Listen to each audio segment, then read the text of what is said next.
Come and find me in the morning, after all these streets are empty, after all the world has shut down. Come and find me.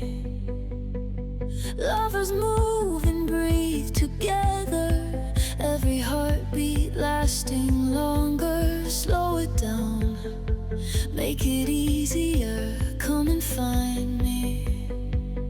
I'm in hiding now, haven't you heard? I was laid in the ground, you're getting warmer to my burial mound. You can follow. Come and find me. Come and find me.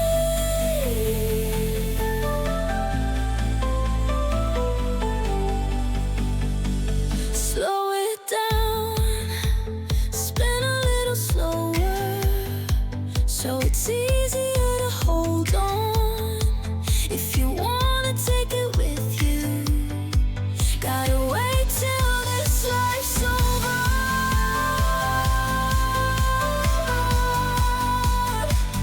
I am hiding there, haven't you heard? I was buried underground. There's room for two in this burial mound.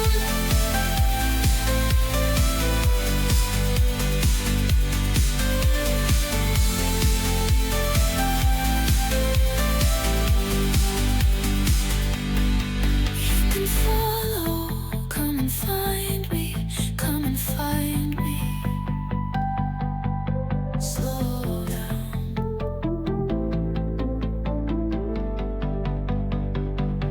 Slow it down, spin a little slower, so it's easier to hold on. If you wanna take it with you, gotta wait till this life's over.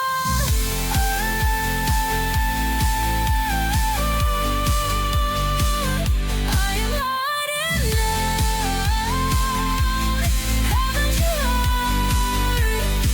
I was buried underground. There's room for two in this burial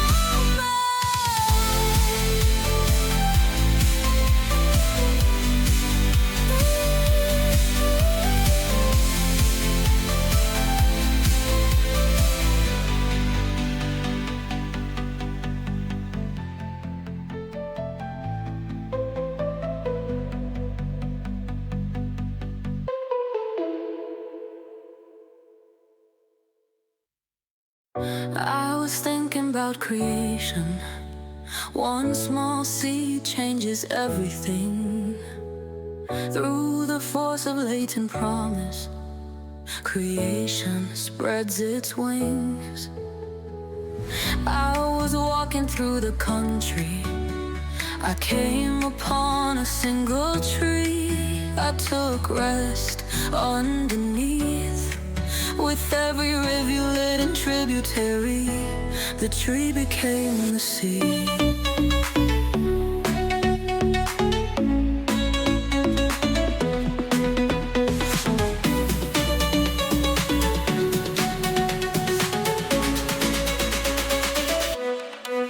It's gonna be okay.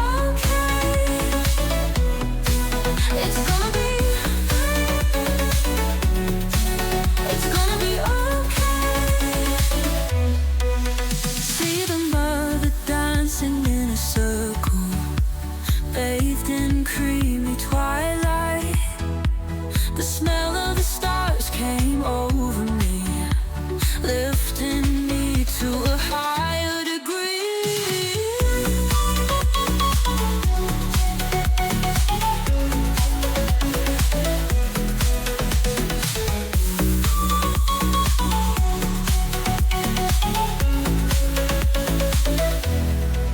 Opened eyes, see the star wheel turning, finding out I lust for learning.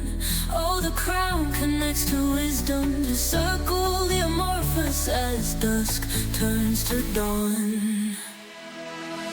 I was thinking about mother and the influential universe. Though she's often misunderstood, you'll know more in your second childhood.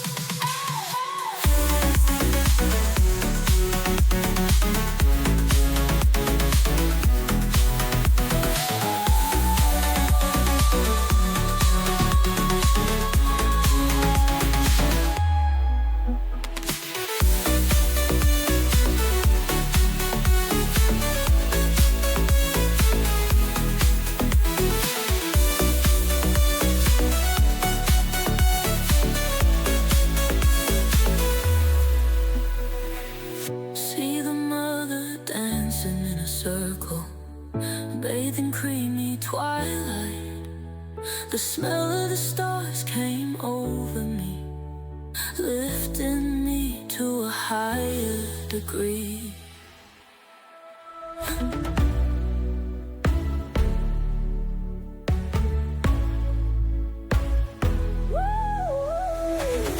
I was thinking about mother and the influential universe.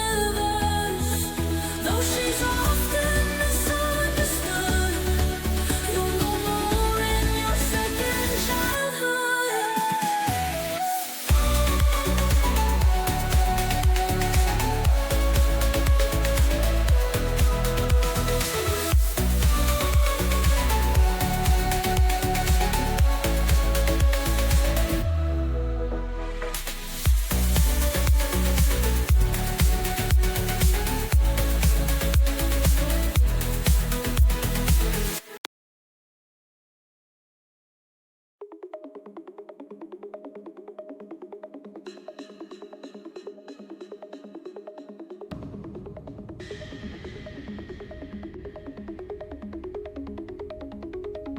From dusk till dawn, he's on the screen.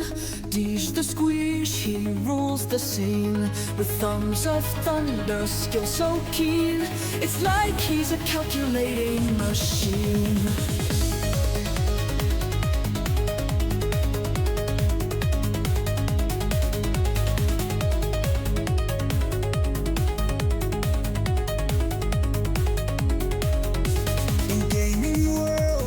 Quite the ace. With every stream he sets the pace. Do a buck a mid-eye, look at that face. He leaves his rivals in disgrace.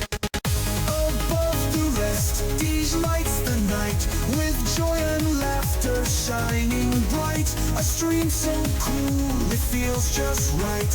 In pixels glow, he'll take flight.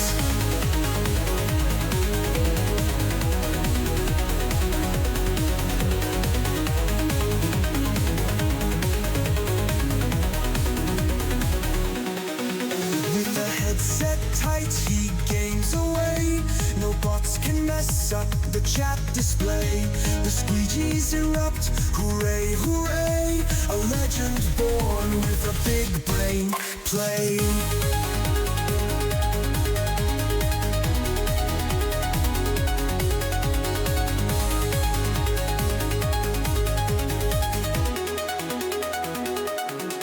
Solo questing from sea to sand, he conquers all with steady hands. In digital realms, a magic land, Deej is king just as he planned. So drop that follow, join the ride.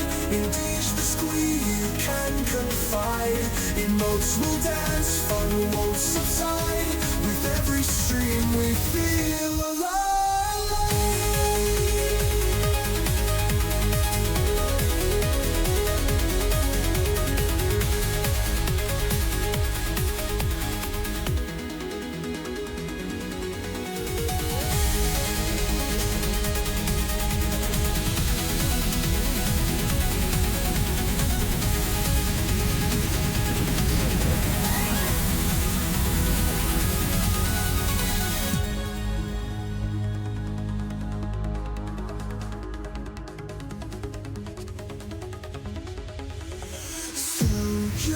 that follow, join the ride. In DeejTheSqueej you can confide. Emotes will dance, fun won't subside. With every stream we feel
What up, Burn?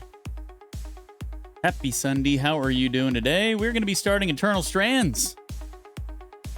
I know Burn's probably happy about that. That's probably why he's in here, because he voted for it. Past couple Discord polls, I believe Burn voted for it, huh?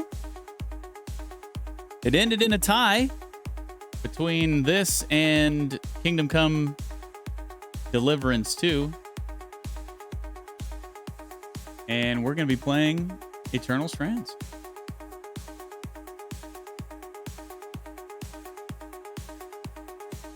Kept it alive. See, you never know. You never know. That's why I keep telling everybody to always vote for what you want. Don't just go with the crowd, you know. 'Cause you never know. We've had games survive for six polls before it actually won. I don't know if that's the record, but probably.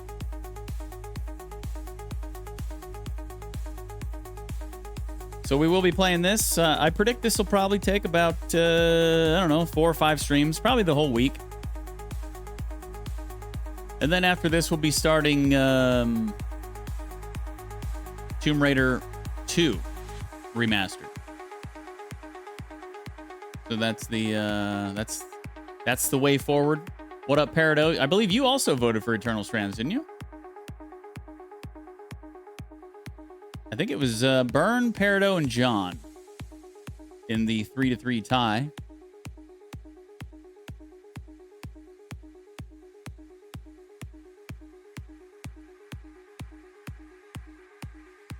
So welcome in.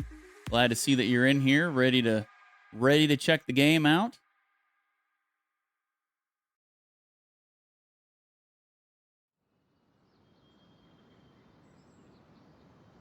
Good evening, Donna. How are you doing? Donna did not vote for Eternal Strands. I think Donna voted for Kingdom Come. Did you not, Donna?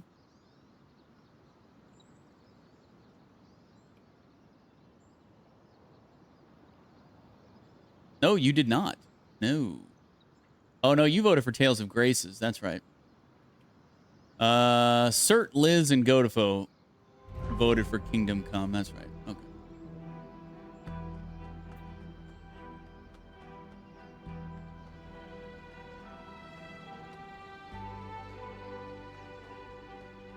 Picked up Hogwarts Legacy yesterday. I'm downloading it. Yeah, I saw that was on a huge sale. It was only like $15 or something, right?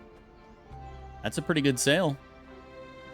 I would even feel inclined to pick it up if I was even remotely into Harry Potter, but I am not. I have not seen a single Harry Potter movie ever, which is kind of crazy considering my wife is like a Harry Potter super fan.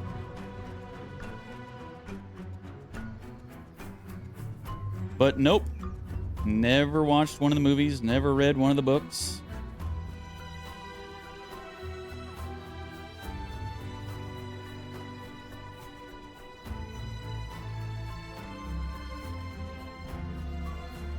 I know Liz really enjoyed the game. She had to have enjoyed it because she played it on like freaking 20 FPS. Yeah. Yeah. That was back when she still had her PC in here behind me. And there'd be times where she'd be playing it and I'd look back and I'm just like, I don't see how you're doing that shit. I don't care how much I love a game or love an IP. Ain't no way I would not be playing 20 FPS on anything.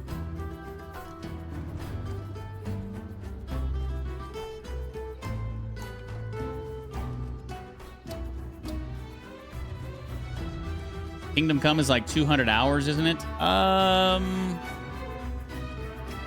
think it's pretty comparable to the first game. I mean, obviously, if you're trying to 100% it, you're trying to completely clear the map. What up, Godus? If you're trying to completely clear the map and, you know, find all the treasures and find all the nests and all the collectibles and all that crap, you're probably looking at 200 hours. But in my playthrough, how long did I spend on the first one? It was 112 hours. First one was 112 hours. Actually, I don't know. You could probably 100% it in under 200 hours. Yeah. If I did 112, I mean, I didn't 100% it, but I basically like 90%ed it, I think. Well, maybe 85. I don't know. I didn't max out all the weapon stats and all that, and I didn't get all the nests and I didn't get all the treasures, but I mean, I did all the quests and all that, so I don't know. From what I understand, I think the second game, it might be a little bit longer than the first game, but from what I understand, it's not like ridiculously longer than the first one. Probably pretty comparable. We might put in 130-ish in the second one. If it ever wins. Anything can happen. We might not. If we don't play, if it doesn't get voted, I'm not... Disclaimer, I'm not telling you to vote for Kingdom Come Deliverance 2. I'm not saying that. I'm saying vote for whatever you want. All I'm saying is, if it disappears and we don't play it on stream, I'm still going to play it off stream. Like, I have to. I enjoyed the first one so much that I have to play the second one, even if it's off stream. And that's okay. It's all up to you guys. You guys determine what I play, not me.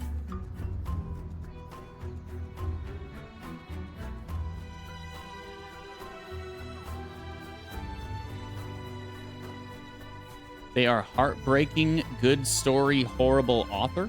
You talking about the Harry Potter books?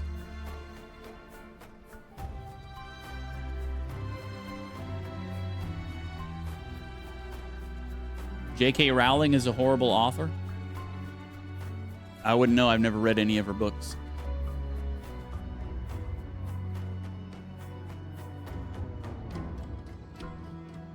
I played Tomb Raider, the new series one, on 15 FPS. Oh my god. Hell no. People are out of your minds.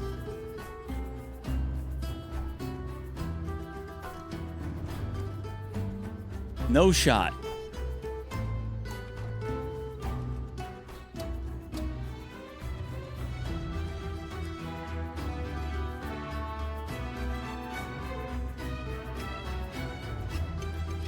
Do you prefer a janky game but fun, or a AAA game with no soul? Oh, definitely a janky game that's fun.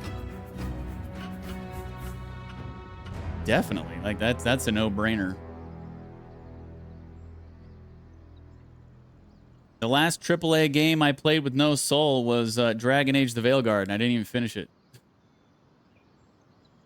And I honestly gave it a lot more leeway than I should have. Still couldn't finish it. It was virtually unplayable.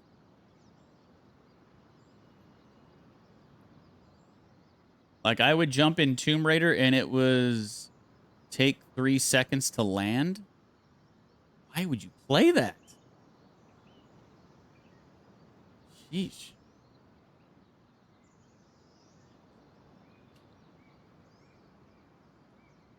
I would rather just drop thousands of dollars on a new PC just to play that game, basically, than to suffer through it in 15 to 20 FPS. If I had like $3,000 to my name, I would still rather blow that $3,000 on a PC just to play that game than to play it in 15 FPS. I was also playing on screen resolution 800 by 600 windowed mode with all low settings. It was on a notebook. Dear God. You must have really, really wanted to play that series. Were you playing it on just like a regular HP laptop with like no graphics card in it? Just like a $400 HP notebook that's basically made for Microsoft Word and Excel and email. You're like, I'm gaming on this. I don't care. I'm gaming. Onboard graphics, good enough for me. Oh, it was $200. Yikes. Sheesh. That is dedication, my friend. Hey, this is Eternal Strands. We're going to start playing it right now. Here we go.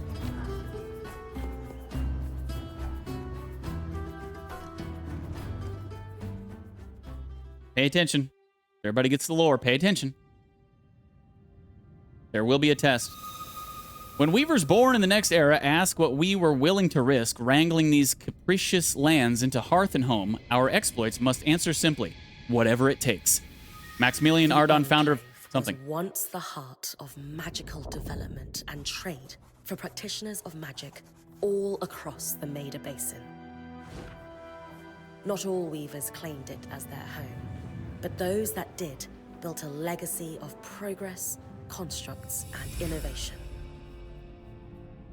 The likes of which have not been seen since the Surge, almost half a century ago, when a cascade of arcane disasters racked the Maida, and without warning, the Enclave sealed itself away behind a magical wall known as the Veil. Rich and powerful leaders were wounded and killed. Decades of war broke out. Every nation suffered an economic collapse. The world is calmer now, but magic has been shunned, taking the blame for decades of unrest. Weavers remain pariahs to this day. Most places tolerate us if we don't stay too long. While some weavers remember what it was like before the Surge, I've never known a time when weavers had a home. I chose this life years ago, but I'd be lying if I said it has lived up to all I hoped it would be.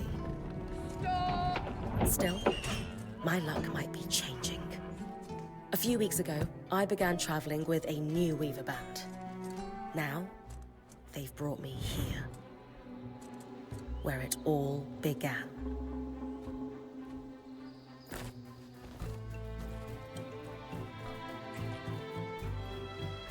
Oh.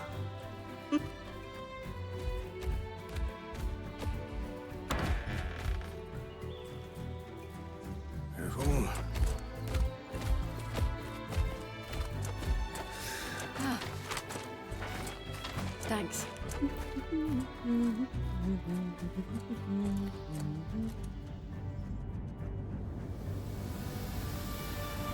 Bryn, over here.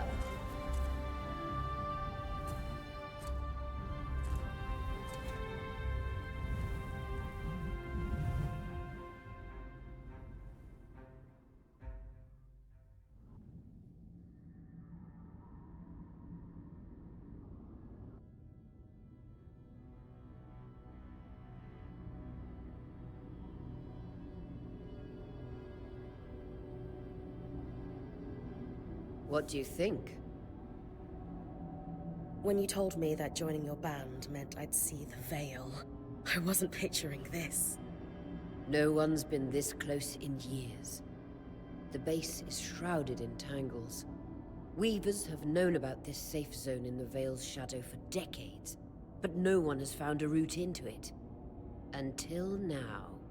You have no idea what I had to do to puzzle out this passage. I definitely want to hear that story later. My hope is that we're going to find artifacts from the Enclave itself deeper into the shadow. I'll stay to oversee the camp setup. Why don't you take the preliminary scouting expedition? Really? Of course. It's important for the other Weavers to see how you do in the field. The map I bartered for in Tarza suggests there's a watchtower deeper into the valley. Shouldn't be too far from where we are. That's my first landmark, then? Yes. It should help us get our bearings before we start the search for the Strand Road. And if you make any discoveries, that will endear you to the band. For sure. I'd love to find my footing with the rest of them. I'll act as the watcher on the scry and pull you back if anything gets too dangerous. Just steer clear of the tangles. Any questions before you head out? The hot chocolate with marshmallows kind of night. That sounds good, Liz. Question hubs like below will loop back to ask. The Strand Road? A famous trade route into the Enclave that led straight to Denevron. The hub for bartering magical goods. Before the Surge, caravans used the Strand Road to enter and exit the Enclave with their goods. It's been completely submerged by tangles, unfortunately. Still, if we can get any closer to that passage, we will find rare artifacts lost in the Surge. I think what that little text box in the top right was trying to say is basically the dialogue choice with the arrow, the top one, that will progress the conversation. If you want more information, click on the stuff below it. I think that's basically what it was trying to say as it cut me off. I know the scry is a standard device across Weaver bands, but my previous leader, Aaron, didn't really make use of ours. He sent you on expeditions without it? I mean, I wore the earpiece, but he didn't exactly stay close to the table at the camp while I was out. That's incredibly dangerous. I'm surprised you're still alive. Yeah. Anyway, mind explaining how it works in your Weaver band? When you go on an expedition, you'll wear the earpiece, which allows me to communicate with you and give directions from the scry table. At the table, everyone will be able to watch your expedition and communicate with you as needed. The last, most important function of the scry is that it allows me to use magic to pull you back to camp when your life is in danger. So basically we can never die, but I'm assuming if we run out of HP and like die, we don't really die. She just pulls us back or something. Right. That clears up anything I needed to know. I'll head to the watchtower. Glad to hear it. You can head out then. Okay. Head out we shall. Reach the watchtower deeper into the valley. Let me just make sure that my settings all saved from whenever I was setting it up. I think they did. I am playing this on controller. No visuals on the scry. Can you hear me? I can. Some interference, though. Must be the tangles. Still, strong enough to pull you out like you practiced. Dom? I'm on it.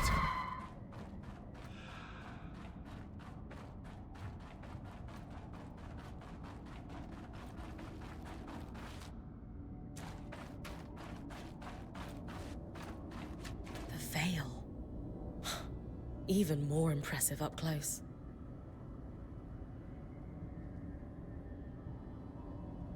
Pretty cool looking world.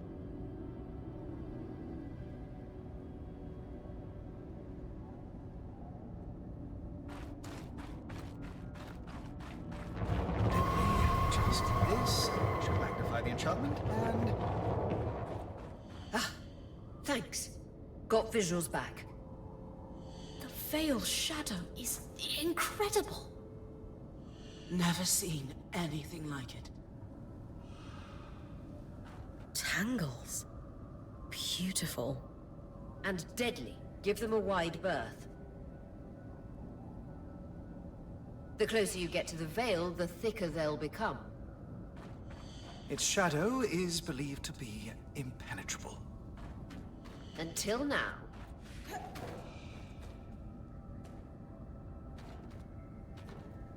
So basically, that is the world boundary, essentially. I mean, don't go into the purple stuff or you die. Those could be rare exports. You heard our quartermaster. Break them open.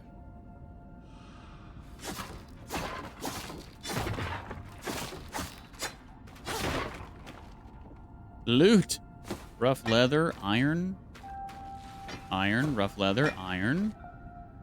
Vitality tonic. Looks like we have 3 health potions. You can only carry 3 at a time. Something that's pretty cool about this game, though, too, is like everything is destructible. I mean, I can even do, like, watch this. You just, like, take down some bushes if we want. It's pretty cool. It should make for, hopefully make for some pretty cool fight scenes.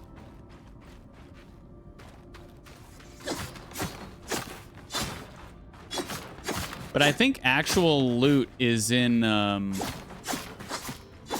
just like the barrels and stuff. I don't think you get actual loot from destroying things that aren't the barrels or crates or whatever.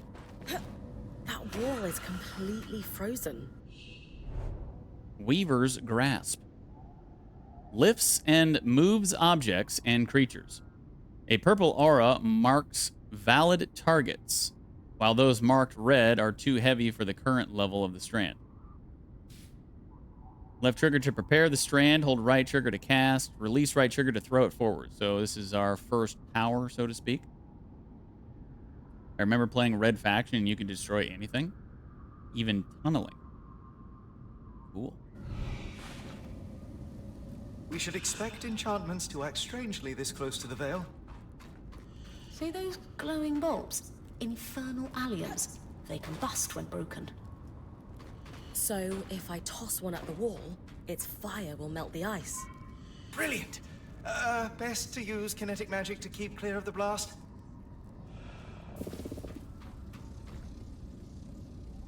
Give it a moment to cool. Then you should be able to climb. Cool.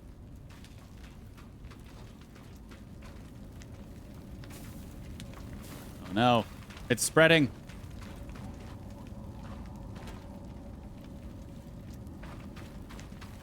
Can I walk on the? Oh no, that's definitely fire. Wow, the fire even destroys the plants and stuff. Did we just?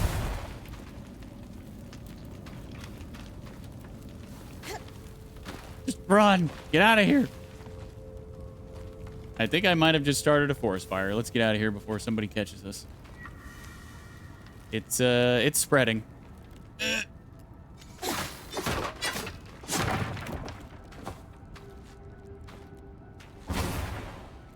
Things are blowing up still. Get out of here. It wasn't me. Perfect.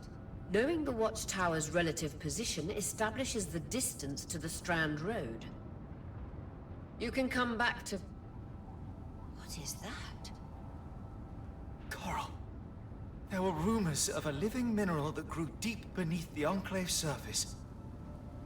It seems they were true. There's more of it in that cave. I could take a closer look. Too risky to deviate from the plan. First outing was just to reach the watchtower. This is going well. I say we check it out before finishing the expedition.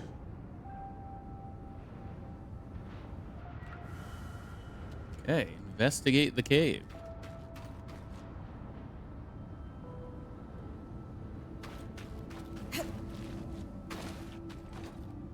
Climb in any direction. She can scale rock wall. She must have really sticky hands and feet. Because what is she holding on to?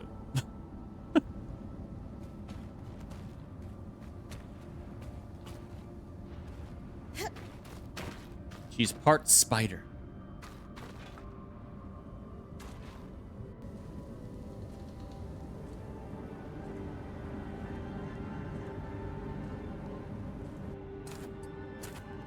Beautiful.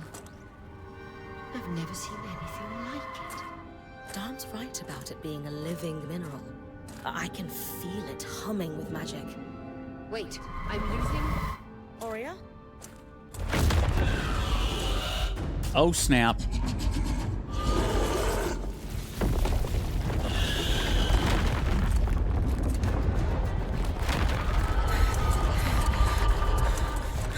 Bring connections back.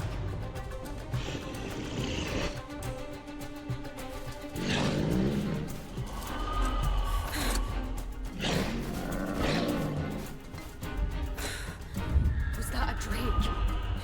Yeah. Pulling you out. Good evening, John. How are you doing?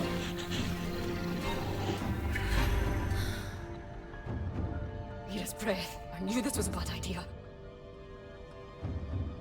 We can't extract you. Dom, fix it. And Lane have tonics on standby for her return.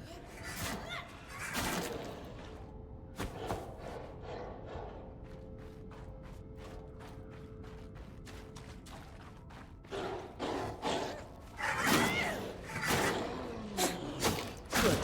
Head out of the cave so we can get our bearings.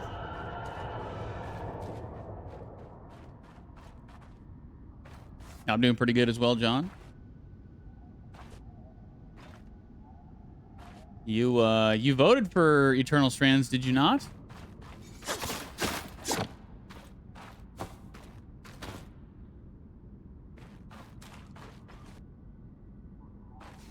The tiebreaker went to you, my friend.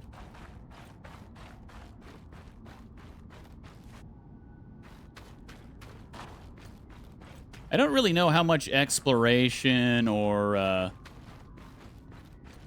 you know, any real looking around for things. I don't really know how much of that we're really gonna have to do, but it doesn't really seem like... It seems like pretty much the loot is gonna be on, you know, kind of the main path. Whenever I was setting the game up earlier, I played all the way through the first sequence, essentially. All the way up until, like, the title screen reveal, you know. And yeah, it didn't seem like there was a whole lot of exploration, just kind of like a linear game, very pretty linear game, focused on combat, and seems like it'll be a lot of fun, hopefully.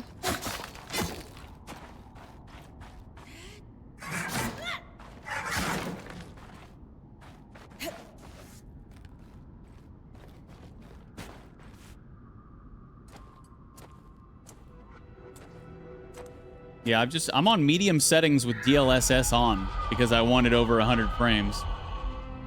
But even so, yeah, it looks really good.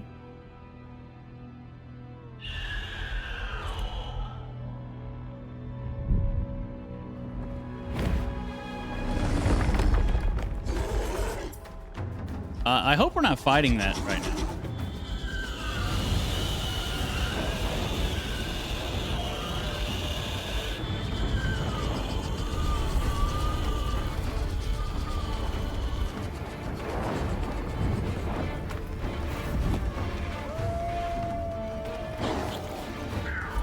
Yeah, this is medium, but you're seeing it actually on 1080p. I'm playing it on 1440p.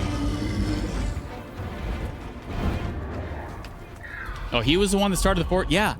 Great idea, Liz. We'll blame the freaking Drake. Great idea. So that fire that's raging behind us... It's an Ash Peak drake. Quick, your frost magic can cool a path. We'll just blame it on him. So it looks like we got a new ice wall power. Our new strand, as they call them. Ice wall rapidly freezes water in the air to create chunks of ice, useful for pinning foes of all sizes or creating ledges or bridges. For distant targets, aim at the furthest point and draw the ice closer. Left trigger to prepare the strand, right trigger to cast.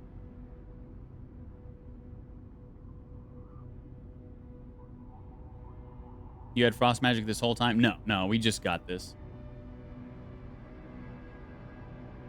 I actually earlier I hit LB because you hold LB to pull the wheel up that has all your powers on, and it wouldn't even let me. It wouldn't even pull it up. So we had to wait to this point to actually pull the wheel up.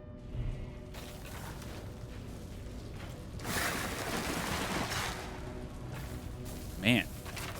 And you go through your mana or whatever it is real quick. Let's get out of here. And you also do take damage for being on that ice for an extended period of time. You need to keep moving. Lane, got anything from the map? You get like freezer There burn or should be something. a minor patrol path ahead that loops back to the watchtower. It runs close to the Vale, though. It's our only option. I'm on it.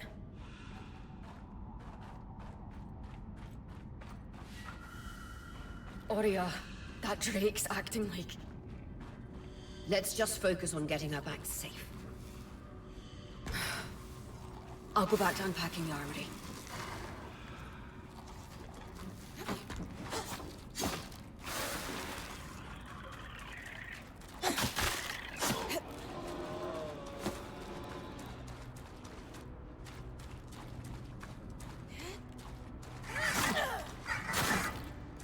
Nice work. Keep moving.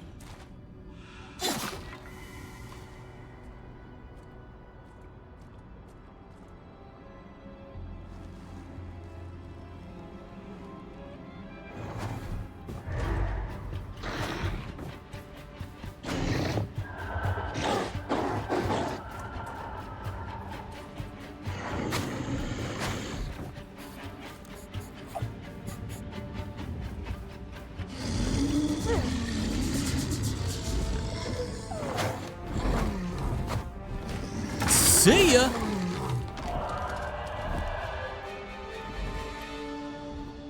Damn it, Casmin was right. That Drake is rutting. Erratic flight. Aggressive. It won't stop.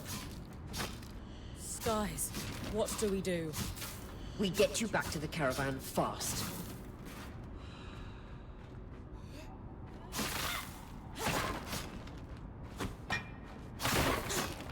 So I assume there's going to be some sort of crafting system.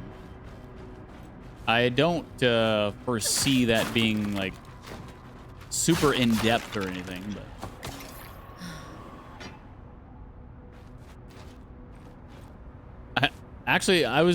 last night I was reading some of the Steam reviews on this game. I'm playing it on Game Pass, but I was reading some of the Steam reviews. This is a $40 game, I believe. And I think it's about like, you know, the average person is probably going to spend between 20 and 25 hours. I'll probably spend more than that, you know, because I'm streaming and babbling on to you guys. But this guy in the Steam reviews, he had like 20 or 21 hours in the game. And he gave it a negative review. And basically his negative review was because he thought that the game should have been about a solid 10 hours. He thought that the game dragged out. So I'm like, you paid $40 and wished that it was a 10-hour game? Okay. If I paid $40 and it was a 10-hour game, I'd be like, damn, I got ripped off. But I guess some people think that a 20, 21, 22-hour game is just too long sometimes. I was like, what a weird take. That's crazy. I wish games would be 20 hours minimum. Oh, yeah. Any game that's under 20 hours, I'm very, not skeptical, but like, I absolutely do not want to spend $40 on a 15-hour game. Hell no. And I won't. I don't.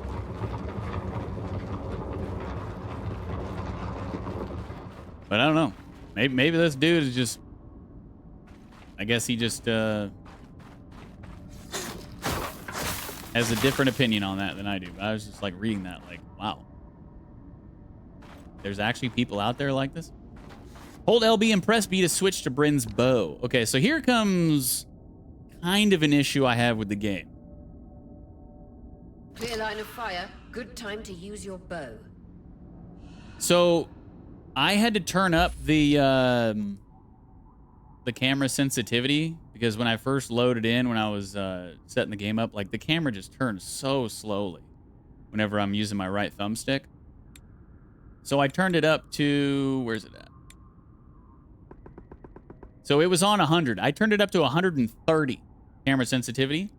But the only problem is that there is no difference between camera sensitivity and aim sensitivity. So now, whenever I'm going to try to use the bow, the sensitivity is going to be too fast. And, yeah. It's a bit,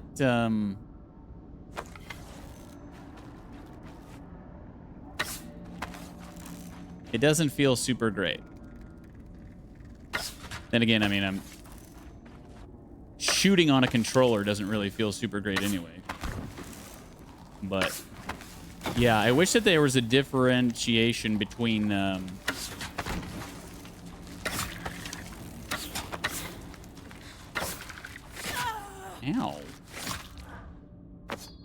Between camera sensitivity and aiming sensitivity. It's a little tough. There is target lock for melee. I assume I didn't try to do it with the bow. I assumed that there wasn't. But I guess I can try that on the next enemy I see.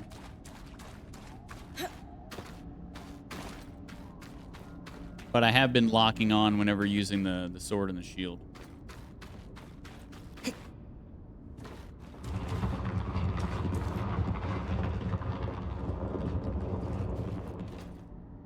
I've seen indie games with 8-hour play times, and I'm like, damn, I wish it was longer because I did enjoy it. But just, it also depends on the type of game, too. Like, some games, 8 hours is totally fine. I don't have a problem playing an 8-hour game. If I'm reading the map correctly, following this brook But should lead to the path guards used to reach the watchtower prior to the surge. it just depends. Like, the price, if it's an 8-hour game with absolutely no replayability whatsoever, ain't no way I'm gonna spend freaking $25, $30 on it. You're out of your mind. Why anybody would is just beyond me, really. All right, so we got some yellow ball dealies here, so maybe we switch back to the Weaver's Grasp. Or, I don't know, I kind of like the Ice Wall. Let's do this.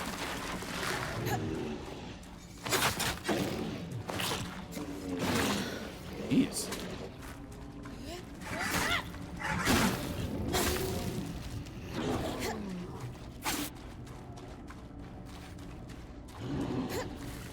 Stop sprinting. I want to build my stamina back up, please. There we go.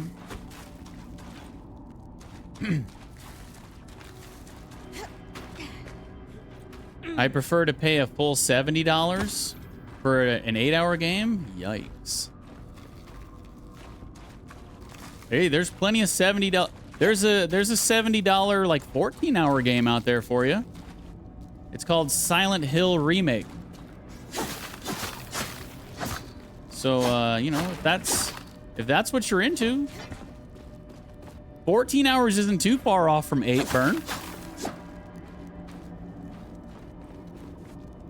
14-hour game with absolutely zero replayability, $70. Because, hey, get effed. We know you want it. We know you'll pay for it.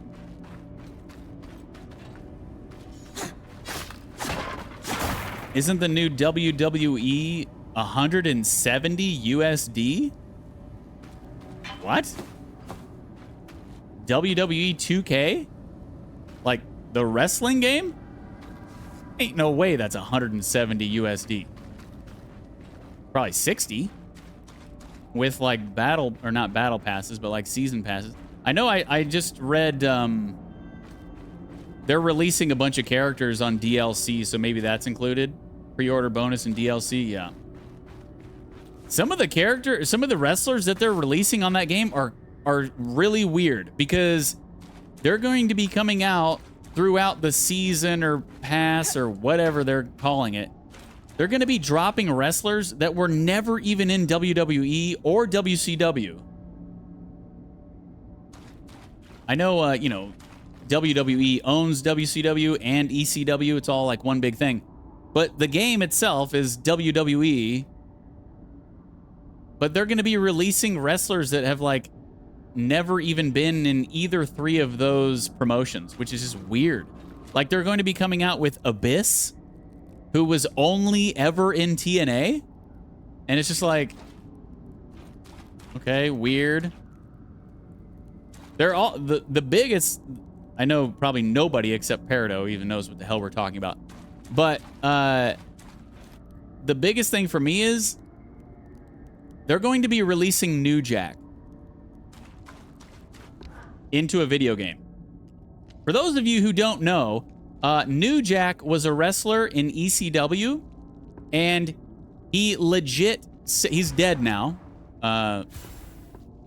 but he legit self-admitted that he tried to literally murder multiple people in the ring in matches in his career. One of them was effectively just a fan trying to live his dream, even though he was a freaking idiot. He was just like trying to live his dream and wrestle against him. And New Jack stabbed him. And for whatever reason, the executives in WWE are like, yeah, let's pay homage to New Jack and put him in a game. Dude was a psychopath. Yeah, whenever I saw that, I was just like, crazy. Sounds like something Vince McMahon would do, but Vince McMahon isn't even in charge anymore. So it's like, yikes. Yeah, not a good look. Putting an attempted murderer into your game. He probably did literally murder someone outside of like wrestling. I totally wouldn't be surprised. Never far behind. But I don't think he was ever convicted. He had a scaffolding match. For those of you who don't know, a scaffold match is essentially where you're having a match that's basically on scaffolding that's hanging from the ceiling above the ring. I can't remember who he had. Was it Jack Victory? Maybe it wasn't Jack Victory. Somebody in ECW. He had a scaffolding match with. And he admitted after the match that the guy he was having the match with, he tried to kill him by throwing him, because like New Jack was supposed to win the scaffolding match by throwing the guy into the ring or whatever, you know, like whoever falls off the scaffolding loses the match. New Jack admitted that he tried to throw the guy so hard that he would land on one of the steel posts in the four corners of the ring. He pushed him so hard he wanted him to land on that and die. That came out of his mouth. He admitted it. Thankfully, that didn't happen to that guy. He still got very much hurt. But yeah, this is New Jack. Want to play as him in WWE 2K25? Hey, give us money and you can. Anyway, it's enough rant about that. Everything's all burnt out here.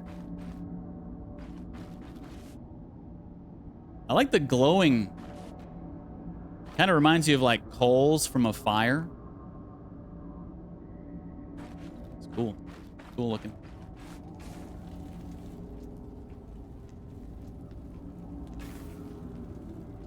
The reason for wrestlers having receipts to make sure you don't die? YouTube clips. Yeah, I thought wrestlers blading was the worst thing I saw. Oh, hell no. Blading, that's child's play compared to some of the other horror stories that have come from wrestling. If you have any interest whatsoever, Peridot, I highly recommend watching Dark Side of the Ring. It's about the only good thing that Vice News has put out in the last like 10 years. It's a really good documentary series on like just messed up shit that has happened in the wrestling industry. They cover a lot of different stories. I believe they did an episode on New Jack. I think it was when he was still alive too. Because I think they had him on it. And I think a lot of his admittance of like, hey, I'm a crazy psychopath, attempted murderer, came from that episode. An ark. No one has seen one in almost 50 years, let alone outside the Veil. The Archons never left the Enclave. Still, you need to get...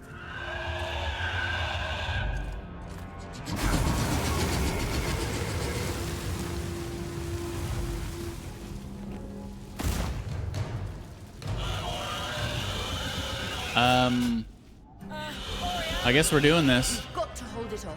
We'll work on an escape plan. Now. Freeze its head. Oh my god. We're dead. Oh, how did I survive that?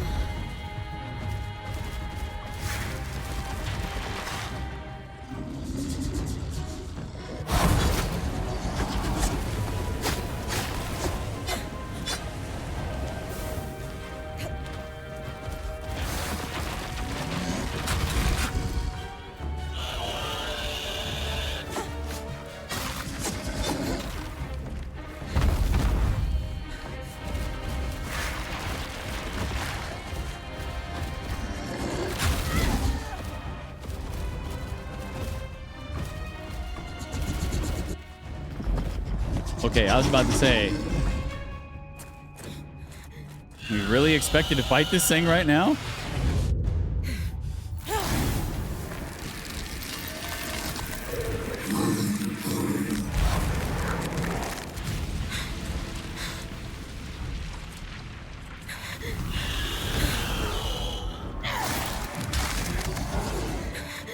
Right in the mouth.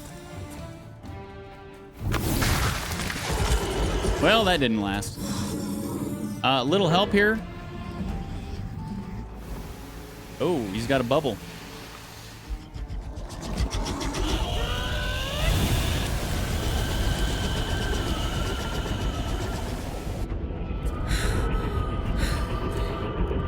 Skies. If this isn't the strangest.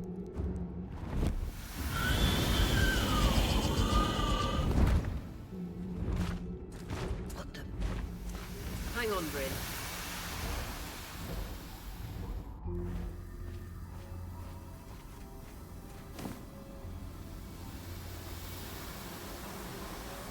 Everything okay back there? Change of plans, everyone! Pack up! You're... What? We're coming to you, Bryn. Follow that arc. We need to go. Now. But my supplies.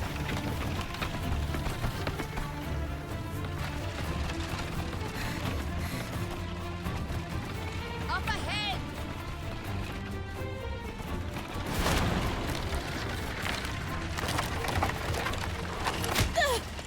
Wait!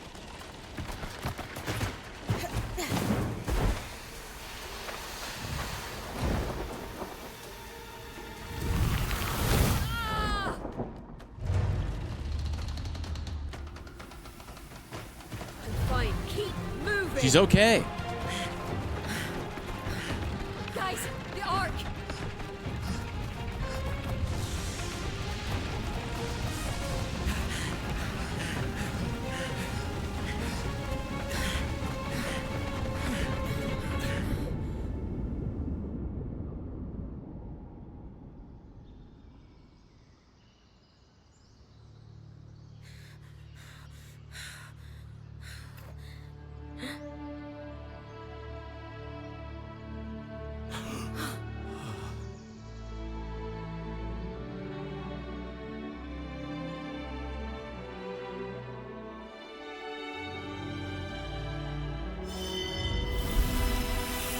Eternal Strands.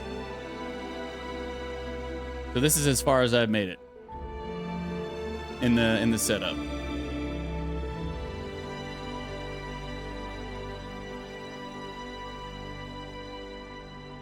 Vice did a documentary about all the tacos in Mexico.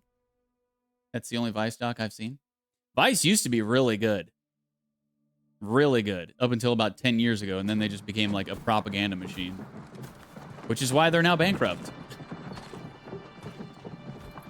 Or at least part of the reason. But I think Dark Side of the Ring has like 4 seasons now. It's really well done. And if you're even remotely into like wrestling, it's well worth a watch.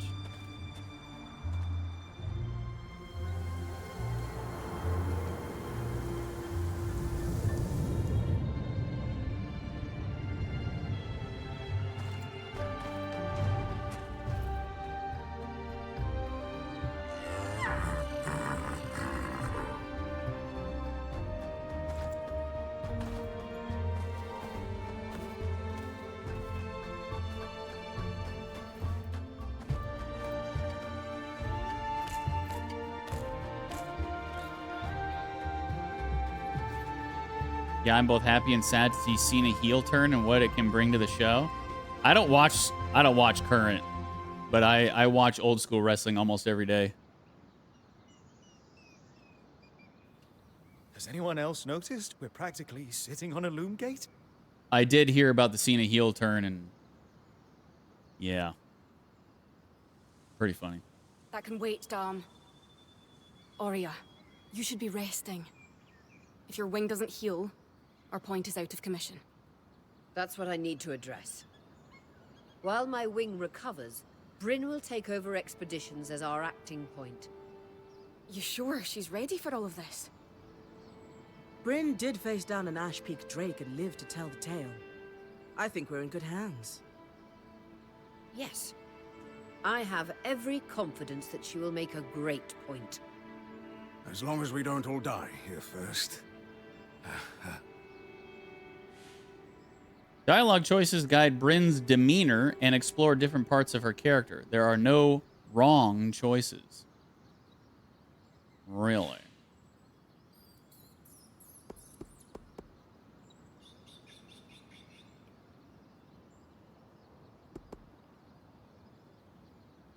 Our arrival was rocky, but I will do everything in my power to ensure our survival.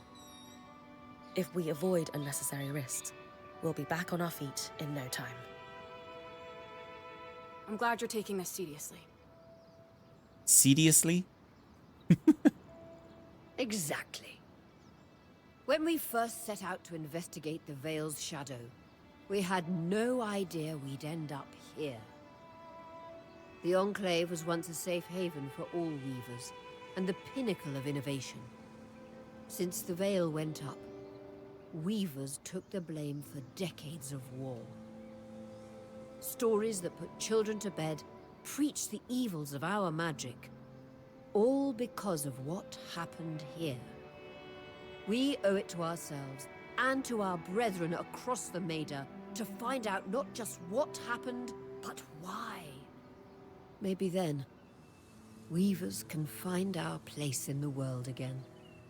But first, survival. Bryn, that's you and me.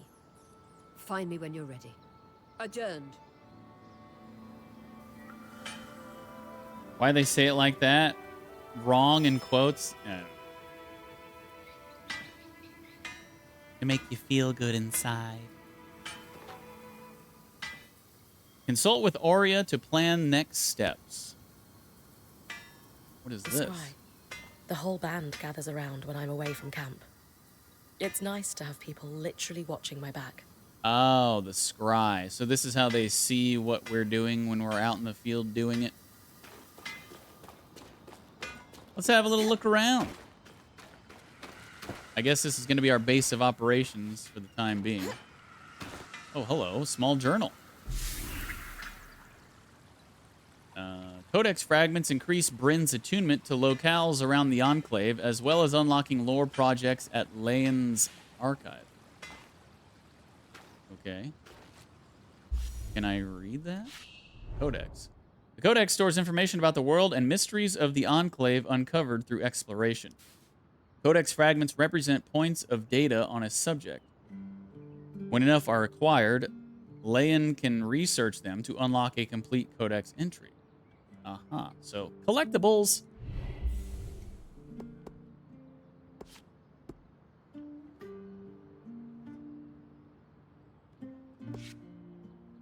Oh, okay. So it tells you which ones... actually have fragments and stuff to find, and then ones that are just lore. The Enclave was a city...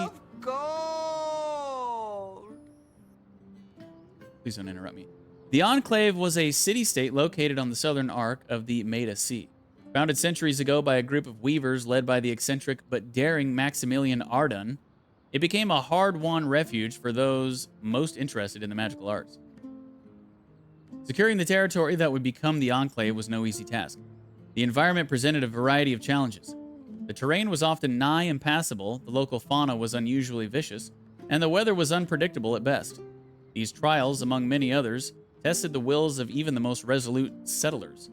Despite this, a nation-state slowly formed from humble beginnings, and in the years after its founding, the Enclave became home to many practitioners of both the magical and mundane arts.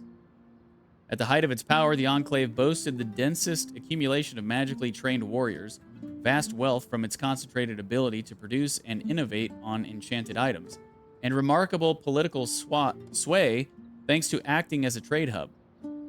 Among its most notable achievements were the development of the arcs, magical constructs that served as laborers and protectors of the Enclave, with the largest towering over their creators. So that one dude who put the bubble up, he was an arc. All of this prosperity made this sudden decision to seal the Enclave away behind a magical wall called the Veil as inexplicable as it was calamitous. In an instant, the Enclave was shut off from the outside world, its magical wall spilling toxic concentrations of raw magic down its sides. The activation of the Veil also sent a shockwave of energy that caused extensive and often deadly malfunctions on all enchanted devices across the Maida. What followed was decades of strife as the sudden disaster sparked numerous wars and disasters. The sudden disaster sparked disasters? Weird. The Enclave lurks still, leagues of land shrouded under its deadly veil. It acts as a constant reminder of the dangers of magic that ensures weavers, who still follow the traditions that founded the Enclave, are mistrusted. To this day, nobody is quite sure what happened to all those people inside. And here we are, making camp at its edge. I write this in the curious stillness that permeates the air. It is unlike other places. The Udean magpie does not sing here, and we do not fear attacks from bandits or aggressive wildlife. One might even call it idyllic, if not for the constant reminder of disaster looming over our heads.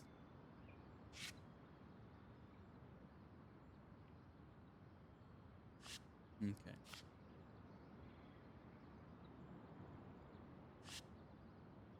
I'm not going to read all this. All kinds of different races.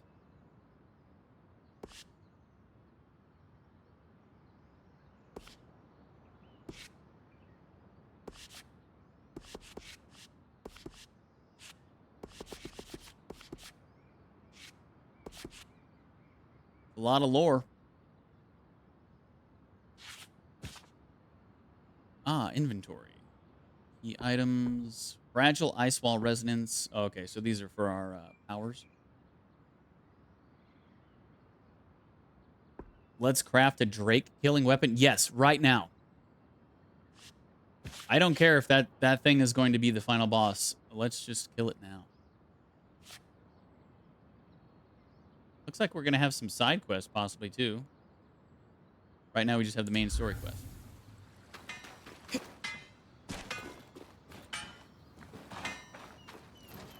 Sebastian. Don't call me Sebastian.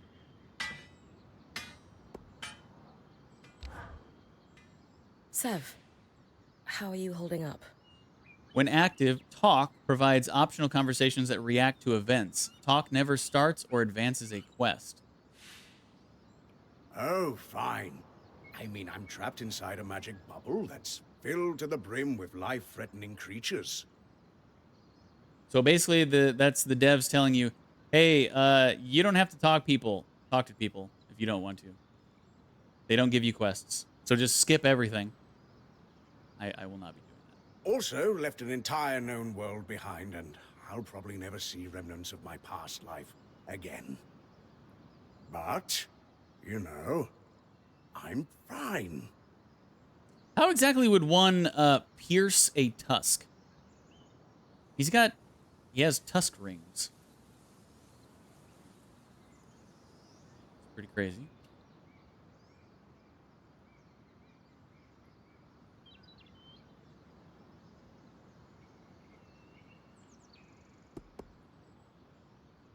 It's okay if you're scared, Sev. I'm a little nervous myself. Sure, I'm sure you could do it with hot metal, but wouldn't it really hurt? Oh, good. That must be tough. Our point is worried. One person who's supposed to be fearless. Yeah. Sev? This apprenticeship is turning into more than I signed up for. That is completely understandable. We're all reeling. Yeah. You're probably right. Listen, I should get back to helping Sola.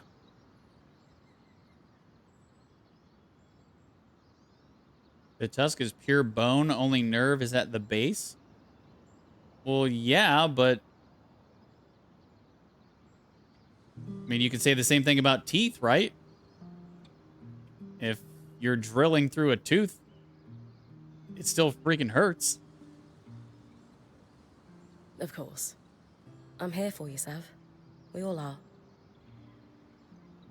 Sure. Yeah.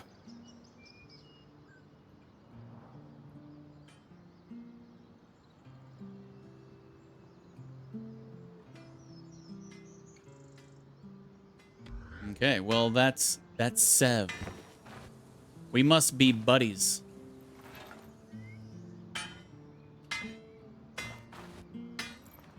We must be buddies because we call him Sev. Here's Sola. Ah, so she must be who we go to craft. Let's talk to her first. You've been busy. It's a work in progress. Taking stock and all. We lost a lot of gear running for our lives.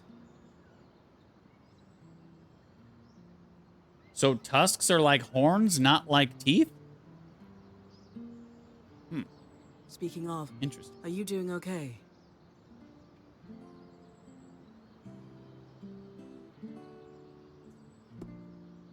I'm great. This is the opportunity of a lifetime. A point has to have that kind of attitude. Just be careful. You don't want that lifetime to be cut short. Oh, and listen. We've got your back, okay? All of us. Right now, we need to focus on getting our feet back under us. And you need to get the lay of the land while we do. All right, let's check out crafting. Craft new arms and armor at the smithy. Each design uses a combination of different classes of material, forged, carved, etc. Those materials are divided into slots. The top slot uses the most materials, but has the biggest impact on the item's stats. Materials have properties such as weight, resistance to heat, and so on, while also affecting color. Mix and match materials to create custom gear in both ability and looks. Some quests also require crafting. These live in their own category, but work the same. Provide the needed material and craft the item to advance. Quest materials are only ever used for one recipe. Uh-huh. Mundane sword and shield. So, wait, isn't this what we already have? Good morning! Oh, and in case I don't see you, good afternoon, good evening, and good night. Good night, Liz. Man, you must be real tired. Get your rest. Hope you feel rested tomorrow.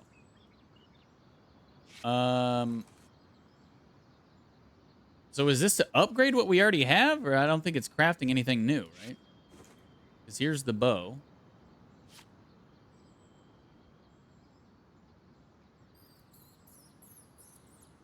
Yeah, this seems like it's...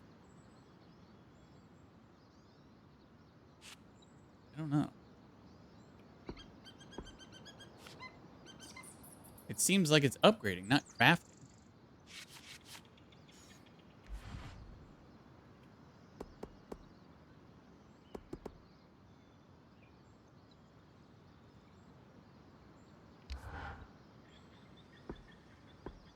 Ah, okay.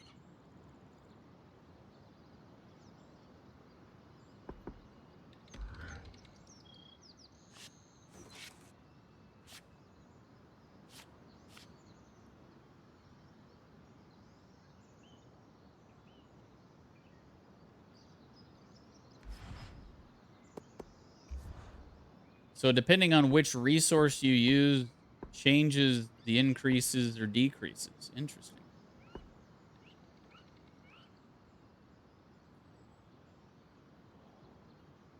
Very tired, still jet lagged, I think. My goodness. Jet lagged? Man. Okay. Well, hopefully you're not jet lagged anymore tomorrow.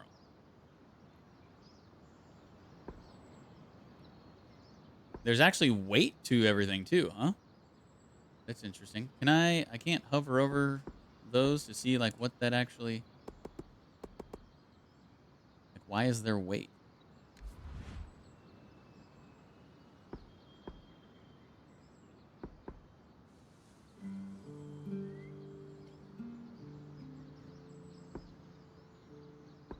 Let's use this.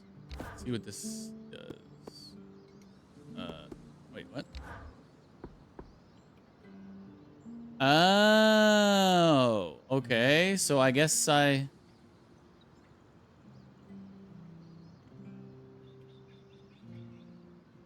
Wait, I'm confused.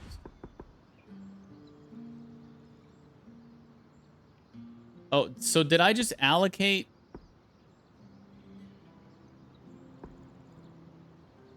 Yeah, I don't really know what I'm doing.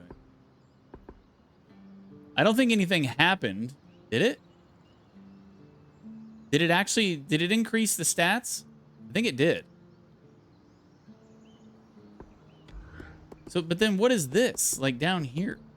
So we just put in 6 Akala hide.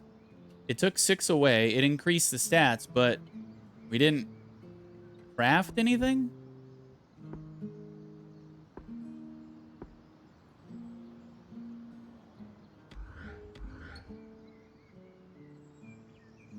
Weird.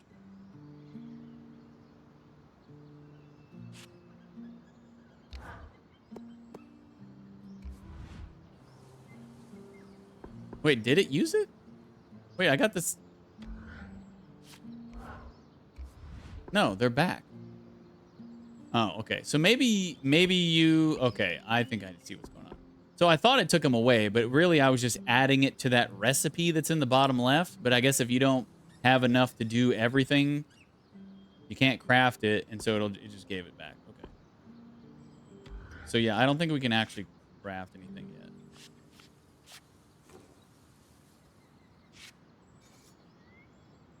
Interesting. All right.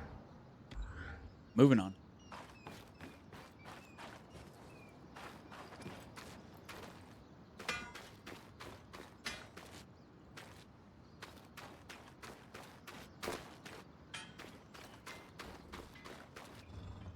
Oh. Isn't he so fluffy? Change equipment, huh? Let's talk first. Hey, Casmin. Recovering from our wild entrance into the Enclave? Save it, okay? I know I should have been more prepared to move. Hold on, that's not what I... If I had been more prepared, we wouldn't be missing half our supplies. With more supplies, I could have done a better job patching up Oria's wing. If I had fixed her wing properly, we wouldn't be in unknown territory with a point who... Whatever it is, just say it, Kaz. You're no Oria. I'm sorry. But she has more experience, and who knows what's out there.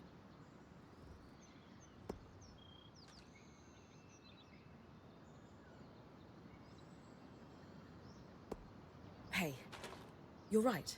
This is a first for me, and I'd be lying if I said I wasn't terrified. But Oria is going to guide me through this. And to start, I'm going to do everything I can to keep us all alive. That is oddly reassuring. Staying alive is a reasonable first goal. It's a great first goal, and one I'm pretty sure I can handle. I can try to trust you with that. That's all I ask. Equipment management. Gear equipped at Hasman's caravan will be the loadout Bryn takes into her expeditions into the Enclave. Loadouts can be changed at any time at base camp, but cannot be swapped while in the field. Okay. And I assume we don't have anything but the base stuff. Oh, we can get a two-handed weapon? Ooh. I like the sound of that. You guys know I don't block, okay? So, you know, what's the point of having a sword and shield? Just give me the two-handed weapon, because I'm not going to block, you know? Blocking. In video games? Nah. We got dodge roll. I mean, look at that.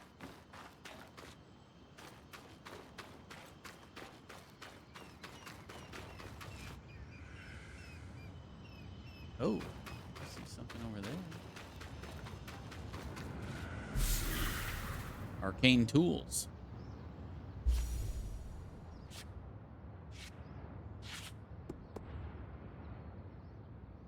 Ah. Likely used in the maintenance and calibration of the nearby loom gate. So 2 of 4 on that.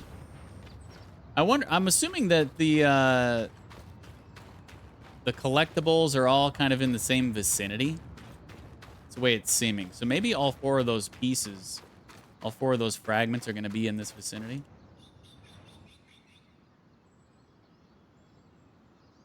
Like using the brakes in a racing game? Yeah. Brakes? So this is a loom gate. It's taller than I expected. The Enclave constructed these for transit. Oh, imagine being able to travel leagues instantly. If only it were working. There's no sign of damage. It just seems inert. Deactivated, perhaps? Or simply lacking the energy such a powerful enchantment would need.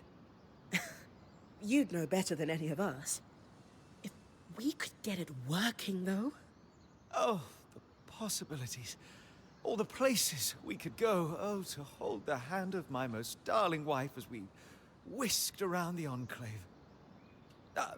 Metaphorically, of course. The loom gates famously moved people one at a time. Too dangerous otherwise, I imagine.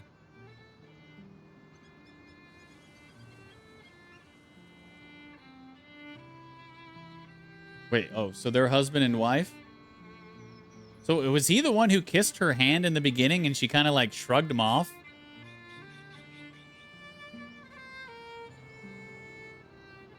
Kind of weird.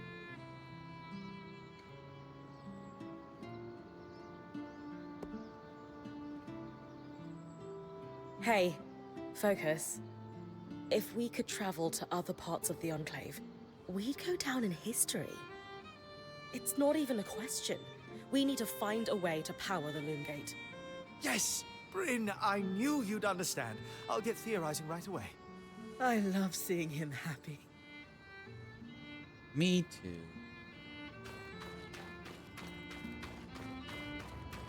So I guess that's the end goal, getting this thing working again, huh?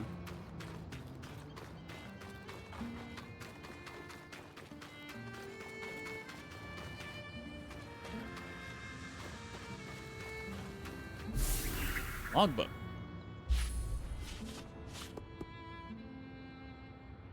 Lists of names and dates innumerable. All right, 3 of 4. There's one more. And then didn't it say something about we could, if we find all of them, we take them to somebody and I think she can craft something? Or...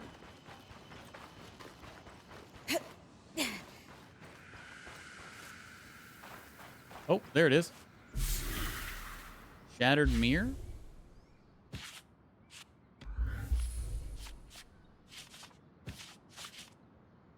Yep, 4 of 4. The frame styled in Rainland fashion from decades ago. So do I have a quest now to take them? No?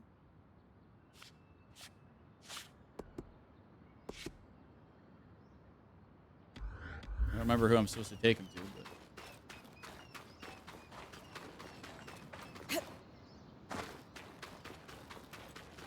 Just ask everybody until you find them.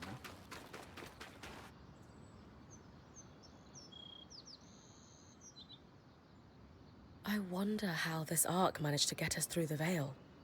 By the looks of it, it was a one-way ticket.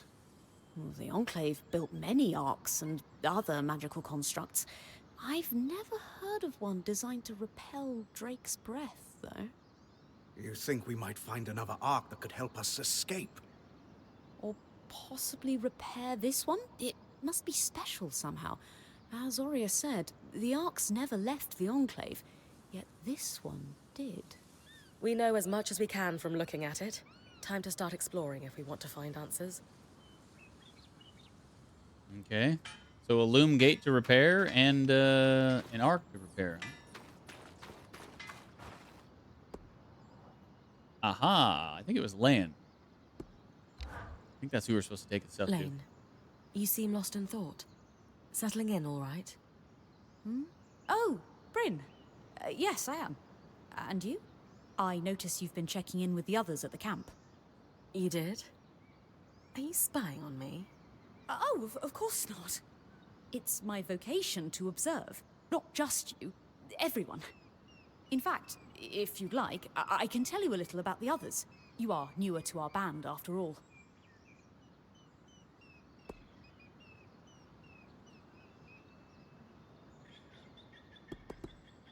Given that I'm the newest member, how do you think I fit in? It speaks volumes that Aurea trusts you with taking over the expeditions this soon.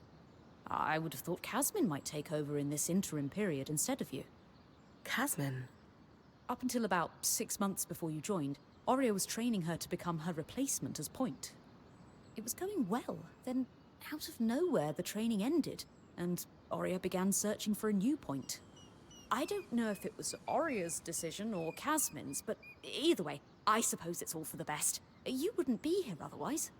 Casmin hasn't been the most welcoming towards me. I wonder if she could be upset that I'm the new point. Knowing Casmin, if she has a problem with you, it won't be long before she confronts you about it. Ah, great. Before joining, I knew Aurea's band was renowned for its top-notch techniques in weaving. Why do you think that is? To keep a point's expedition gear competitive, you need a smith and an enchanter working in perfect harmony. And there's never been a pairing more harmonious than the union of our enchanter, Dam, and our smith, Sola. They are sweet together. Did you know Sola is descended from nobility in the Sansa Empire? Shame her family lost their fortune, though I suppose that's why she's so down to earth. Are both Dam and Sola from Sansa? No. In fact, Dam hails from Renland, where magic is completely forbidden. I often wonder if Dam's fascination with enchanting would be as obsessive if magic wasn't dogmatically kept from him as a child. Sev is relatively new to the team too. Has Sola taken on smithing apprentices before him? No, she's never had an apprentice before. I don't know how he came to be her apprentice either. No one seems to. Thought it was your job to observe. That's a little odd, isn't it?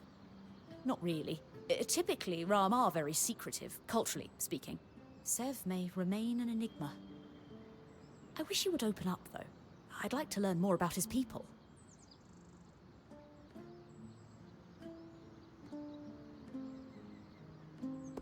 I've travelled with a Weaver band before, but it wasn't quite as functional as this.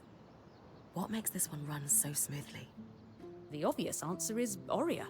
Not only is she a strong point and leader herself, but her mother is one of the most famous enchantresses of our time. She's grown up surrounded by excellence. Wow. Still, it sounds like a lot to live up to. If it is, Aurea makes it look easy. You said Aurea is the obvious answer to this band's success. Is there a not-so-obvious answer? Ah, yes. While Aurea runs the field, when it's time for the caravan to move, it's Casmin who takes over. She used to be a quartermaster on the docks of Don Brennig, facilitating relief efforts for the Udean Federation. With the speed she can pack a caravan, it's no wonder that Aurea trusts her to take over when it's time to move. Lane, offering insight about the others is nice, but I came here to talk about you. Oh, me? Yeah. Tell me about yourself. There's not much to know, really. I suppose I'm the typical third child to a second son of a patriarch of a minor mercantile house in Judea. What? I've enjoyed the experience of growing up in a family embroiled in feuds so long-standing that no living relative can recall inciting incidents firsthand. At a young age, scholastic endeavors became my escape from the familial turmoil until I could finally leave home, and so on and so forth. Nothing but a classical presentation of third child issues in a Udean mercantile family. Hey, I'm a third child. Right. And how are you feeling since we entered the Enclave? Truthfully, I'm not sure. Nothing's really wrong, but never mind. You sure? Whatever's on your mind, I'm happy to listen. Yesterday, entering the Enclave in our lifetime seemed impossible, yet today, here we are. It strikes me as an opportunity that was profoundly easy to miss. That's all. Anyway, thanks for listening. Codex compiling. The South Wall Way Station. Oh, so this is what we... I see. So this is what we get out of it. We find the fragments and then it gives us... an overarching lore thing. The South Wall Way Station. As its borders solidified, the Enclave built a series of physical fortifications along its land perimeter, with the largest of these being known simply as South Wall. There were several way forts dotted along the protective structure, with only one main entrance open to trade caravans. The station we now call home was once a resting stop just inside the Enclave's walls, a safe harbor for caravaneers to rest behind the South Wall after braving the treacherous roads outside the Enclave's control. Surprisingly well-preserved transit logs found in the rubble speak to a steady stream of traffic up until the surge. Also contained in the way station logs are entries detailing the process for transporting dignitaries to Dynevron. These travelers would be met here and whisked to Dynevron via the Loomgate network, while the rest of their caravans or retinues would continue on the trade roads to their final destination. It seems that there was lucrative work to be had for weavers skilled enough to send the untrained through the Loomgates, a process that usually takes skill with a mantle. The process involved wrapping the non-adept in a thin weave of kinetic magic to transport them through the network. Caveat: what we know about this process was only pieced together from vague references, and it is deeply impractical for us to attempt to replicate it at the current moment. Not to mention dangerous. I need to include the word dangerous here so Dom doesn't get any funny ideas.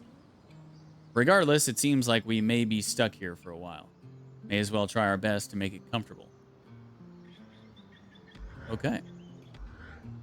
So yeah, you find the lore bits around the area and it tells you more about the area. Neat.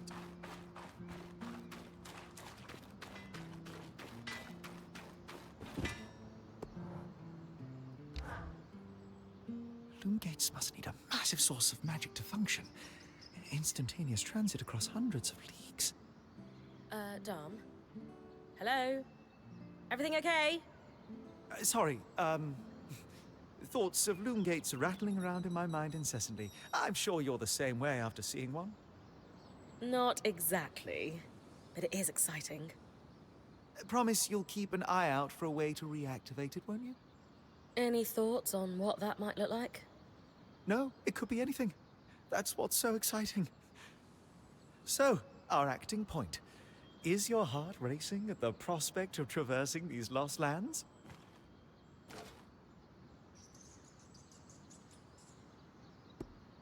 I just want the real action to start. I want to find the biggest, baddest creature in the land and I don't know, climb it, or tear its strands free, or chuck a boulder at its head. Would you mind flipping the order of those last two? A boulder might wreak havoc with the integrity of the strand. For you, I'll think about it. How thoughtful. You're going to make a great point, Bryn of Carnhaven. Thanks, Dom. Of course. Now, if you'll excuse me, something else is tugging at my attention. Loom gates. Loom gates.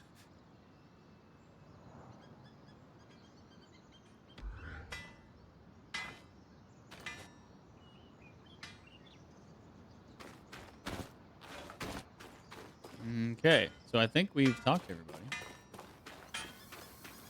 I didn't go out here all the way, though.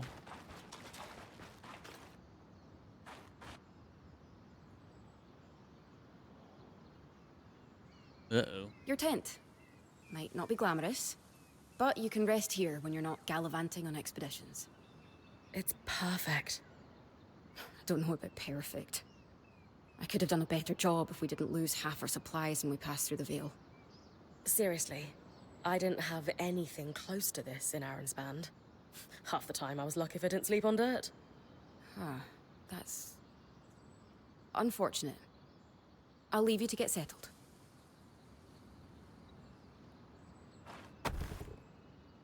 Ah, so we got a little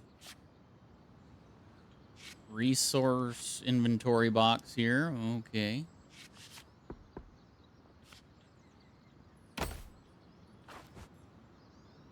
Pretty nice tent considering the looked like the married couple were just sleeping on sleeping bags on the dirt. So we're living in luxury in this thing.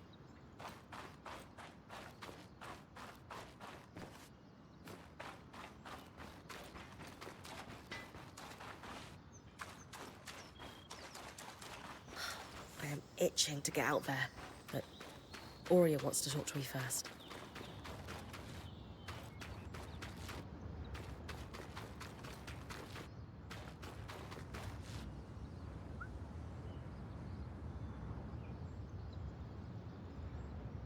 What of you?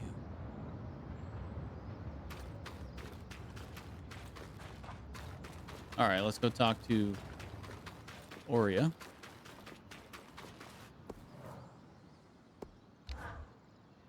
I was impressed by how you handled that drake outside the Veil. A little terrifying, I will admit. But you kept a cool head and didn't let it get the better of you. Not everyone can do that.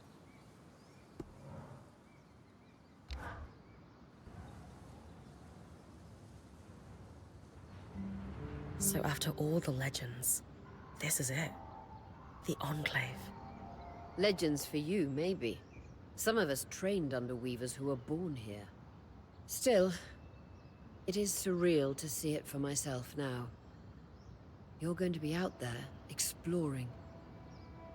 Promise to take it all in for me.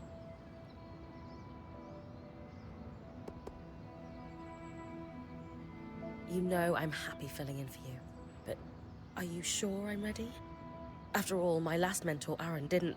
That man couldn't spot talent if it waved to him from the bottom of a bottle.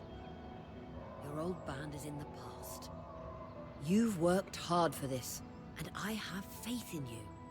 Thank you, Aurea. That means a lot. Anyway, enough with the sentimentality. For your first expedition, we need to get the lay of the land. Thankfully, Lane Free has an old map of the Enclave to help us get our bearings. It's 60 years old, pre-Surge.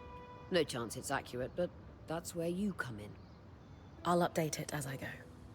Exactly. We've made camp in what was once a way station for caravans entering the Enclave. Just below us is Glintwood Hollow, a valley on the outskirts of the Enclave. I've scanned it from the Overlook, and we've got 2 landmarks of note. A second loom gate, and what appears to be a giant statue, possibly an ark. You can see it from here? Must be massive. If either is functional, Dom will throw you a party. I'll be with you on the scry. With fewer tangles, we're hoping the connection will be stronger. The path is down by your tent. I'll head out now. Alrighty. Here we go. Leave via the path near my tent to start scouting Glintwood Hollow. I'm assuming these loom gates are just going to be like maybe fast travel points? I don't know.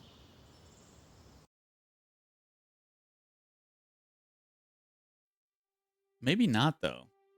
Because this game doesn't really seem like very open. It seems pretty linear. So I don't know why you would need to fast travel between different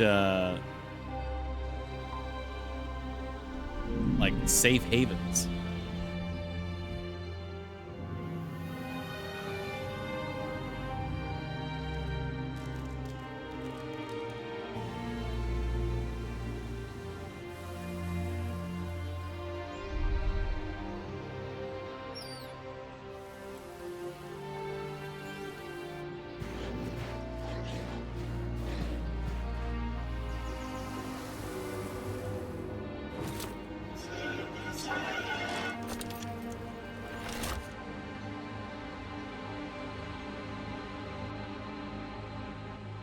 Is that an arc or a bad guy?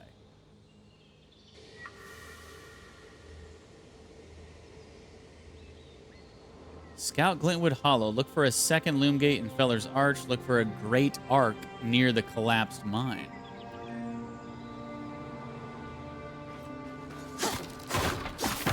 I've got you clear as a sands of summer, Bryn. No interference from the Enclave? None. The connection is much stronger than outside the Vale. That's reassuring.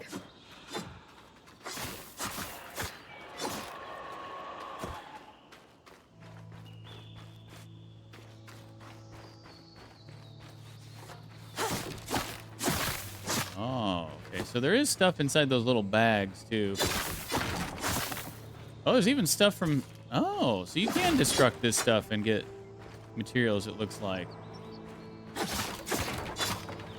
Destroy everything.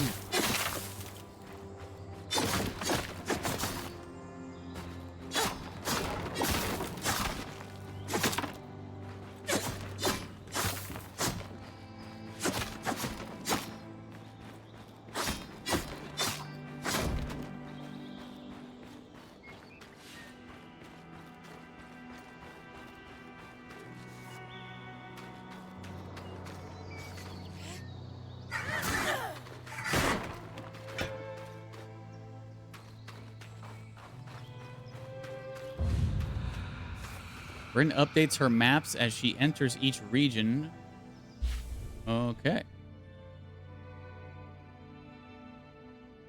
South Wall Rise. The South Wall Rise again. See what I did there? Pretty cool looking environments, though. Very colorful and lush.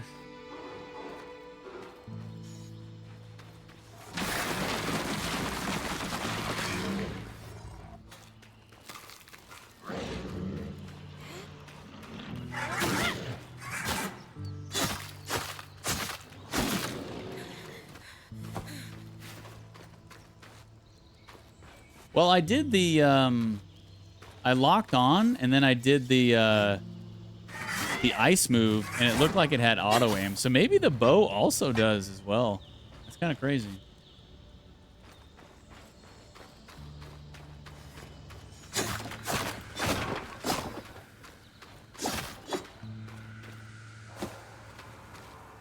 Spectacular vista. Oh, more lore. So that is piece, what? 1 of 5. Okay, so there's 4 other pieces around here somewhere.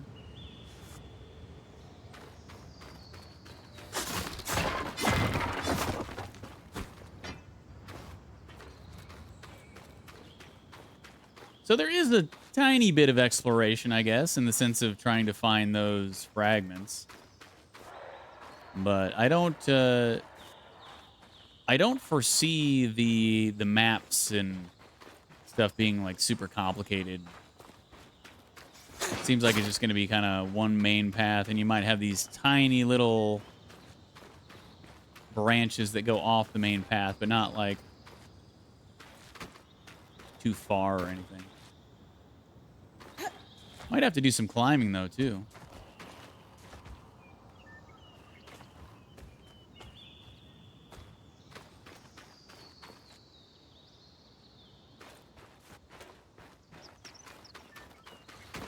I don't know. Seems like we can climb on any surface.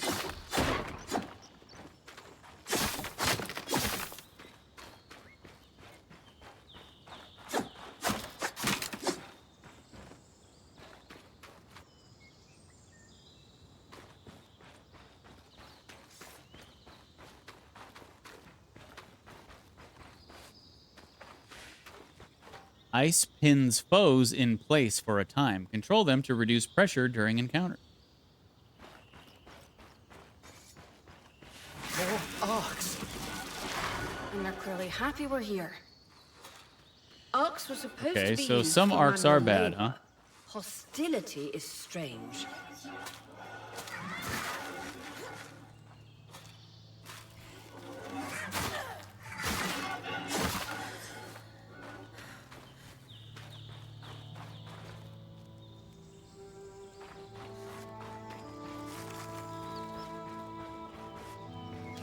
Okay, well, kind of opened up a bit here. Maybe it's not just going to be a super linear path.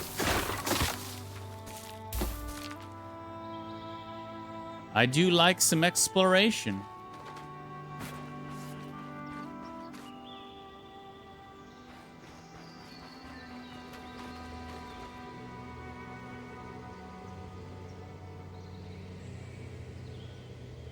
Thought for sure there'd be a lore piece down here, but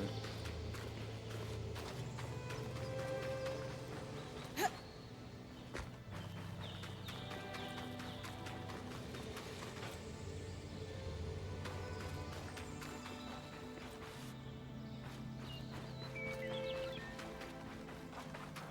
wonder how hidden these things are actually going to be. I don't foresee them like making us climb trees like this or anything. But I could be wrong.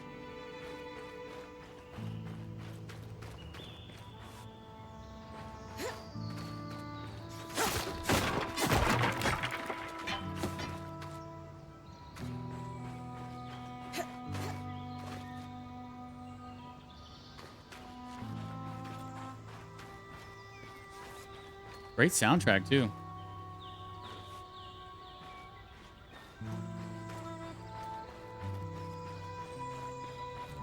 Pretty chill.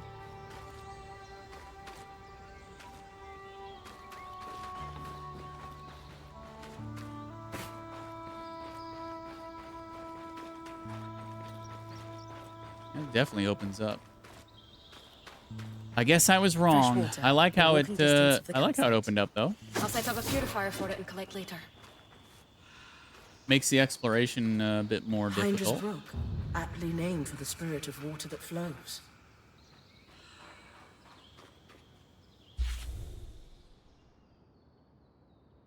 Okay.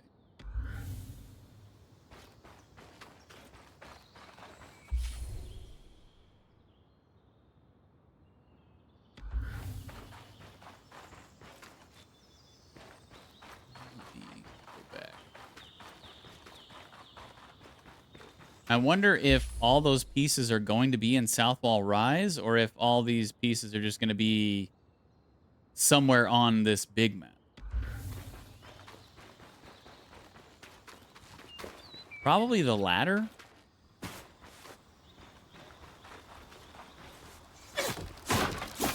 Because I feel like if they are all 5 going to be in South Wall Rise, we would have found a second one by now.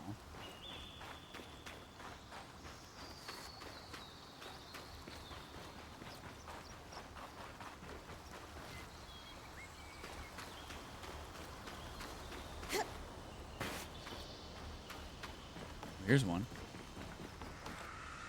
So we are we still in South Wall Rise? Yeah, I think it's probably just going to be all the pieces somewhere on the overarching map. What a beautiful view.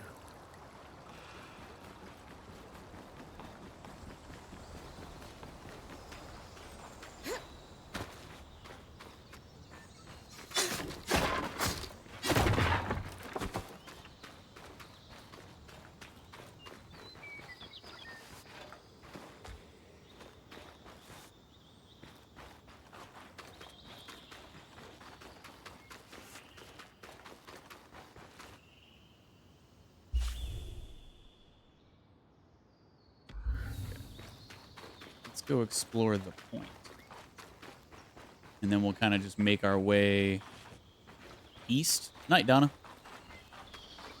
Make our way east and then back around down to the south toward the Sodden Pass. I guess that's where we're essentially trying to go in the end.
Very pretty landscapes.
Seems like I'll take damage if I touch that ice.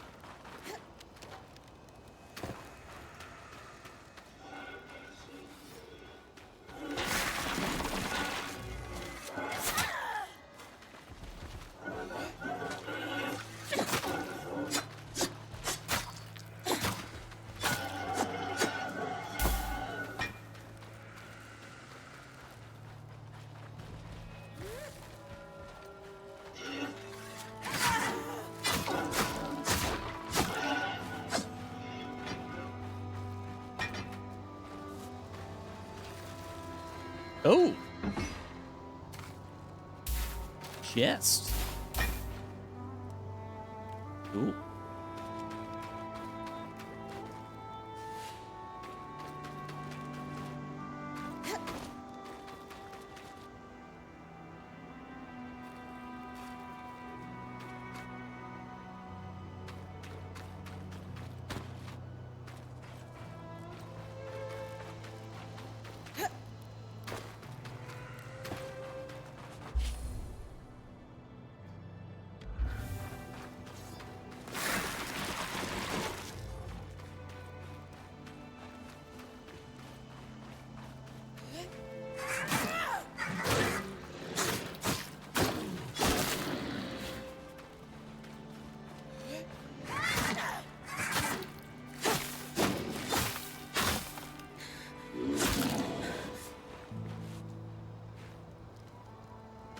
No loot?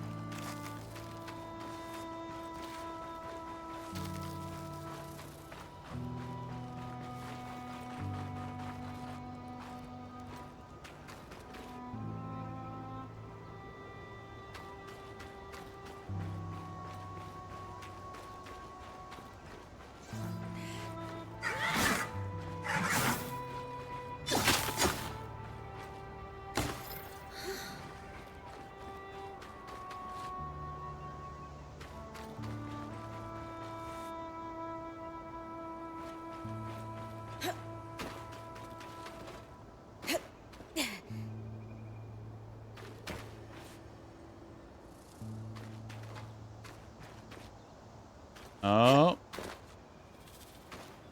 I see it. I see something shimmering up there, I think.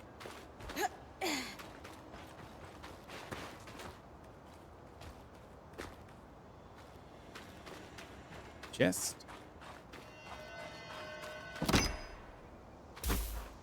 Thought it was going to be one of those fragments, but...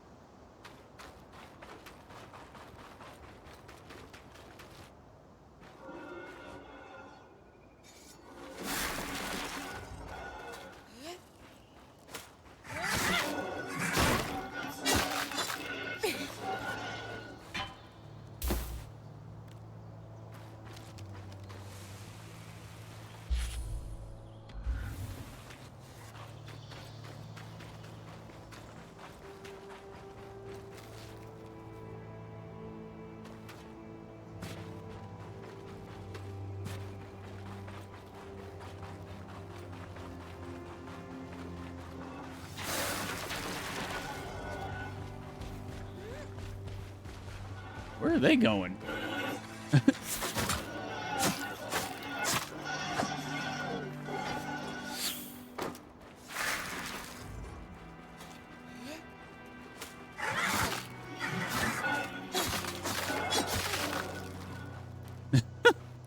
All right, that works.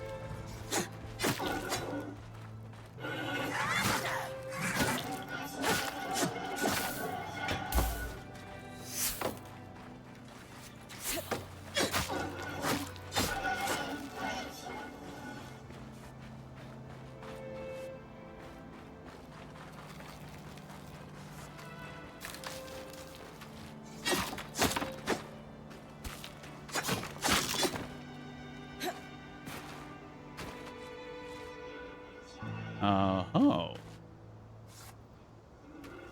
Is this like a little optional dude? Seems like he might be a little tough.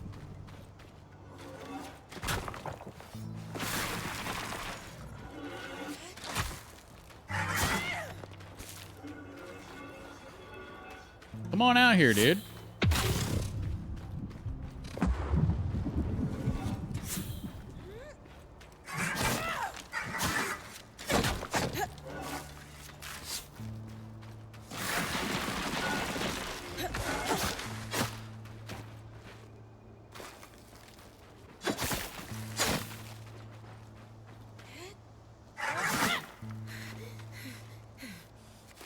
I guess he doesn't want to come out and fight me. He's scared.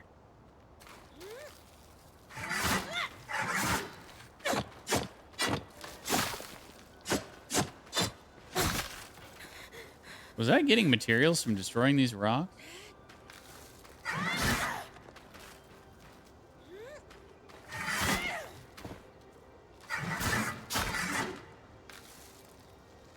I think I got some kind of stone from something.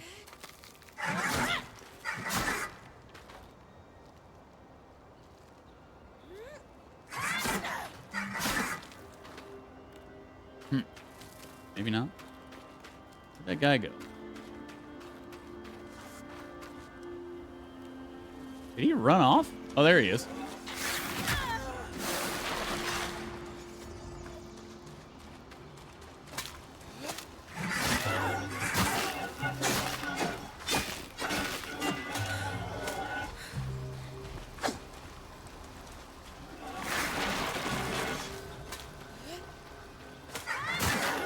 He's trying to like break himself out of the ice.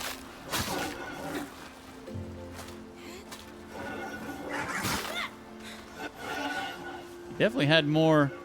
Foes who die while on fire or frozen are considered tempered and have a higher chance of dropping rarer materials. Really? Whoa. Okay.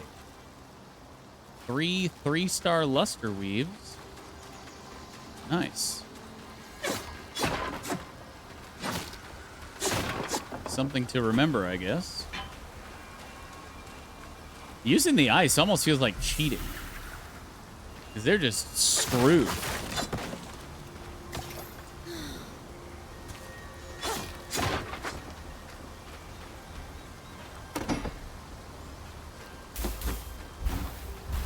Nice. More 3-star stuff, some 2-star.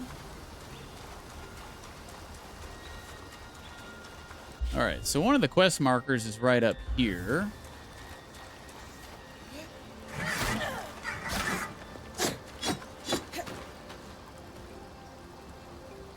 But I don't know if I want to go to that yet. We still got a little bit of exploration back here, I think.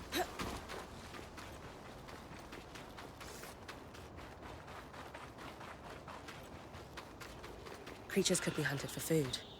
Any of these plants look edible? Dan will put anything in his mouth if he's curious enough.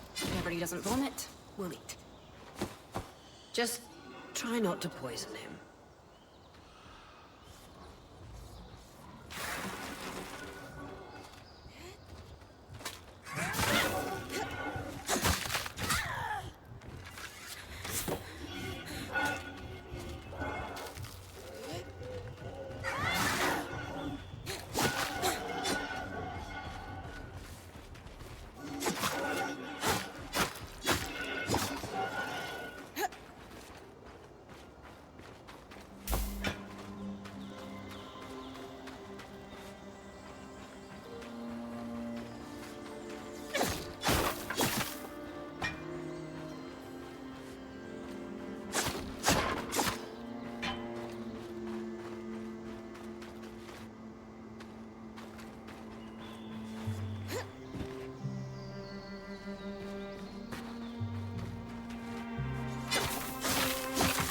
Aha. Okay, so you can get drops from plants and stuff too. I think that's why they were just having that little dialogue to let you know that.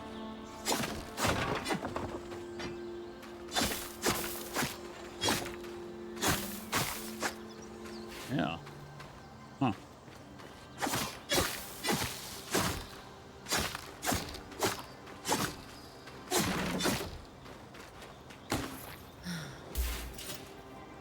Bryn's inventory is full. Return to base camp to safely store all crafting resources or clear space in her bag in the inventory menu. Are you serious? My inventory is full already?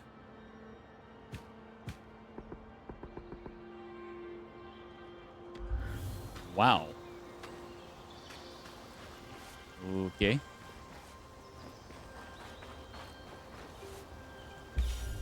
So... am I just expected to run back then and dump everything off? Oh, snap.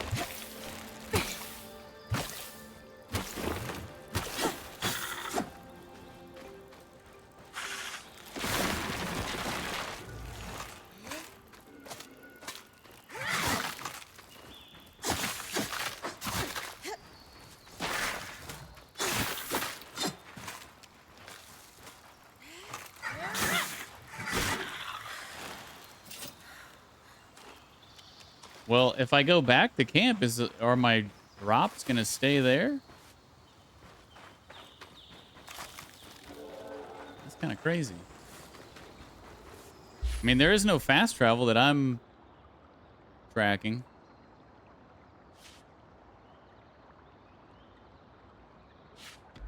Do they really expect you to run back and dump everything? Man. That's kind of, I gotta say, that's pretty lame. Like, how is my inventory full already?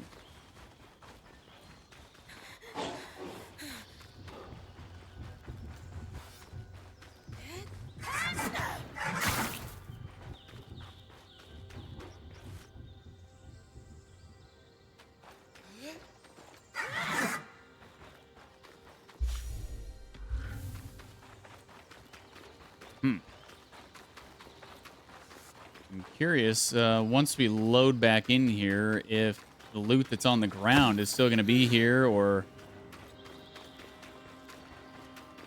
I wonder if everything is just going to respawn.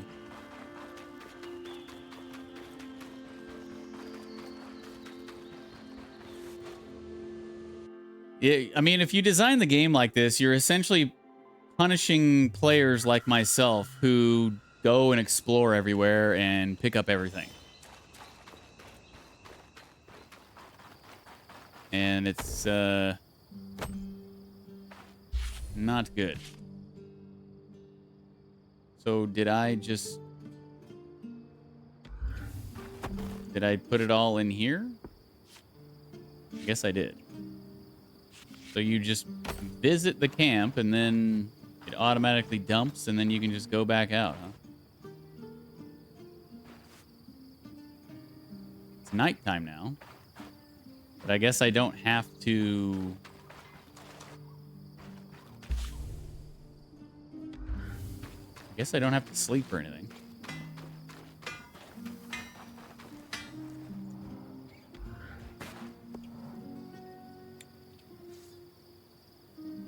Looks like I can upgrade my stuff.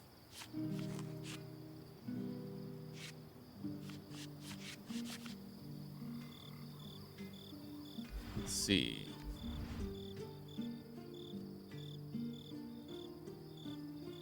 Six canned? Do they all have to be the same? Oh, I think they do, because it looks like I can only select these two because I only have 6 of these things.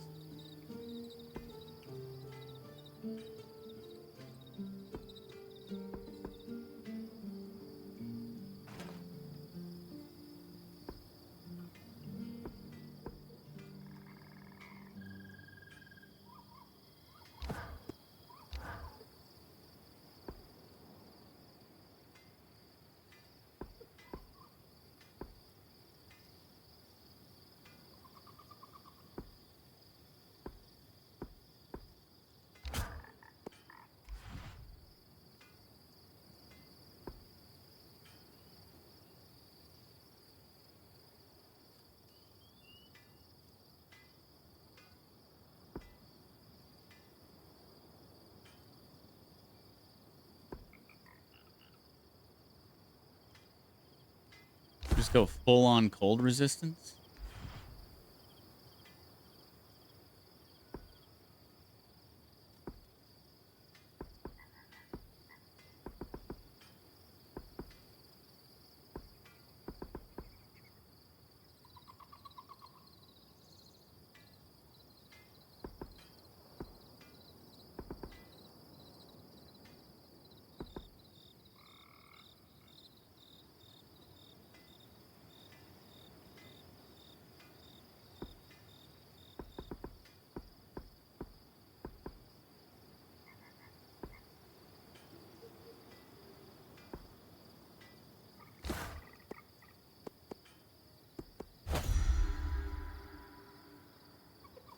Okay.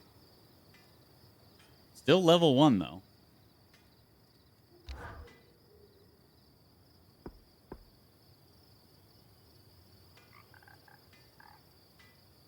Wait, what?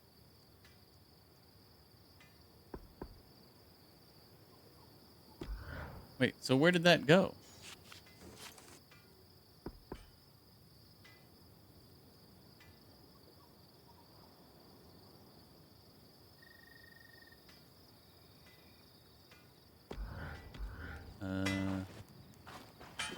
Where did I go to change equipment?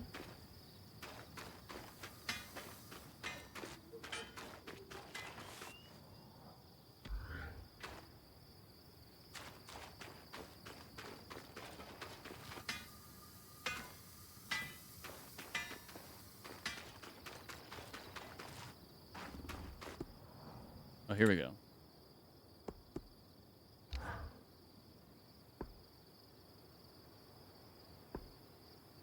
Oh, okay, I did equip it.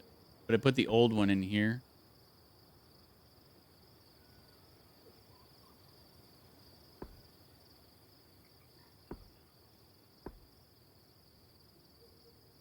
Oh, okay, I see. So it basically gives you blueprints for like basic stuff, and then you can kind of increase the stats on it how you want, depending on the materials you use.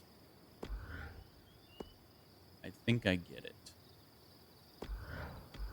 Okay. But the ones that I crafted are equipped. So when I'm finished scouting the landmarks you mentioned in the Hollow, should I come back to camp immediately? That's entirely up to you. Points privilege. You're the one taking the risks, so you can gauge how far and how long you can push. From time to time, I or the folks around the camp might have requests, but we'll defer to your priorities. And if you get into trouble, I'll pull you to safety. Might lose some resources, but that's a small price to pay. So yeah, if you die, looks like she just pulls you back to camp and you lose some resources. Sorry, went to go get snack bacon. It's like regular bacon, just in snack version. Oh, no worries. No worries at all. No need to apologize. Got it. Enjoy your snack bacon. A lot of responsibility. Points privilege. Snack bacon, regular bacon, doesn't matter. Aurea. I'd eat it. It's Lane, by the way. What's that? They don't like to be called Lane Free. I heard you saying it to Bren earlier. That's the name their parents chose. Lane is the name they chose. Fair enough. Didn't realize. Thank you for letting me know. Lane, Lane, Lane. Not Lane Free, but Lane. Wait, she still got beach bubble. She got something else?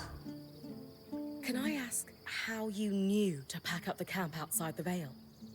The tangles were shifting. They'd been static the entire time. And then, suddenly, just as an arc deflects a wave of Drake's breath, they start to move. That's no coincidence. How do you know to run to me, then? The tangles closed down the path the caravan took in, and it wasn't like I was going to abandon you. Okay. Looks like she's done talking. Go back to crafting. It's super crispy. I love it.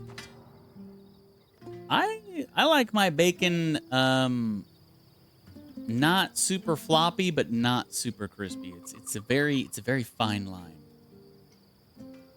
My mother-in-law, though, she practically likes her bacon burnt, like super crispy.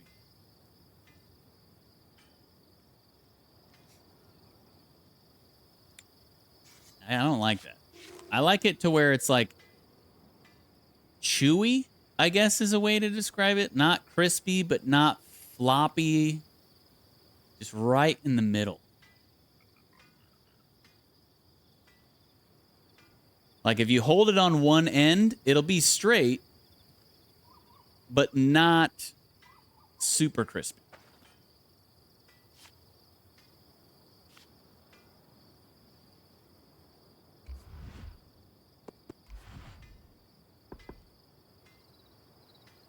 I think I'm gonna hold off on. Yeah, we'll hold off on the crafting now until I get some more. We got new bracers for now. I guess we'll head back out. I don't know if there's going to be like changing of enemies. Actually, do I need a save? Does this game auto-save? It does auto-save. Okay. We'll throw a manual save in there too. Yeah, not really sure how I feel about this whole small inventory thing. And yeah, looks like all of the loot boxes, all of the breakables do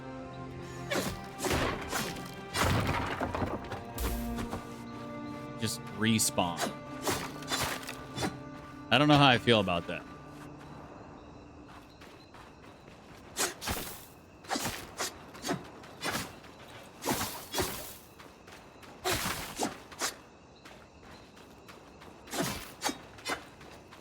I would think there are elemental enemies, hence the cold and fire resistance. Yeah, I would assume that as well. But I was kind of just making my bracers full-on cold resist.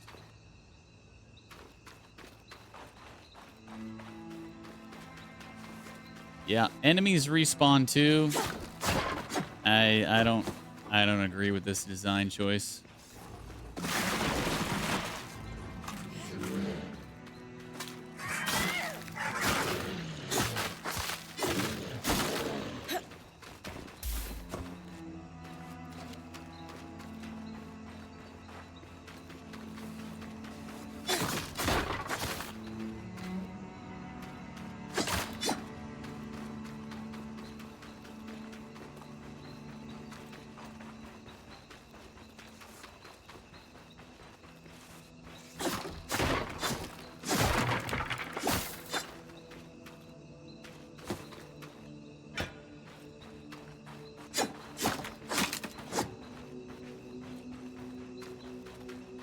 I don't think the, it doesn't seem like, at least so far, that the enemies change between day and night cycles.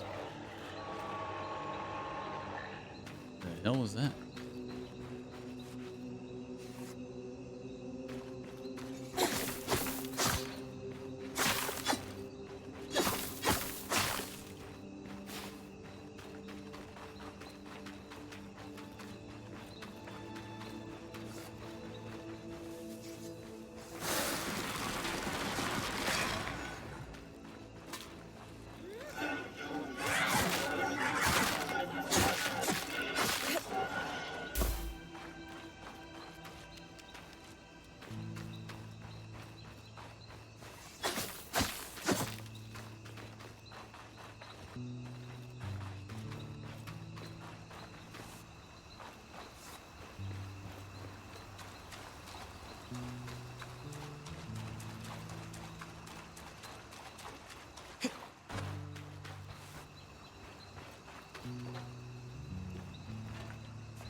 I wonder if the red cotton and the yellow linen is to like dye your stuff or change the color of your stuff. Oh, wait a minute. This looks suspect. Like I could get inside this log or something? Or not. It's just more log. That totally looks like, you know, if it's breakable, it's just totally looks like a door or something, you know? I guess not. I got all excited for nothing.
This must be Founder's Lake. But lakes are still. Why name it after the spirit of flowing water? Oh, hello.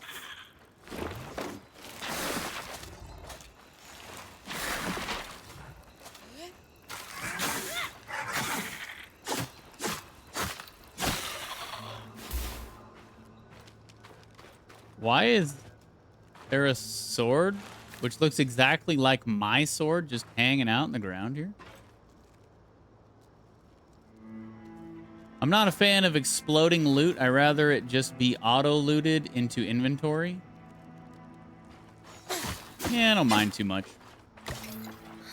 But I do think the... I mean, if your game is going to have some sort of exploration to it, then having respawnable crate boxes and stuff like that, I think is just dumb.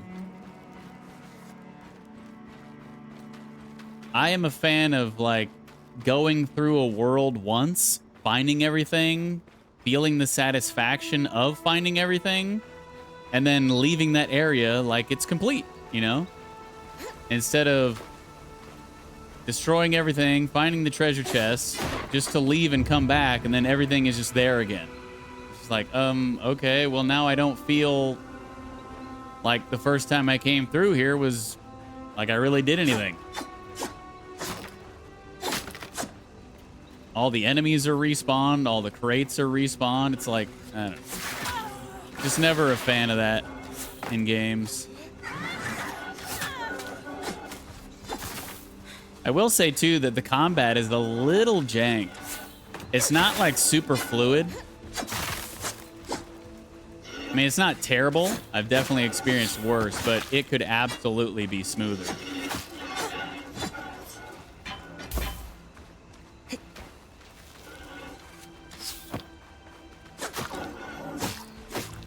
Maybe it'll get smoother with upgrades or something. I don't know. Stop running. Accept your death.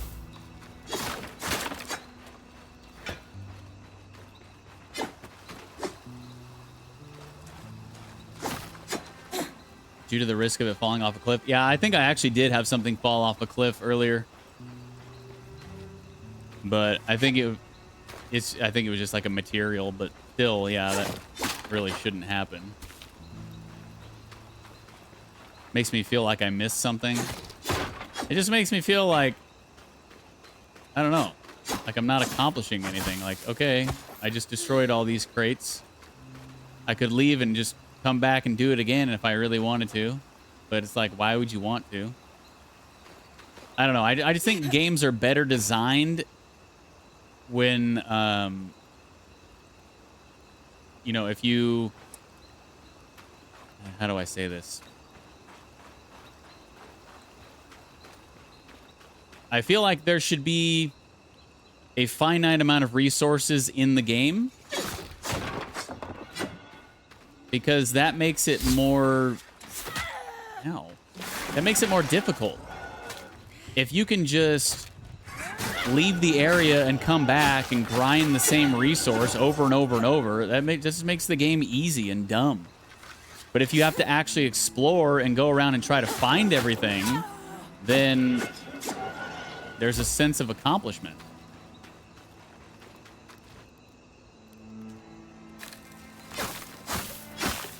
Like, oh, I need some more red cotton. Okay, I'll just back out and come back in and destroy all the red bushes 10 times. And it's just like, I don't know. I just think that's dumb.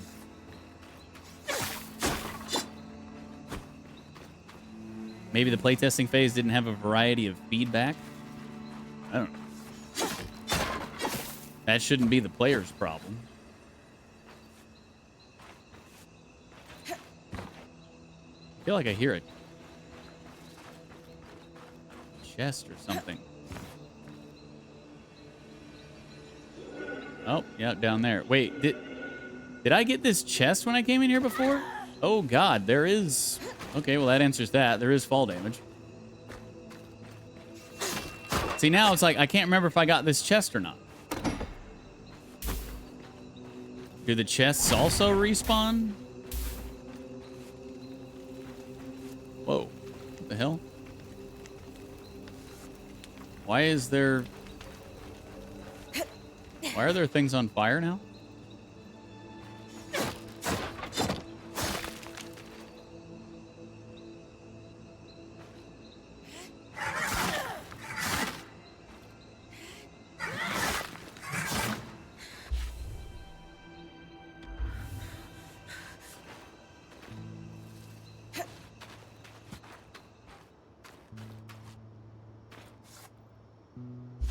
Like, I think I've already been over here, right? I don't like it.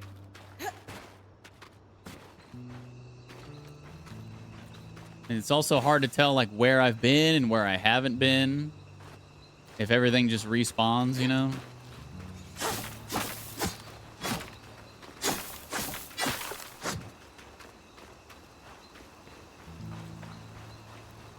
The completionist in me does not like it. But for people, you know, I guess it's great for people who just kind of like run through and pick up things here and there. It's great for them, but for me,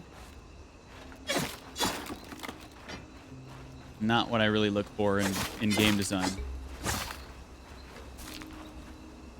That's all right. We'll just have to deal with it.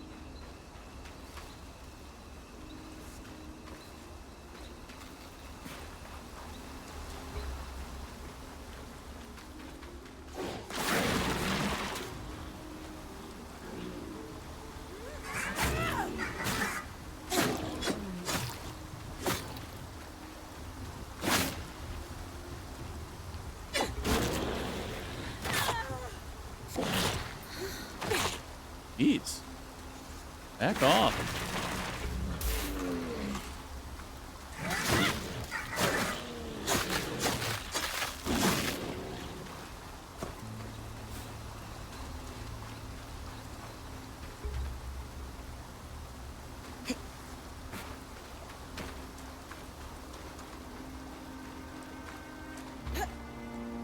Whoa, there's a blue boy.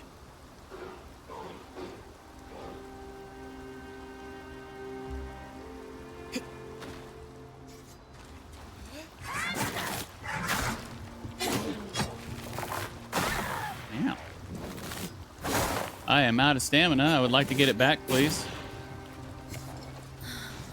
Holy crap. This dude... can't see.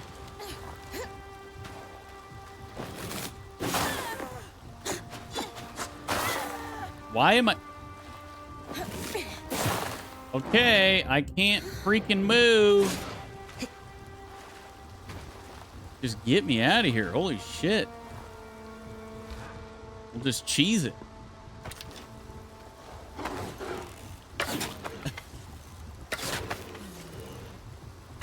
Well, I think headshots are a thing. now he's running.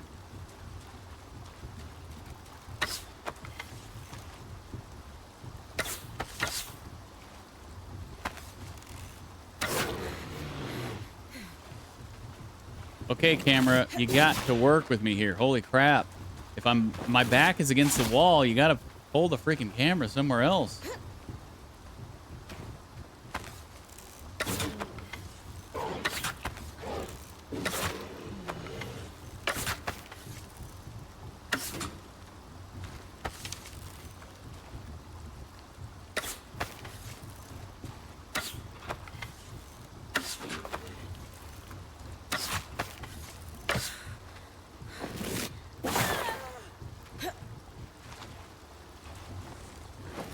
This guy is insane.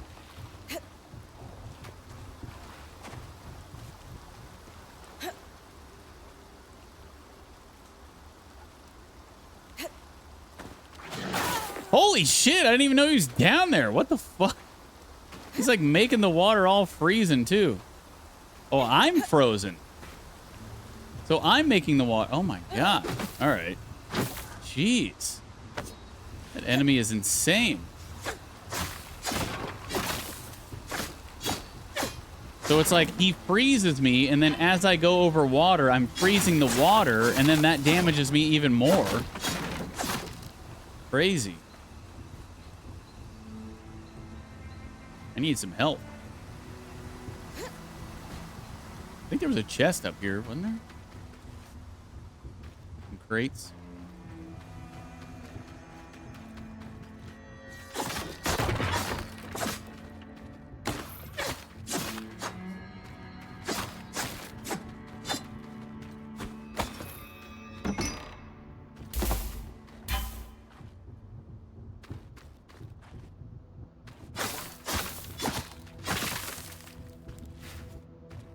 Okay.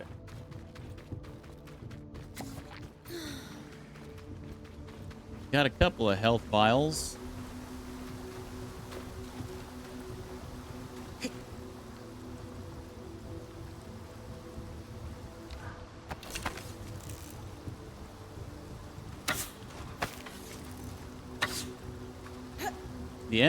The AI definitely has like anti-cheese mechanics. He's like running off whenever I'm up above, just shooting him.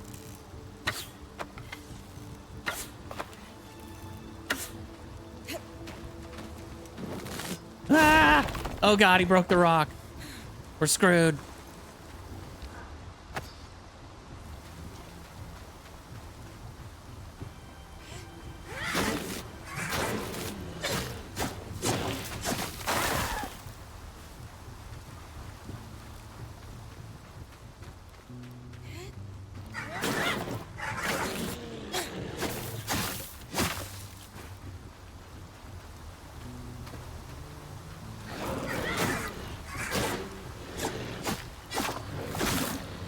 Die. Holy shit. Dude had HP for days. How much health does he have? That would be nice. Yeah, I think you can only see boss HP bars.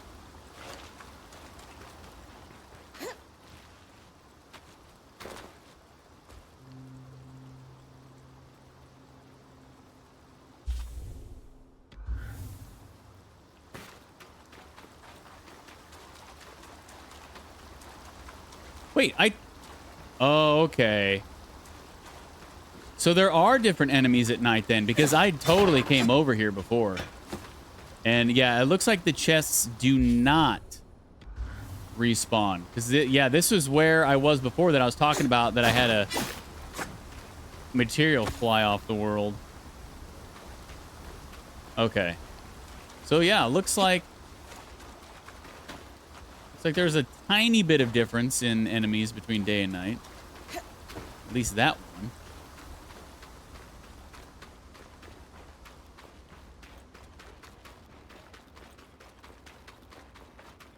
Okay, I guess I'm gonna head up here to this quest marker now.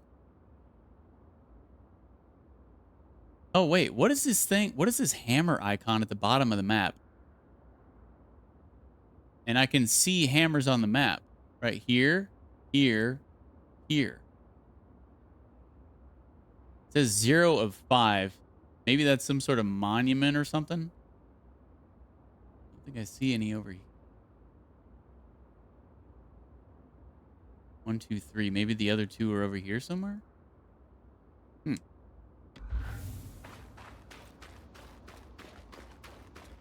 Maybe like something to repair the string thing? The strand thing? Maybe.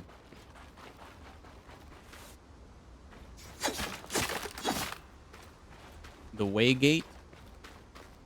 This must be Or the second loom gate. Loom gate.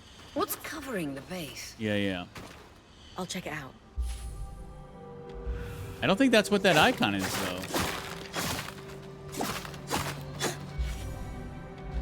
It looks like it's like right. Oh, maybe that. Well, no, I was gonna say maybe it's the lore pieces, but we've picked up some and it hasn't gone. Still says 0 of 5, but.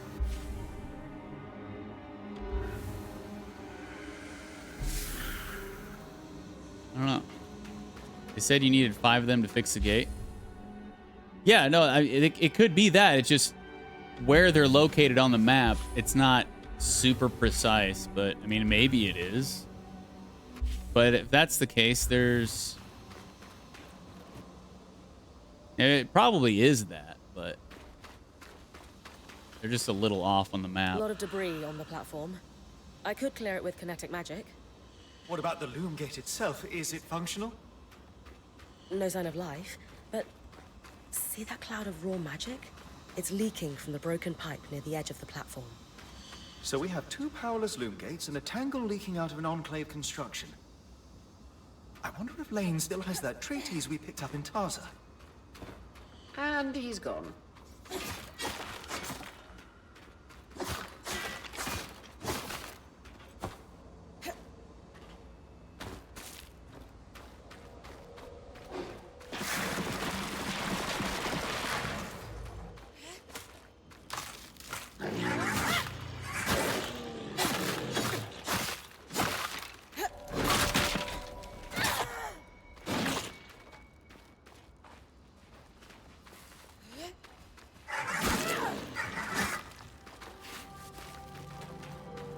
It definitely seems like the, what is this? Designs for crafting have a glow and audio indicator to make them easier to find. Collect them to unlock new gear for creation with Solo.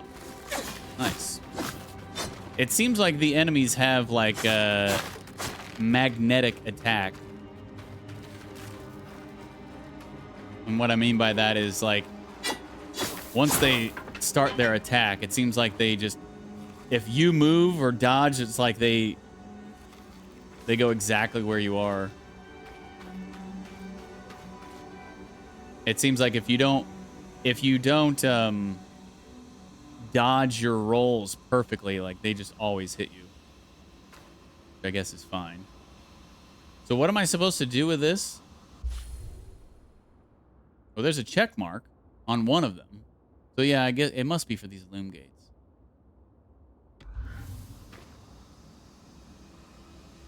You said something about this magic coming out of here, but I think we'll...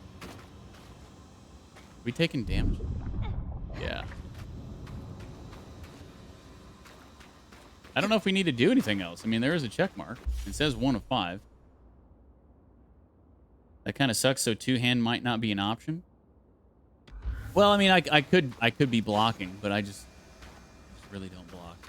I'm more of a dodge kind of guy.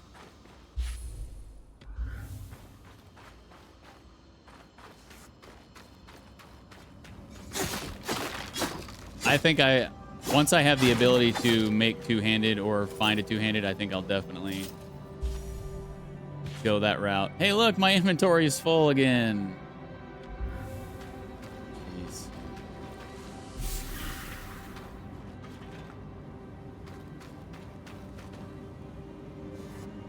Also, it would be really nice if there were fast travel points within the map.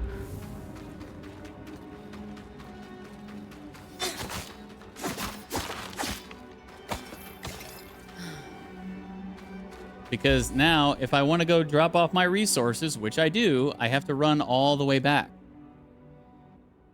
And it's like, okay, and then whenever I come back in, I've got to run all the way back to the point where I am.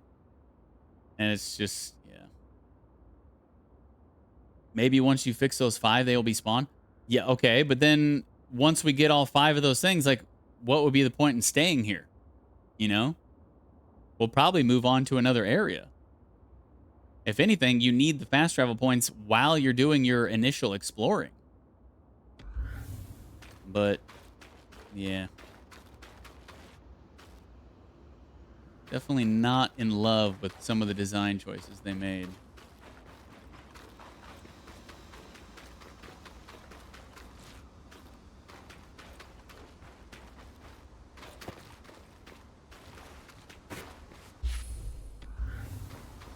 Okay.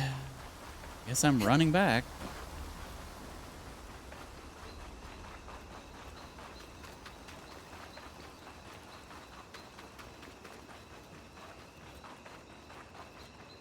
Leave me alone.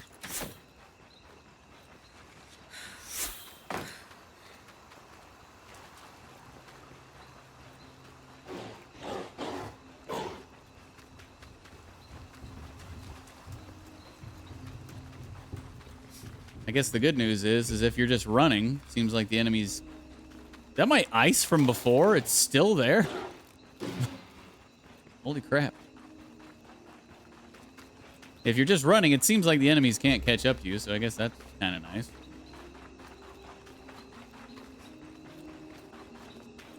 You gotta run all the way to the back. You can't just recall it. Yeah. Yeah. I mean, you open up your map, you can't do anything. You can't hover over... I mean, there's no, like, fast travel back to camp, or at least not that I'm tracking. Yeah.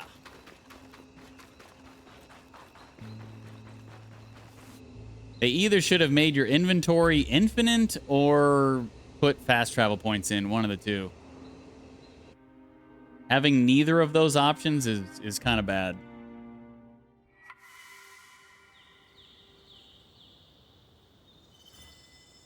And I guess every time you come in and out of camp, it changes the day-night cycle.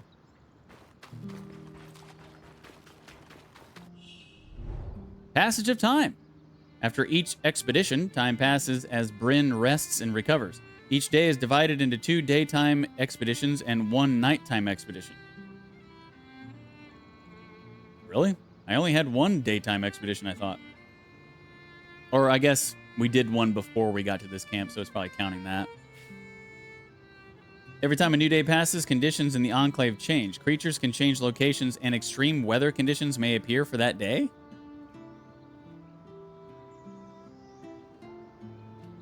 Okay. Not really sure how I feel about that. I guess we'll find out. So we got the new torso armor. Looks like it has a max magic modifier on it.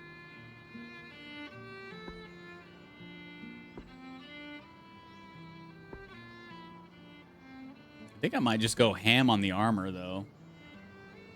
It seems like this will have more max armor than this, since it has higher base armor than this.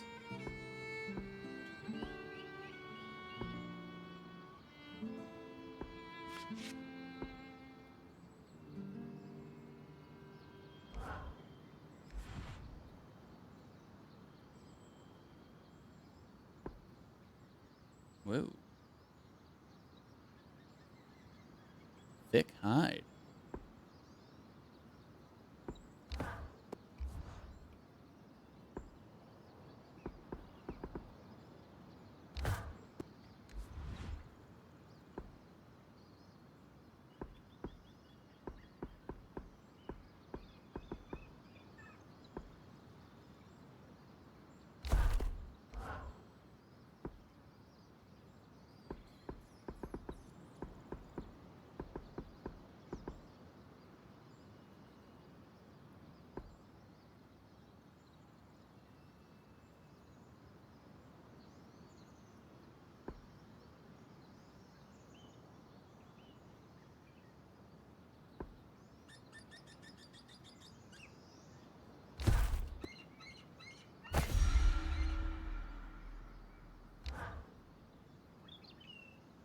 Okay.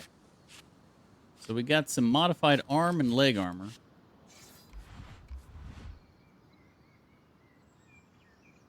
You even have heat and cold resistance on your weapons? That's interesting. Higher quality mats means better armor rolls. Yeah, like the higher the quality of the mat, the better stat increase, basically. So basically, this game is saying explore every rock. Yeah, I don't know about that, but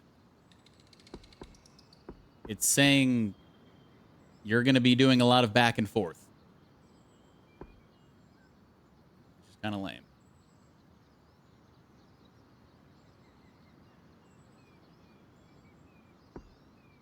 And I have no idea what weight is. Like, does weight have something to do with, like, your speed? Your stamina? The lower your weight, the less stamina cost for, like, swinging your weapon and stuff? No idea.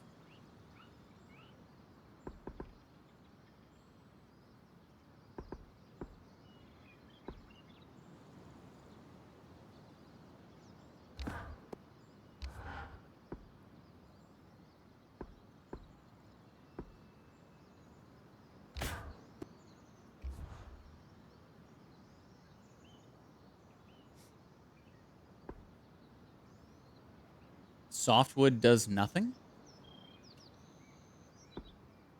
You can add softwood, but it's not going to increase it. Interesting. So the 20 hours is starting to make sense now, and yeah, lower weight means you can carry more. You talking about for my inventory? I don't think my inventory has anything to do with that. I think my inventory just has a finite amount of boxes, and once you fill up those boxes, you can't pick up anything else.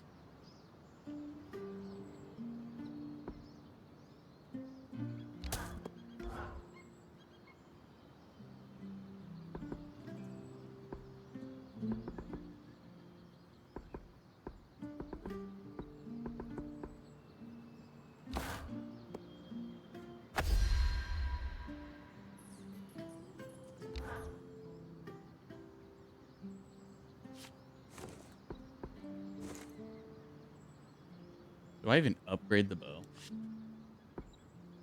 I feel like I'm not going to be using it a whole lot.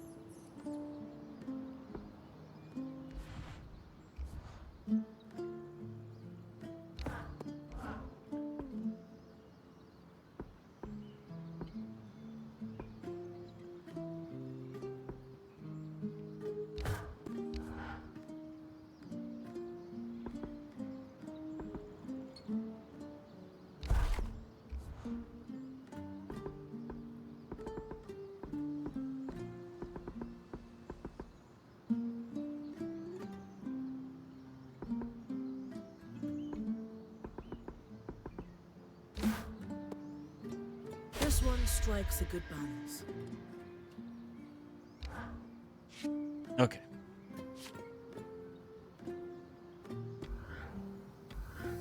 Enough crafting for now.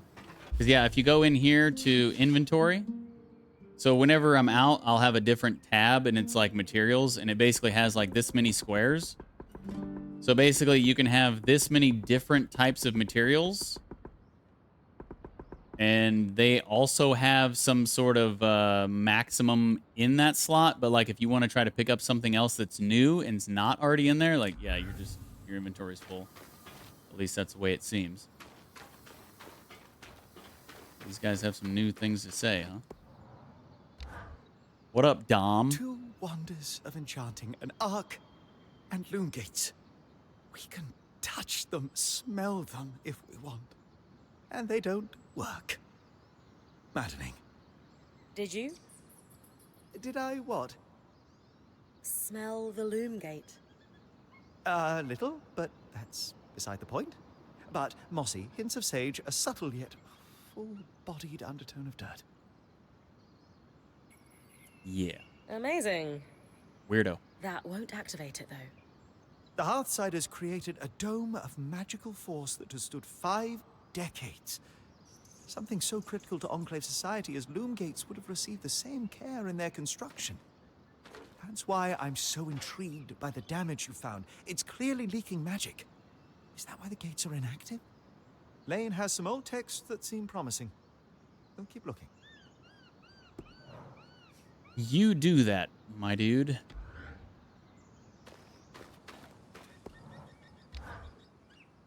They are quite the thing, aren't they? Tangles, I mean. After what it was like outside the Enclave, the ones in here are child's play. It is an enduring mystery as to why the Veil's shadow is flooded with them. I did not expect that they would be so common inside the Enclave. Are they common anywhere? No.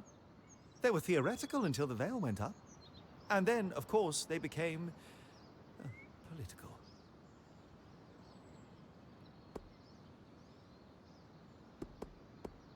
What did you mean by political? The surge was specifically catastrophic towards enchanted equipment. Explosions, out-of-control activations, you name it. And tell me, logically, who were the most likely people to have enchanted items on or around them? The rich and powerful? Well done. So, in a single moment, you have what seem to be hundreds of assassinations.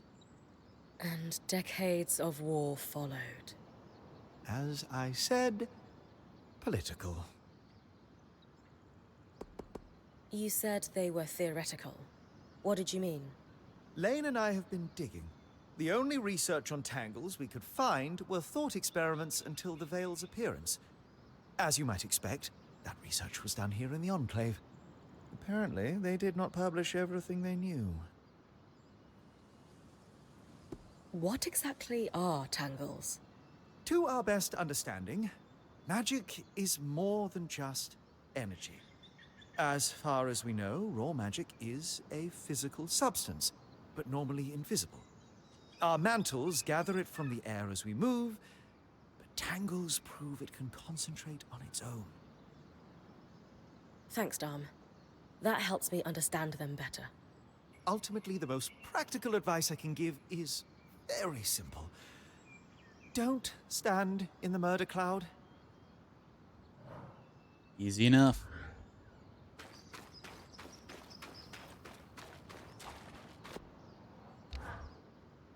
I couldn't help overhear Dar mentioning the surge's impact on the politics of our lands. You really do pay attention to what happens around here, don't you? A survival instinct. Growing up in Udea, you realize the walls have ears. If some of those ears aren't yours, you're at a disadvantage. That was actually the problem, you see? The problem? After the surge cascaded through the Maida, every kind of long-range magical communication broke down. So you have magical chaos and no way to confirm if your nation is under attack. You assume the worst and retaliate. Udea, my homeland, was hit hard. Our trade fleets had become rather dependent on magical navigation. And they couldn't find their way home. Or at least to a safe harbor. You could argue the loss of our fleets was worse than any individual war. Because the trade network suddenly collapsed. My parents used to talk about shortages during those years. It got rough, they said. Yes. And the worst wars are fought over resources when people are desperate. I very much hope we can find the true cause of all that suffering. And a way out to share it with the rest of the world after we do.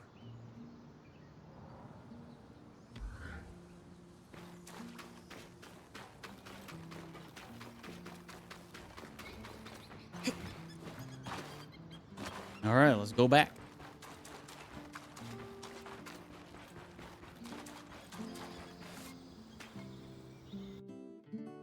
Got a bit more armor now.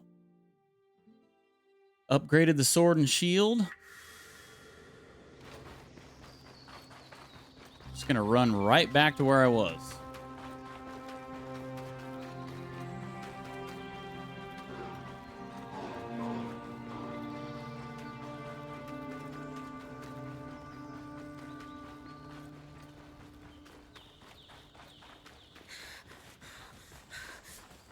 Ah.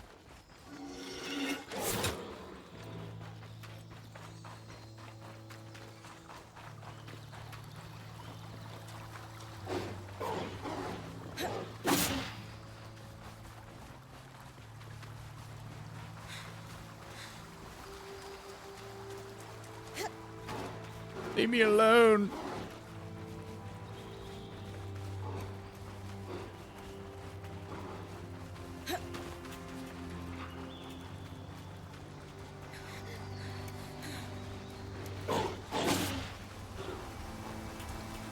I think I'm going the right way. Oh, I'm down below now.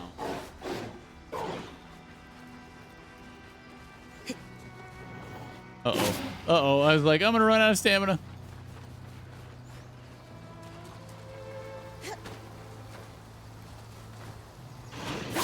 What the? Holy shit. All right, fine. I guess you have chosen death.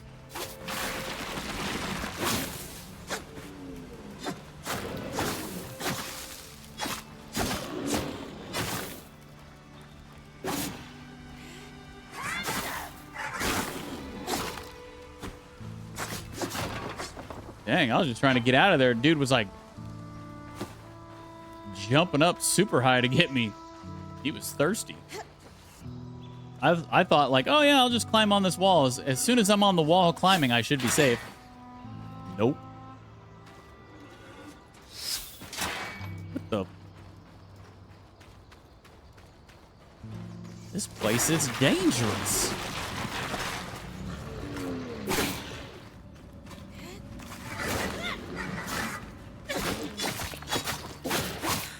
Man. You run out of stamina, it's just like you're just at the mercy.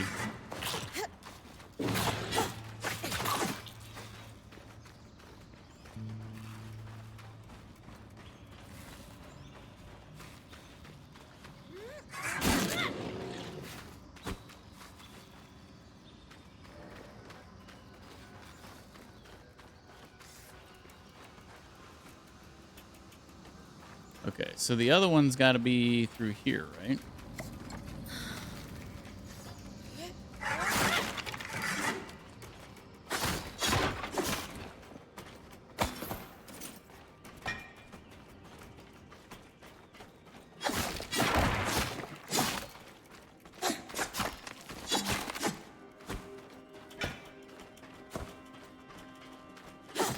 I wish you could lock onto crates and barrels, too. Be a lot easier to attack them.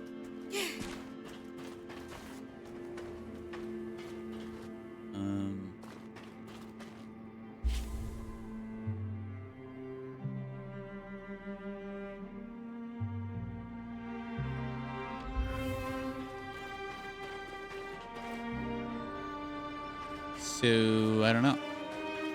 It looks like on the map that another one of those hammer icons is up here somewhere. I don't know how I'm supposed to get to it. Definitely a day cycle thing? What's definitely a day cycle thing?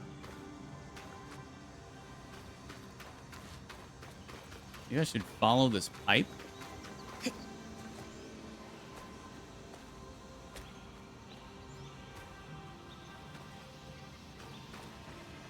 Uh-huh.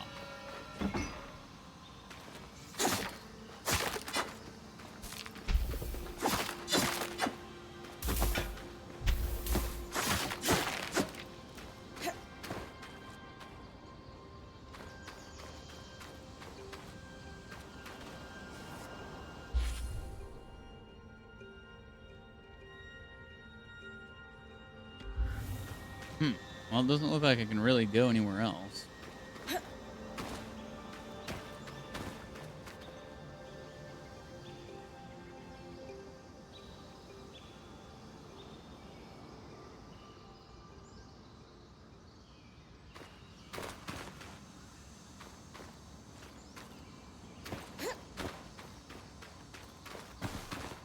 Are hammers just chests? No.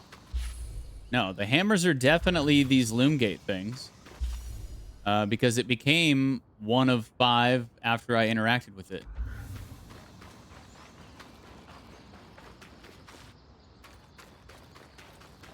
And it looked like the other one was in here, but I can't get through that door. or do anything in here, really.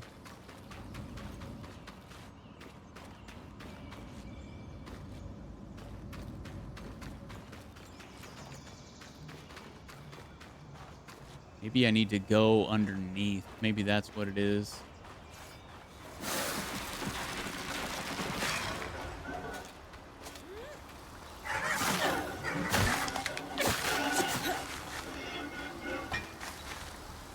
There's a chest. Oh.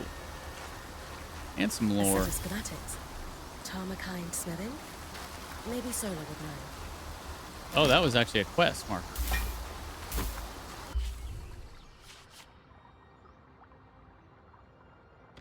Okay, so we found the schematics.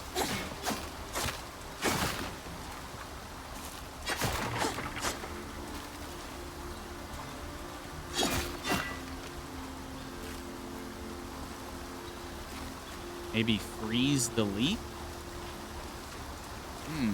I don't know. I think it said something about my other power, but I didn't see any of those yellow orb things around. I guess I can try to freeze it.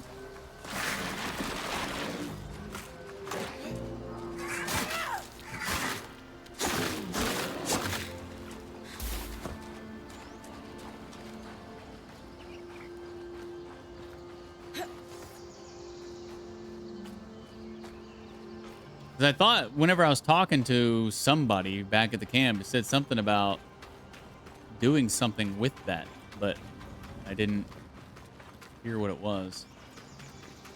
And there's no quest marker for it, so I don't know. I'll try it though. No.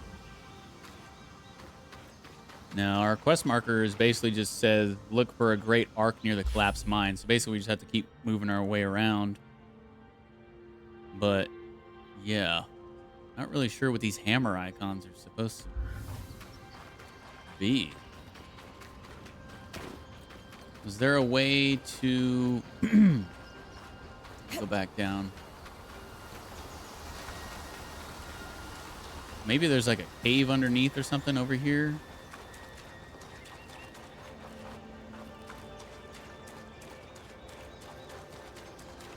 Because whenever I'm walking over one part of that, it sounds like there's something underneath, but doesn't look like I can get underneath.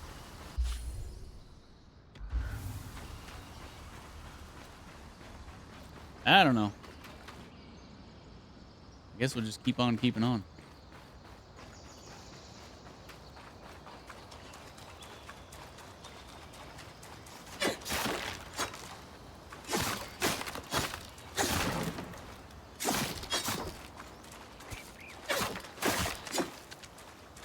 At least not during the day. I don't know if they would do that. If you can only progress certain things on day or night, that's especially considering how there's no fast travel. I really hope that that's not a thing.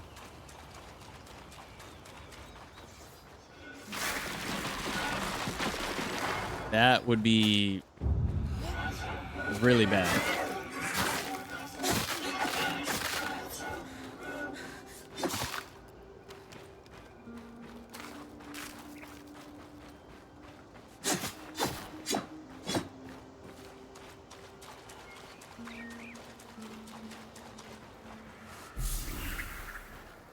How many of these do we need left? We got 3 of 5. 2 more.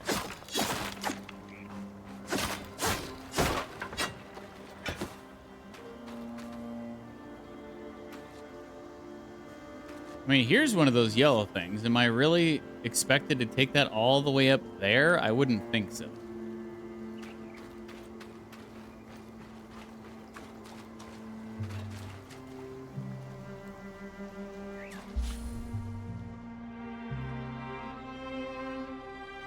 But maybe the, I'm assuming the hammer things are optional.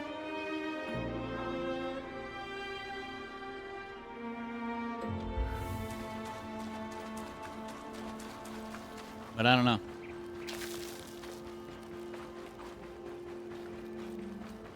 Here's the Great Arc. I was right. It is an arc. A great one. It isn't moving. I'll get a closer look. Is that really a good idea?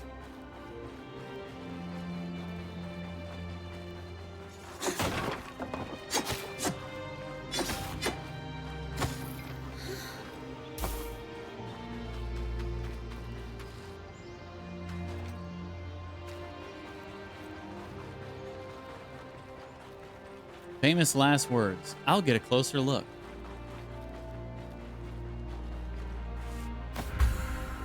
Oh, new design. The blueprint. How much inventory space you got? Probably not enough. It's never enough. It's like we got 5 slots left. It goes pretty quick.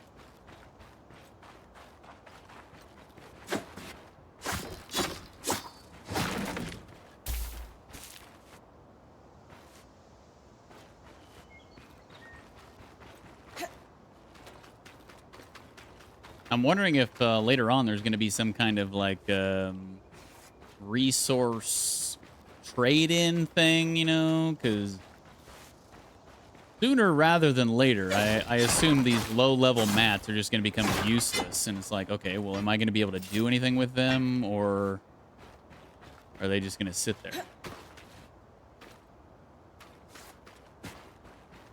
It might even get to a point where sooner rather than later, I'll just basically stop picking up like common tier mats.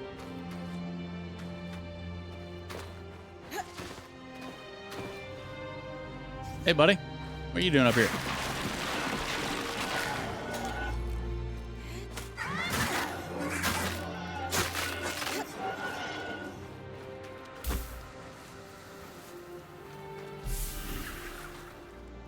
One more entry. Nice. Yep. Just need to find one more.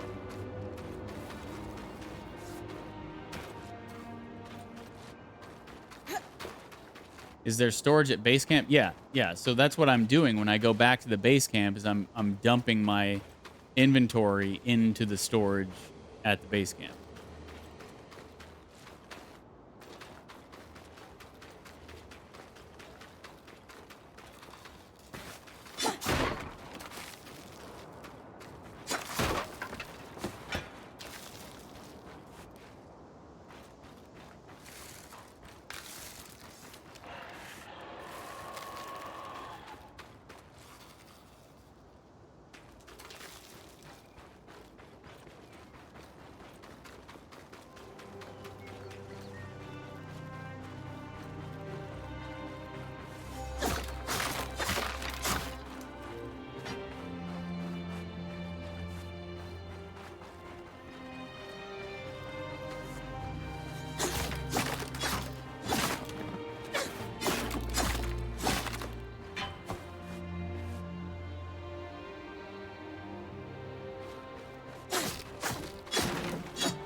When close to a surface, you can also press Y to climb. This behavior can be toggled to default in options. I'm climbing him. I hope he's okay with this. An arc of the stricken earth, I would guess. Any chance you could bring a piece of it back to camp? Doubt my sword is strong enough. Then there's not much we can do with this for now. Dom seems to have an idea about the loom gate, at least. 2 Enclave constructs. Neither of them functional. Good news. Lane found a shortcut back to our camp for you, and we've got the Wisp working. The Wisp? Watch as Wisp. Channel a little magic into your earpiece. I'll redirect it to guide you from the scry to the shortcut. Watcher's Wisp. Press up on the D-pad to conjure a wisp. Oreo will consult with the team and maps to guide it in the general direction of your closest objective. Okay. I see the path. Good. That should take you to the shortcut. Okay. I like the sound of that. I'm assuming it's where the door is. Oh, wait. So now we're 2 of 5 on the hammer thing. Okay.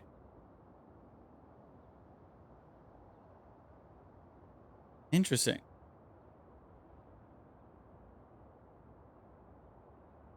Huh. So I guess all the hammer things on the map don't have to do with the loom gates. POIs, perhaps. Although they seem to be, well, the 2 that we've gone to now are main quest related. Like we're forced to go there for the main quest. At least I think we were for the first one. We definitely were for that giant arc. I thought we were for the first one too, but maybe not. But if they are, in fact, all linked to the main quest, it's like, okay, well, then what's the point? We have to go there anyway. Why even...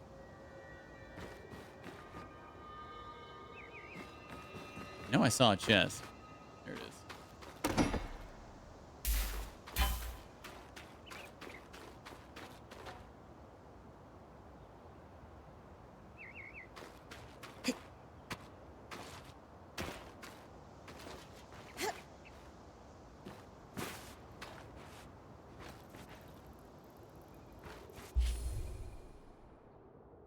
Looks like there's another hammer down here, maybe? Let's check this out.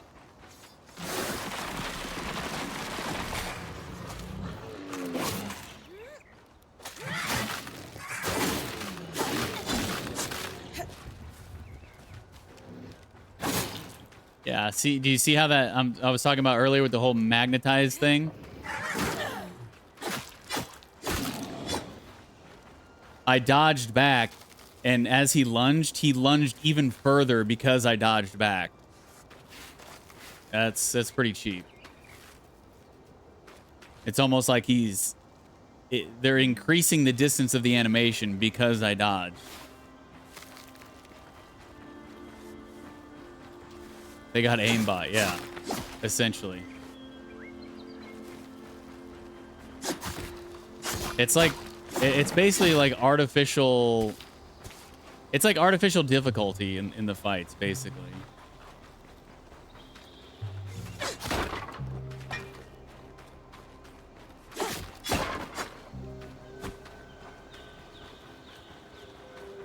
A lot of games do it, and it's just like, really? It's just really annoying.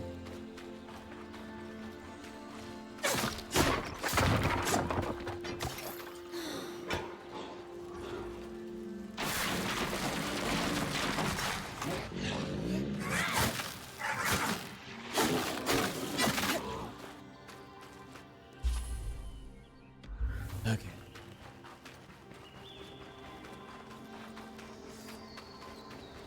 So I think it's actually in this ice thing, but I don't know if I can actually go in there. Oh, wait, we can melt it.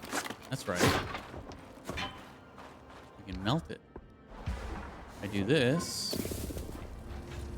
Throw that in there. Hey, there we go. Come on. Melt it up. Really? I guess that's only temporary. And that thing doesn't respawn? Oh, boy. I don't see any of those things. There's only one. Really? All right. Should we just run for it? Oh, God. Oh, okay. It's not in the entire thing.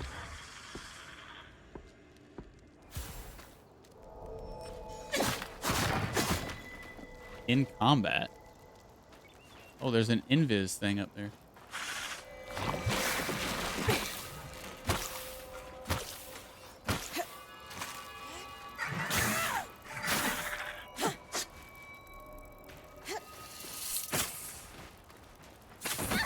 Oh God, get off the ice.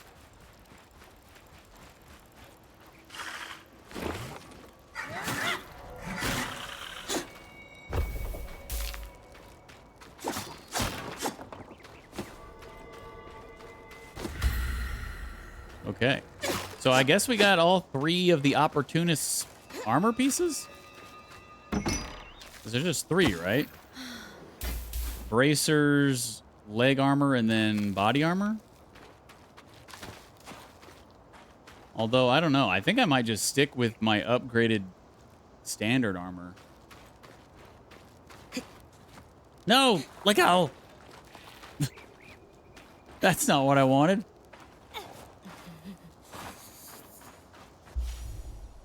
Okay, so that was a hammer too. Huh.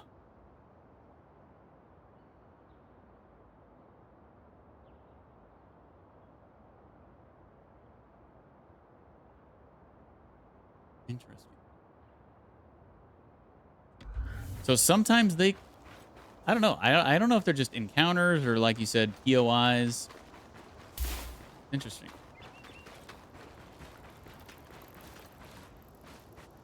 The hammers are armor sets? Is that what it is? No, because... Wait, is it? Maybe it is. Maybe you're right. You're probably right, because we got the 3 armor pieces. The other 2 are probably for a new sword and shield and a new bow. That's probably what it is. Good call, good call. I think you might be right. I think you might be right. You finally figured it out, I think.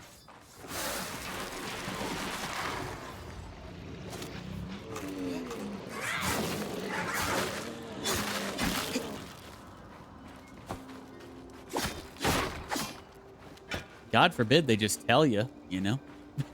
Hey, this hammer icon is like stuff that you can forge. Find the blueprints. Oh, okay. Sounds good. I'll do that. Instead of guessing for 2 hours. Uh-oh. Invis guy? Yep.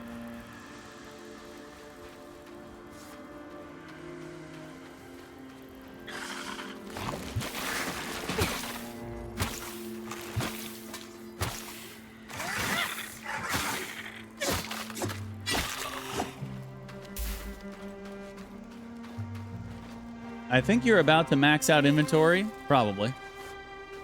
Maybe they did tell you, but they cut the message box before you could read it. That's also a possibility.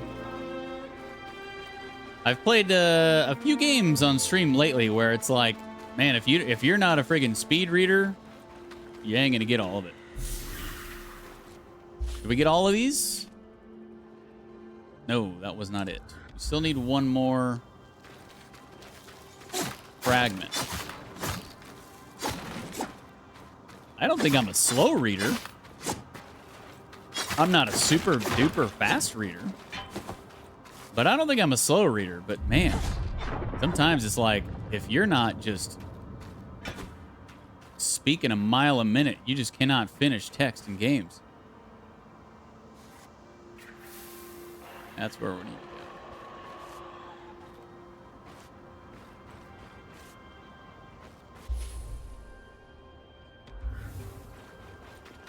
But I want to see what's going on over here. If anything. Yeah. It's forcing us to go over there.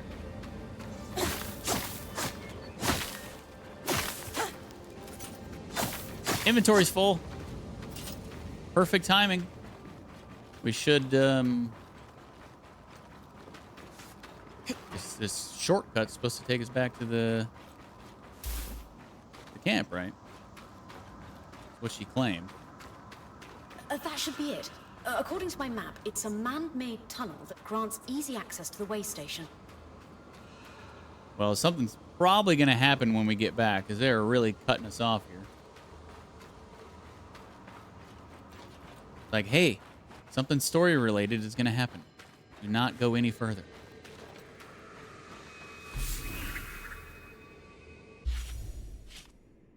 No, that wasn't it either.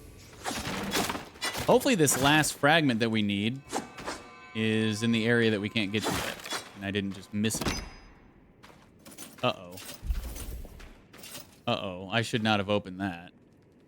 Oh, I can drop stuff. Okay, good. Probably drop this iron.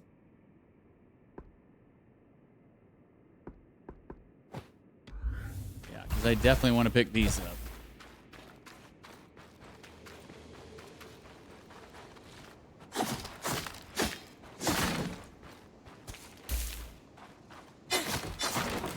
I don't think I've been using a lot of the iron. That's why I dropped it. And it seems to be very plentiful.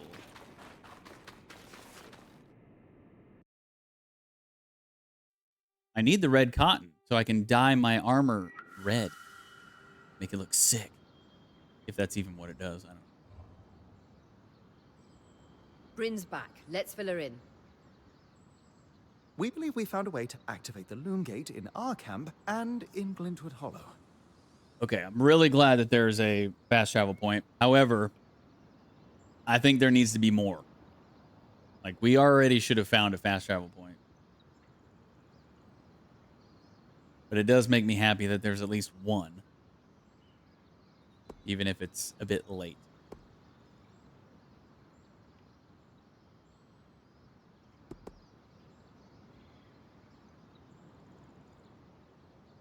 With the Loom Gates active, we could expand our search of the Enclave.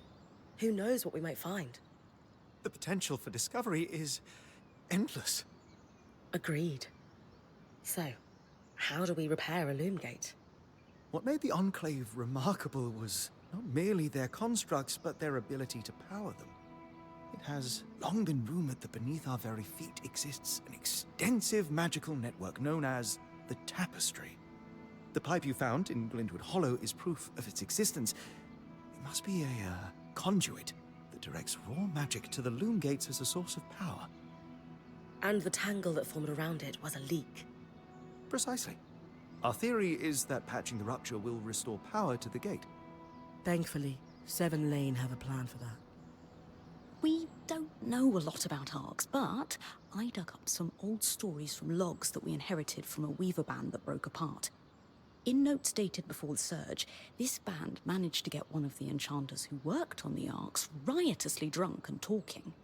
Apparently, the Arks have a thin carapace between their skin and their armor plates that's nigh immune to magic, and can be separated in segments.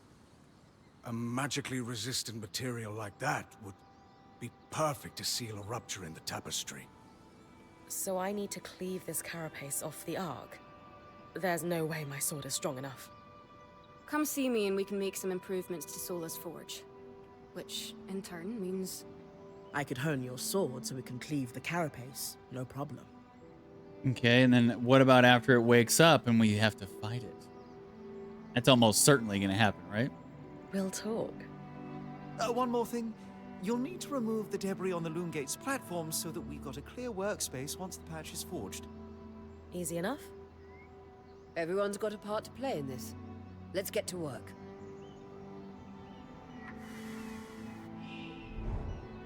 Bryn records all of her objectives in her journal. To open it, press start.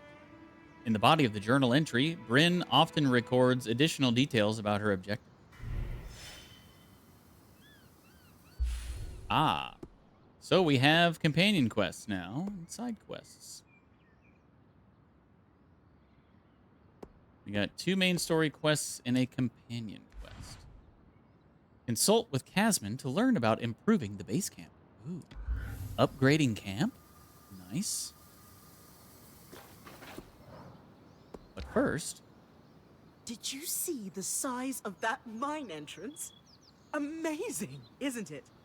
You mean the one behind that huge deactivated Ark? That's the one. Given the size of the entrance, I can only imagine how huge the mine must have been. Their yields must have been incredible. I've heard the rich resources are a big part of why weavers first settled this area. The land's hostile, but they knew it was worth the risk. Ores from the Enclave are high grade, very pure.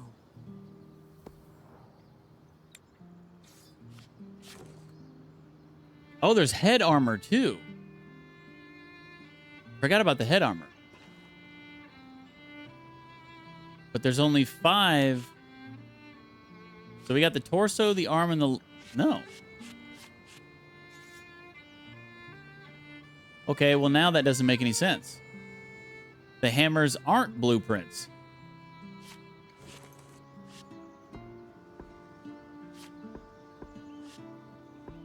I thought we got 3 of the opportunist stuff, didn't we? Why is it only showing arm and torso? Oh, the head armor. We didn't have head armor before. That's okay. So yeah, we do have 3. We do have 3. Interesting. But if there's also leg, sword, and bow, then that would make 6, not 5. Maybe there just isn't one of these things, which is kind of odd. We got to go with the head armor because we don't have it. We have nothing in that slot. So let's see what we can do.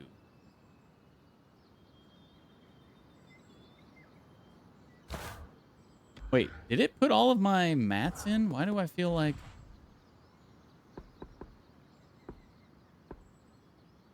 Maybe it did.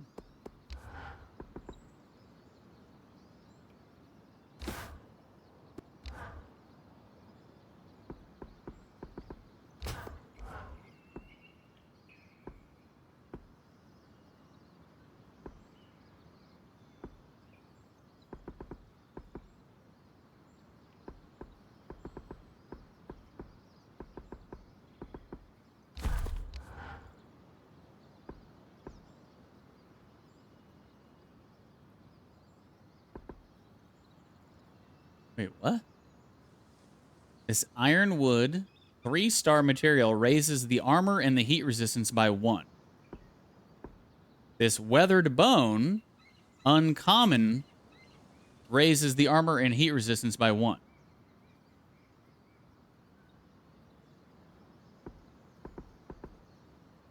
That's weird. Why would an uncommon increase it the same as a rare?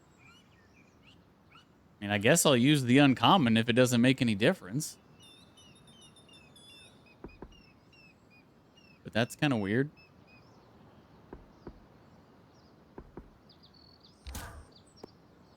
Nice to work on something a little lighter every once in a while. Sweet. We've got a COVID mask.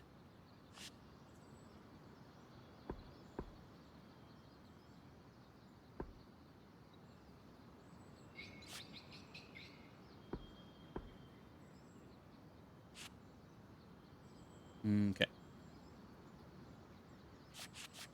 So we should have something upgraded in every slot now, except for bow. Maybe it's just main armor and 1 piece you can choose for a weapon to upgrade? Maybe. Maybe it's like choose the sword and shield or choose the bow. I will definitely choose the sword and shield. Every time. Every time. Quest complete?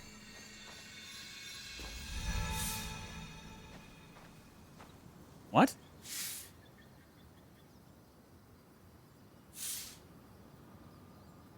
What? Huh?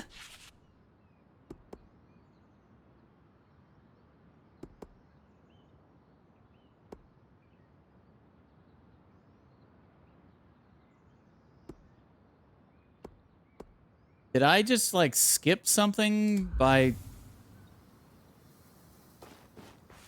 I don't know what just happened. I don't know if that was a bug or if I got ahead of the game and just force completed something by crafting that mask. That was weird. I believe I was promised one epic tale on how you discovered the route into the Veil's shadow. I suppose I did promise you. Rumors of a safe passage into the shadow had been swirling among Weaver circles for the last 5 years. They'd always piqued my interest, but I couldn't get a solid lead on it until 2 years ago. Weavers in a caravan bound for Don Brennig told me they no longer had a point. They'd lost an older Casil fellow who journeyed on the Strand Road before the surge. He insisted on one last big expedition before his retirement. Into the Veil's shadow. It killed him, but they got pretty close. So you got the route from that caravan? Not quite. The point that died was the one who led them in. He had the trade roads memorized. But it was confirmation that getting close to the Veil was possible.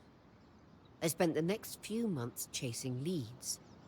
Eventually, I was able to trade an Ash Peak Drake's Tooth for a map of the trade roads with a dubious Ashar woman in Tarza. A Drake's Tooth? Some people believe grinding the tooth of a drake into a powder and consuming it could have stimulating properties. Ah. Fools. Regardless, between the map and the other leads, I was able to plan the route that led us to the Veil's shadow a fortnight ago. The final missing piece was an apprentice point to take on the expedition with me. Glad I could help. Thanks for sharing, Aurea. What's a good adventure if you can't regale someone with the tale later?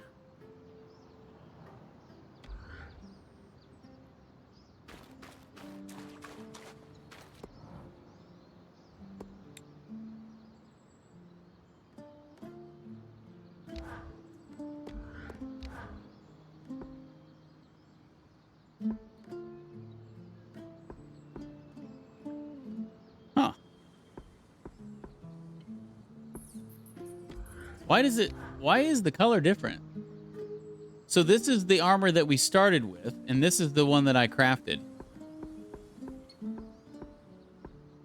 Maybe the materials you choose depend or like change the color? That's interesting.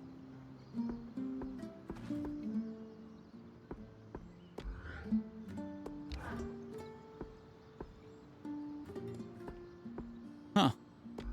Yeah, I think there's something to that. But they don't really explain it. But yeah. That's interesting. Hey, I know we need to fix up the forge, but before we do, I'd like to talk to you about something. Sure. What's up? I owe you an apology. What for? I've been a little cold since you've arrived, and I should have been more welcoming. I was just under a lot of stress with everything that happened. You mean when we ran for our lives from a death cloud into a lost land? Yeah, that. And losing supplies, and Aurea getting injured, and then having a point takeover who... lacks experience. At the time, that's what it seemed like. But ever since we arrived, you've been more than proving yourself. You made finding food and water a top priority. That's when I realized our Weaver band is in good hands. I underestimated you when I shouldn't have, and frankly, I was a jerk about it. It's okay, Cass. No, it's not. I really am sorry. I hope we can have a better relationship moving forward. Thanks. That means a lot. Let's just start fresh, okay? Yeah. Let's start fresh. I'd love that. Me too. You know, when talking to Lane, they mentioned that you actually trained to become Point yourself. I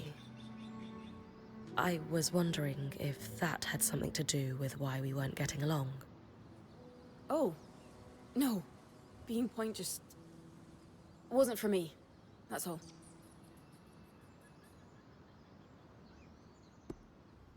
How are you feeling now that we're starting to get settled?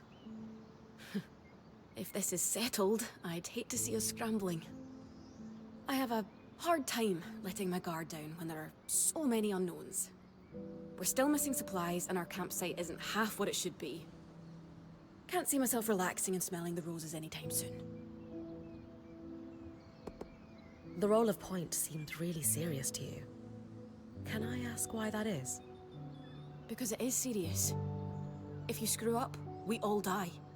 That seems extreme. Think of it this way. Let's say we're low on food in the desert.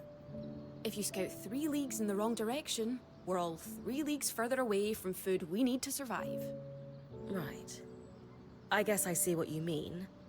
Still sounds like an extenuating circumstance, though. And being the first to enter the Enclave in almost half a century isn't an extenuating circumstance. Point taken, I suppose.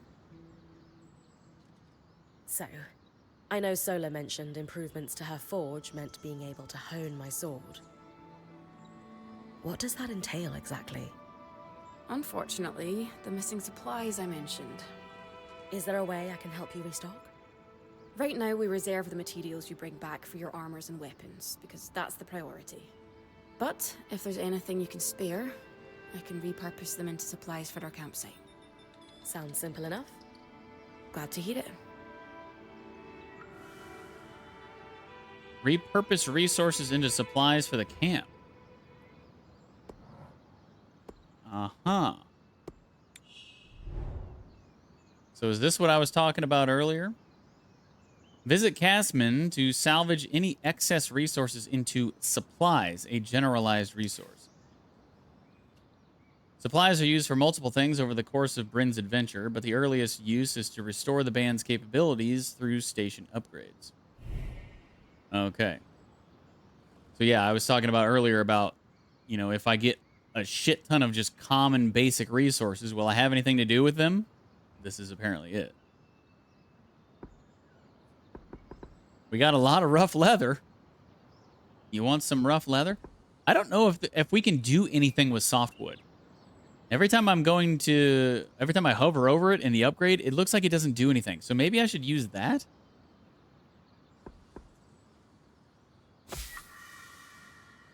And we needed 10. 3, 4, 5, 6, 7, 8, 9, 10. Bang. These are a great start. So you can upgrade scrap? I don't know about that. What scrap? You mean like upgrade resources? I don't think we're upgrading anything. I think it's just like we're using any resource to make this generalized resource in order to upgrade something. With the supplies we've got already, we could shape up our campsite. We lost a lot of stuff when we were running for our lives, and frankly, our setup is only half of what it should be. But we can rebuild. What do you have in mind? Like we discussed, Sola could forge better weapons with improvements to her smithy. Like honing your sword so it can cut through arc armor. Alternatively, Dom could certainly care better for our mantles with new tools for weaving. And to keep you in fighting form, having Lane's alchemical tools in top form is invaluable. There's no end to the improvements we could make around here. And everyone's lives would be safer for it. What about you? Me? Oh, I don't need anything.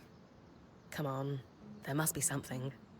I mean, would new shelves be nice? Sure. I also have some ideas for your supply pouches. But don't worry about me. I'm fine. Right now, improving Sola's forge is more important. Did she say something about improving my pouches? Increasing inventory? No, I would love to do that. Please, please tell me. Kaz, don't be shy. If it's shelves you want, it's shells you'll get. We'll organize the crap out of this place in no time. No, I don't need them. I mean, it would be nice, but I'm fine. Come on, say it with me. I deserve new shelves. No. Yeah, I thought that was a stretch too. Don't worry, we'll make some improvements around here. Thanks, Bryn. What about the other... Weren't there other dialogue choices?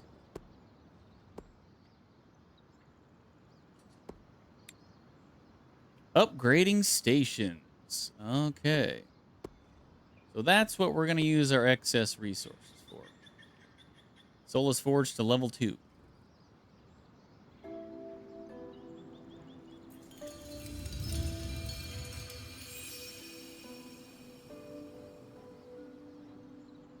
So, what does that entail?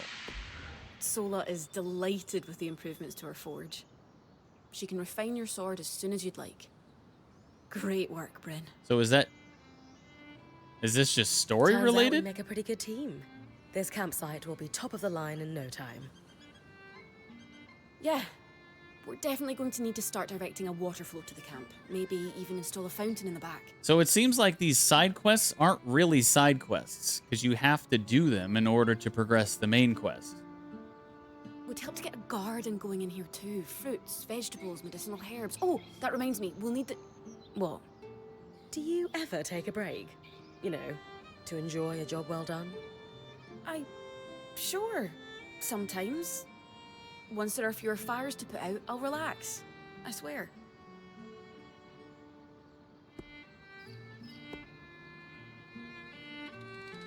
Just try to remember, it's not the end of the world if you take a break. Someone will step in to help lighten your load. It doesn't always feel like the others realize how much needs to get done. Then tell them.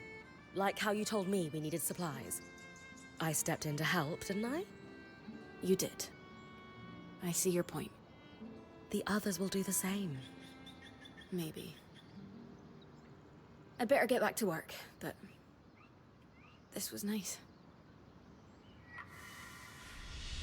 I feel like that side quest is more of just like a tutorial than anything. Remember that you can change your tracked quest in the journal.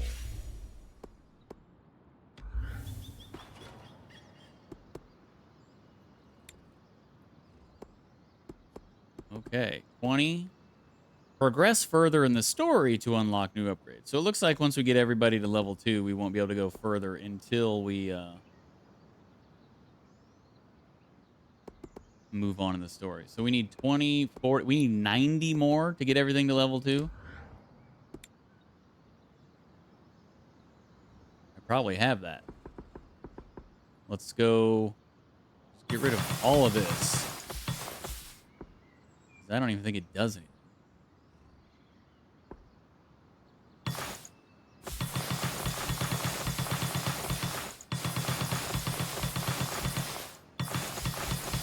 I'm gonna keep like 10.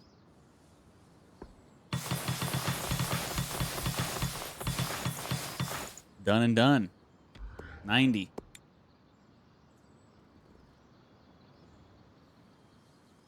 Easy. Grind for mats? Not this guy. Just pick everything up you see along the way. Destroy every barrel and crate you see. Easy.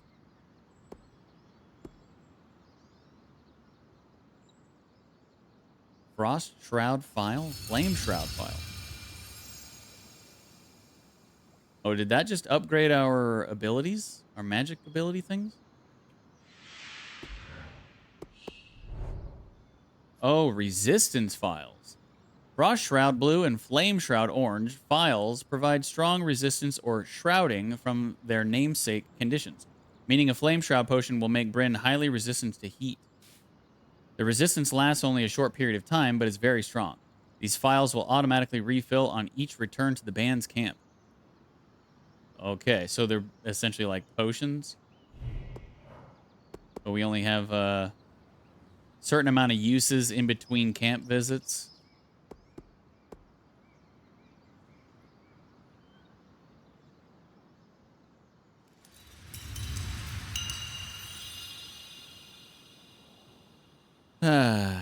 How 2025. The guy is the fashion designer and the girl is the blacksmith. How inclusive. All right. So we got everything upgraded to level 2. I don't really know what this entails. Let's go talk to... I guess we'll talk to her and see if anything changed.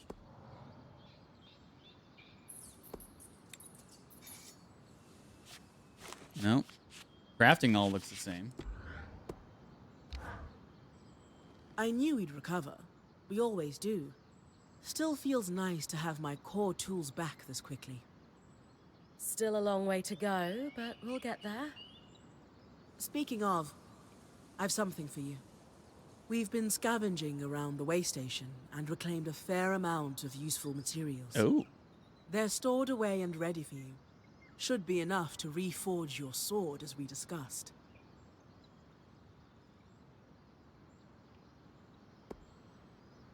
Can you also reforge armor? Improve my bow? Sure can. Weapons or armor, we can rework them with different materials as you prefer. What's the key difference between reforging my gear and just making something new? If you want gear that does something fundamentally different, make something new. For instance, there are fabrics, metals, leathers, and so on that are highly resistant to heat. A suit of armor made of a combination of those would have been incredible against the Drake you faced in the Veil's shadow. If you don't need something additional, and just want to improve what you already have, that's when you reforge. Keeps the clutter down in the caravan.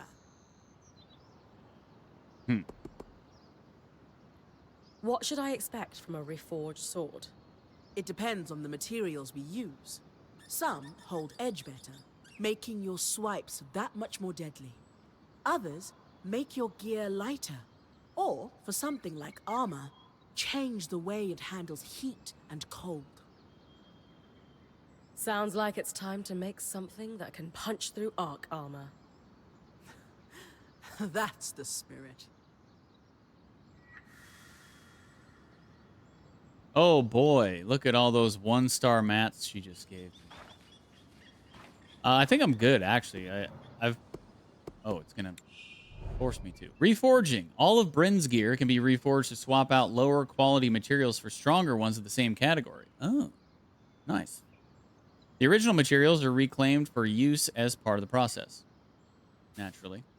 New materials will change both the appearance and the stats of your gear. Higher quality materials will have a significant impact on Bryn's damage and survivability. I see. Okay.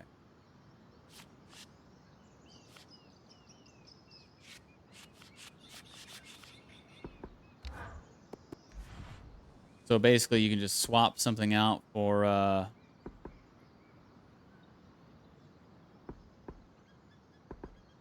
I see.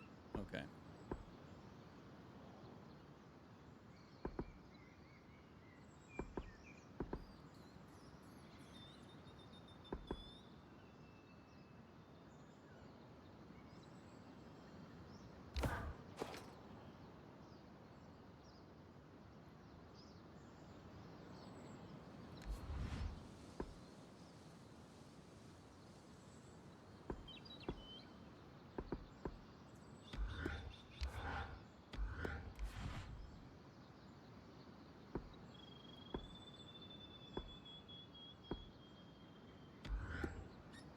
Try to bring this back in one piece. Oh wait, I do get the material back? I thought it said I wouldn't. All right, cool.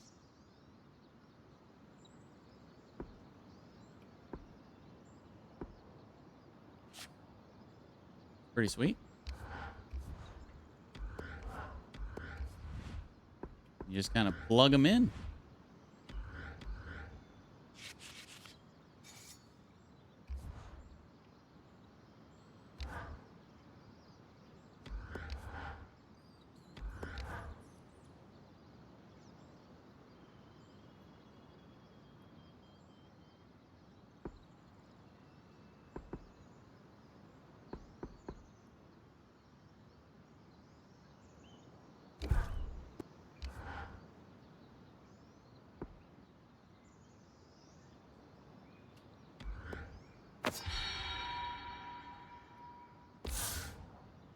There you go. Not just good as new. Better. Now that I can cut the carapace free, what's next? Whenever the band is collaborating on a problem, I'm often the one to create the design, and you'll put it together with me. At least normally they're my designs. Sev actually came up with this one. With carapace and enough metal, I can forge his patch for the leaking conduit. Any particular metal required? No, just enough of the same type. Sev and I try to keep our designs flexible to work with whatever we've got in the caravan. Once you have everything we need, we'll forge the patch here. So upgrading mats. Yeah, basically. I mean, you're just kind of just swapping out lower tier mats for So look, this higher tier mats without having to completely craft the armor piece or the weapon over again. So Sev's that's idea. nice. I only helped him with the design. You did more than help. You practically finished it. What is this? A competition of humility? You're both brilliant, just like this design. I can agree with that. I suppose.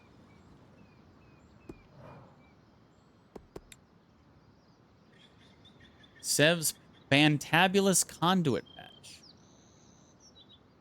So we'll craft this whenever we defeat the big boy, huh?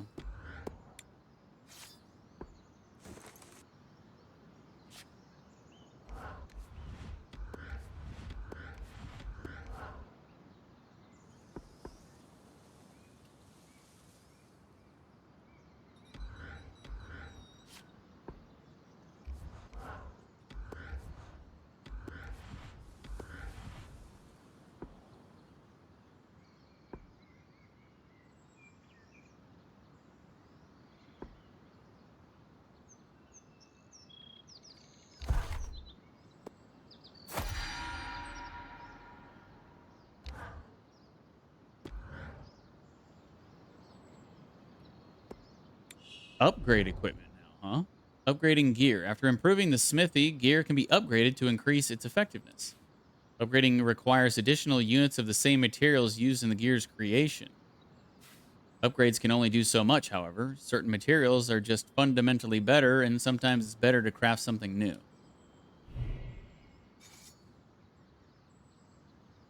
Oh, okay. So upgrading takes specific resources, huh? You don't just get to pick whatever you want. Interesting. And then this will increase the level on it, right? Yeah, okay. Use these well. So that makes sense as to why some of the materials aren't good for crafting, but are good for upgrading?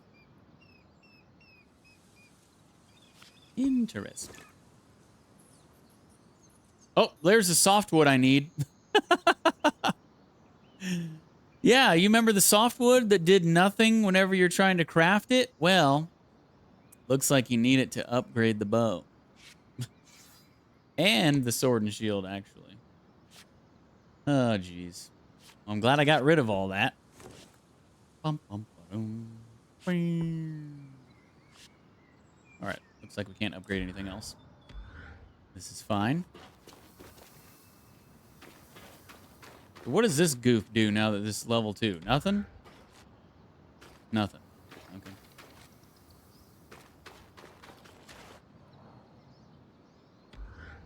We upgraded everybody. She wants to talk again. Kaz, what you said about the point roll not being for you. Lane said the training was going well, and then one day, it just stopped. Can I ask why? Honestly, it was just too much for me. The responsibility that comes with being point. I guess I caved under pressure. Leaping headfirst into danger isn't for everyone. What made you decide to become a point?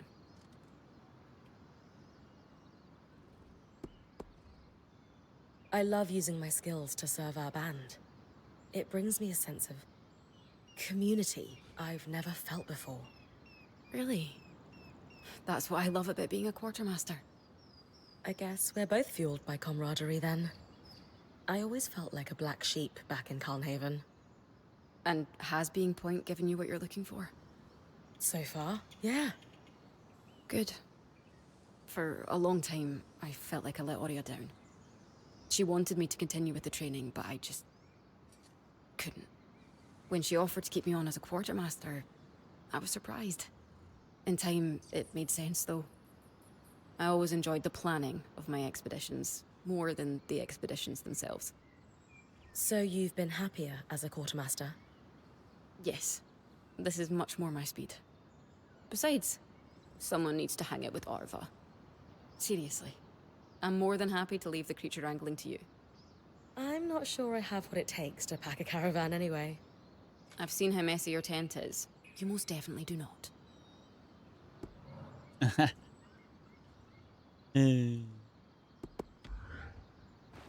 Okay. I think we're good to go, but I think I want to take a break and make some more tea first.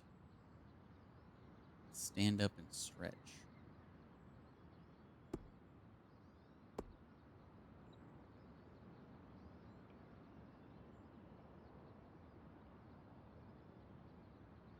Wait, use Weaver's Grasp to clear the rubble on the Loom Gate and Feller's Arch.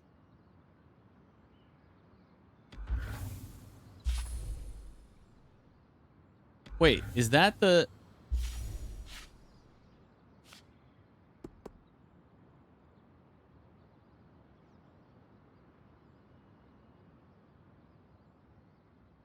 Oh, okay. So yeah, we do have to do something with that.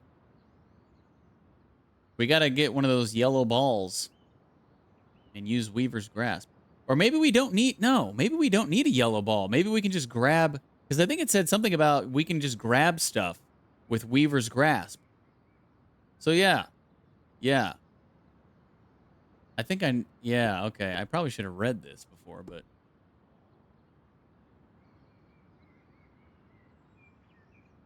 Yeah, whenever I come back, we're going to do that before dealing with the giant arc.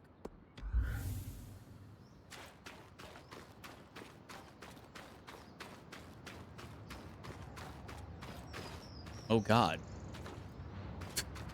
You just go close to an edge, and she just hops right up. Like, man, that scared me. Thought she was going to jump.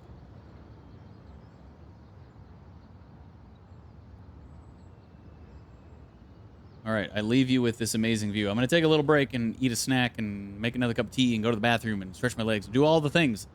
And whenever I get back, we will continue on. So, BRB. I'll even play a little tunage for you.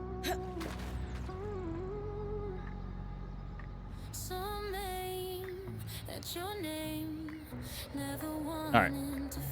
If I had snack bacon, I would totally be eating some snack bacon, but I don't. So, BRB.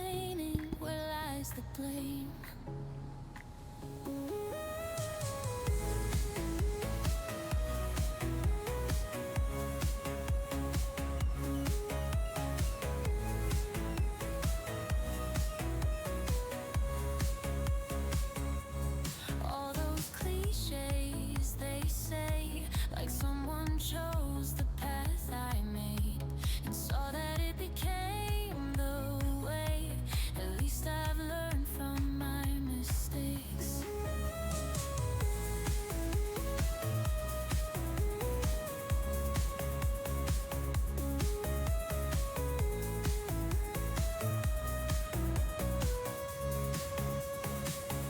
So why disguise the purpose? Don't focus on the circus in this loud, distracting time. You are your own partner in crime. Seeds of understanding have been gifted, born of light. Their consciousness expanding, plant them very carefully.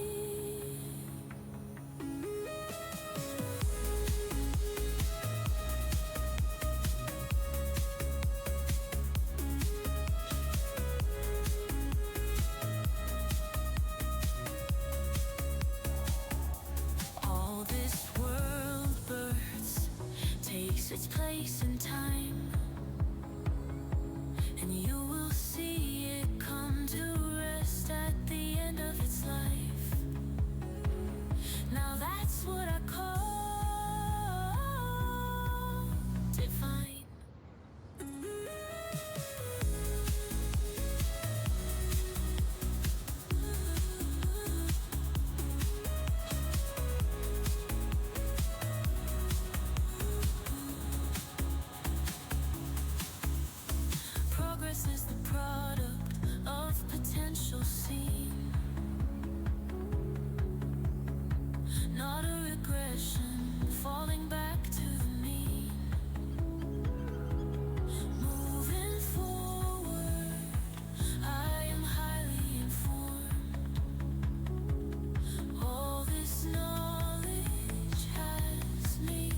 One of our cats is outside, standing by the water fountain, I guess you could call it. I don't know. Liz got... They have this... their water bowl is essentially like a little tiny fountain, because I guess she read somewhere that cats like drinking from moving water instead of stagnant water. So anyway, she got one of those things. Well, Cortana's out there standing by it right now, just standing there waiting for me to leave so she could play in it. I know exactly what she's doing. They like to wash their paws in it and play in it and bat in it and get water all over the floor.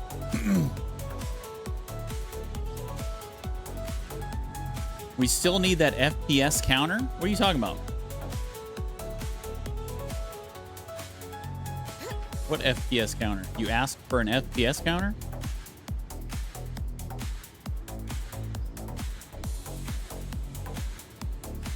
When was this?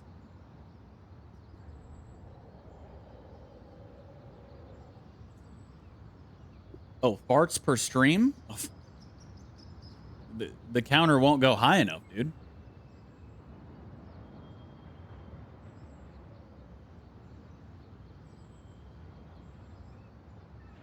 It will not reach those numbers, I promise you. If chairs could talk, mine would be like, please, God, make it stop. I stink so bad. Be quiet. Chairs, am I right?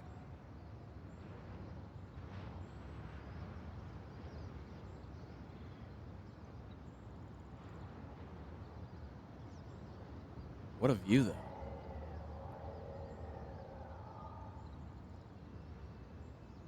Check out the view.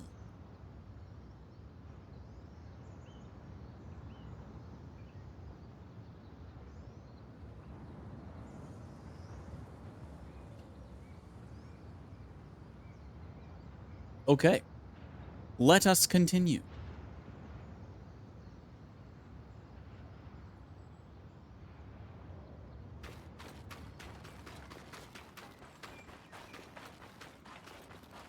So, will I be able to choose where I...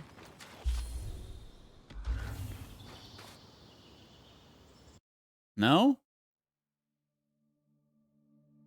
I thought I'd be able to go back to the... Bruh.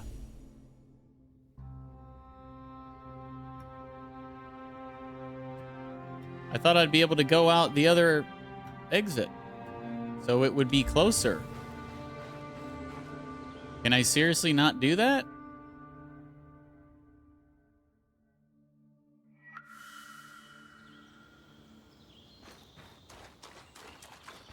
Is it in a different location?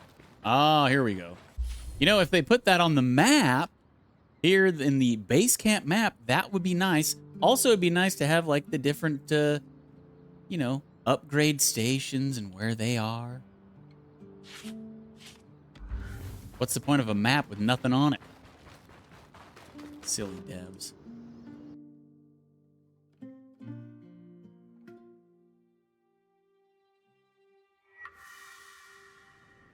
All right, so I want to run back to...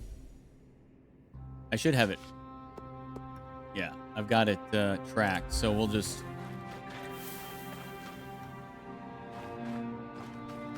head back over there. And I think I know what we need to do now.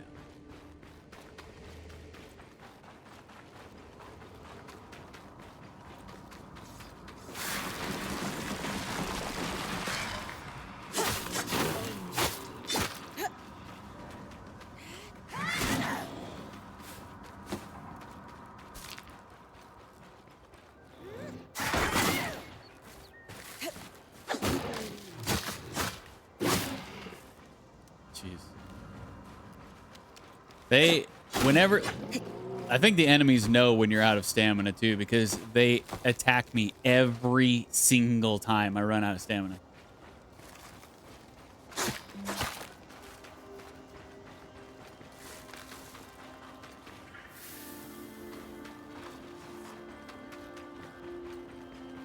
Oh.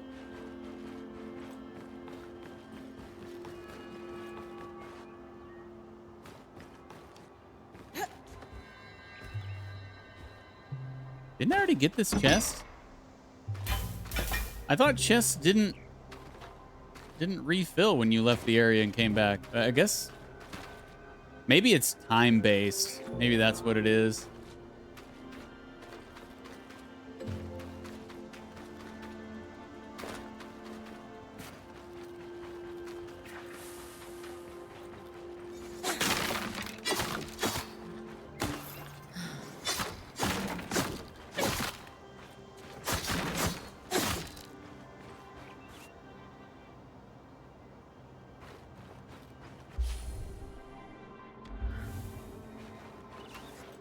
Yeah, it definitely is time-based. I know I got this one too.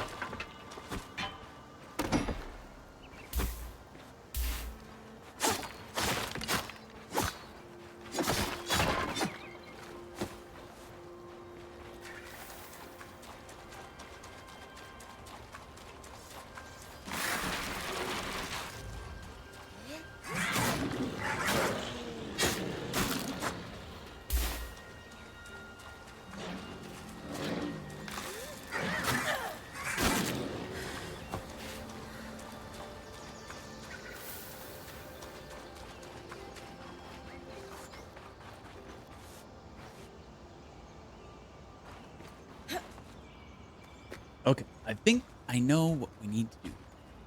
Finally.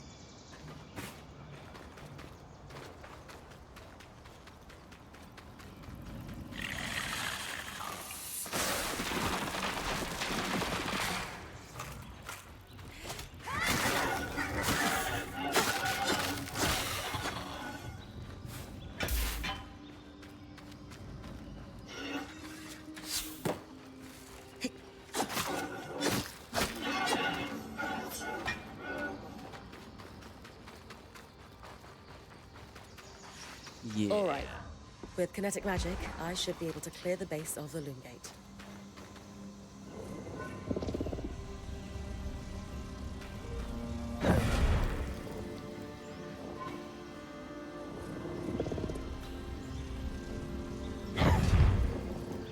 Whee!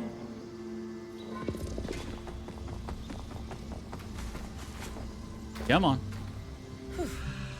All done. Nice work, Bryn. We should have enough space to work on fixing that pipe now. That's all we had to do. Silly Deej. All right, so we just have the big dude to do now. Wait, why can't I save the game?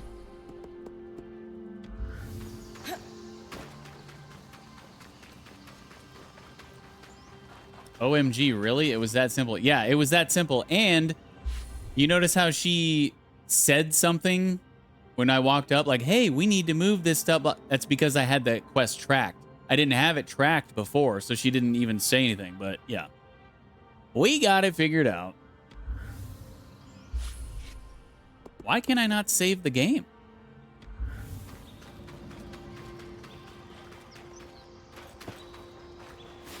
Kind of weird, isn't it? I'm not moving. I hit start. I hope that's not like a bug or anything.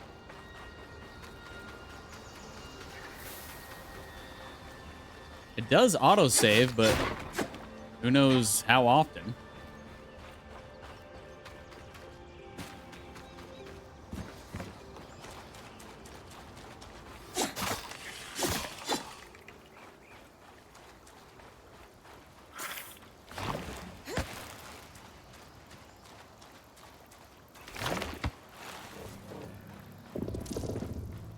Oh. Put my ice wall back on.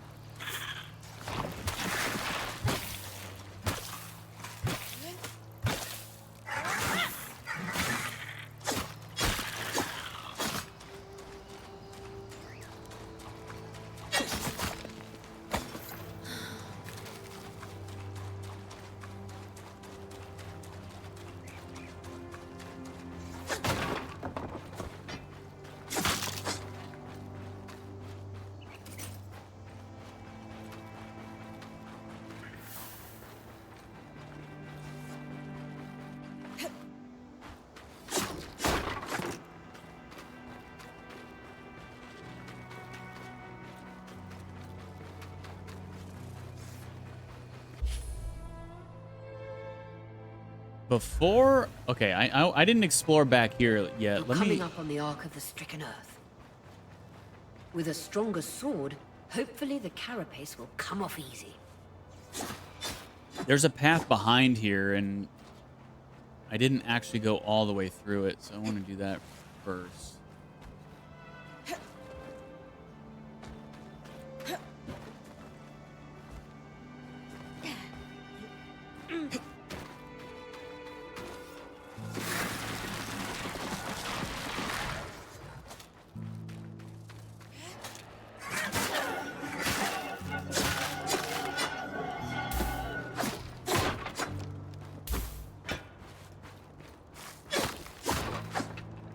Goes down and around over here.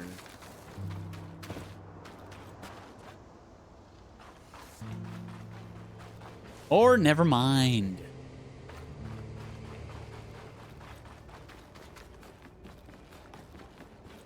Game says no. Can't do it.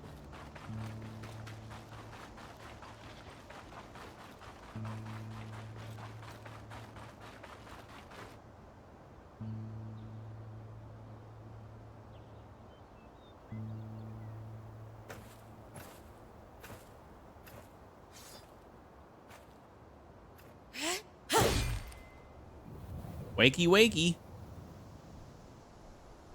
This might take a while. You'll need to swing harder to cut through armor that thick.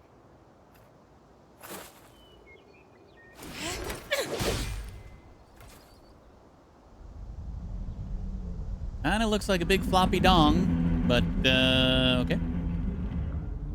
Anybody notice that? Retrieving the carapace is going to be trickier than we thought. His little cod piece or whatever you want to call it looks like a giant floppy dong.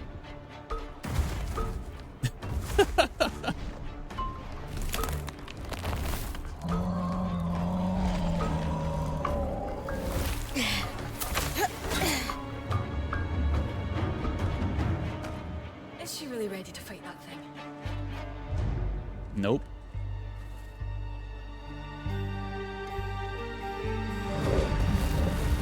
Catch your breath. When you're ready, You can't lock can onto bosses climb the either, arc which is to interesting. Attack it from different angles.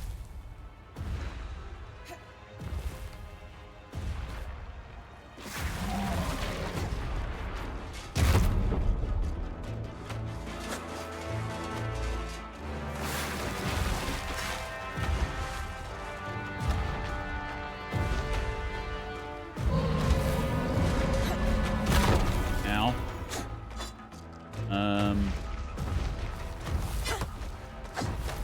Am I supposed to climb it?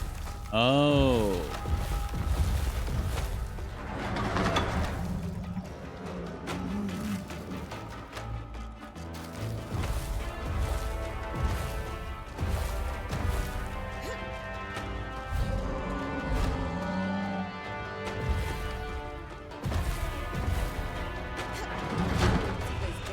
Those are holding the armor in place.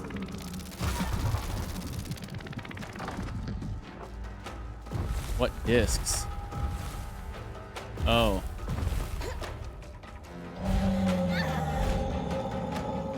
Out of stamina.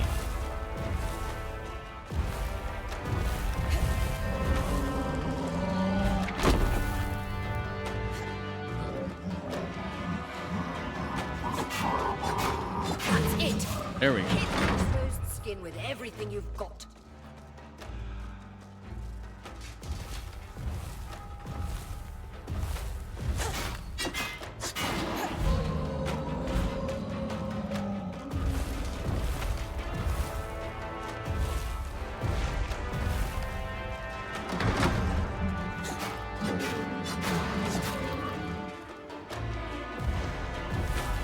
We're gonna make him naked.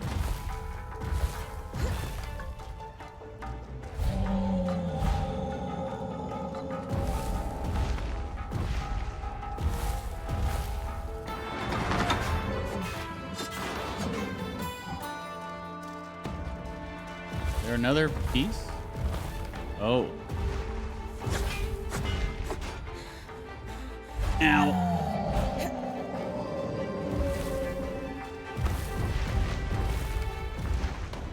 Oh, there's two on the front, too.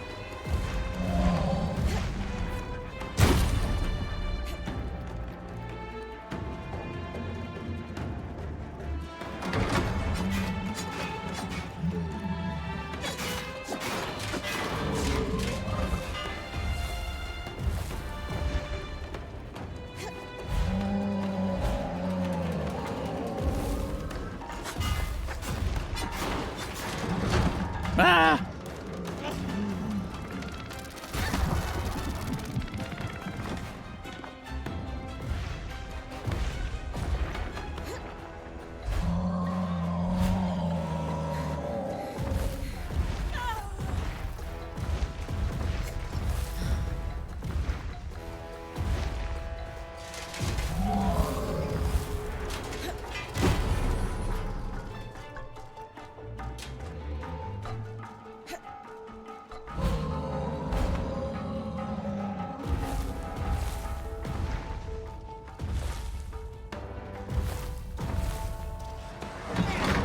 Bruh.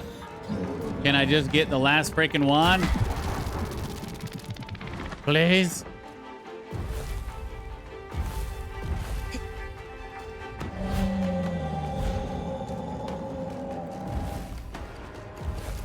I think it's the last one. And I'm out of stamina.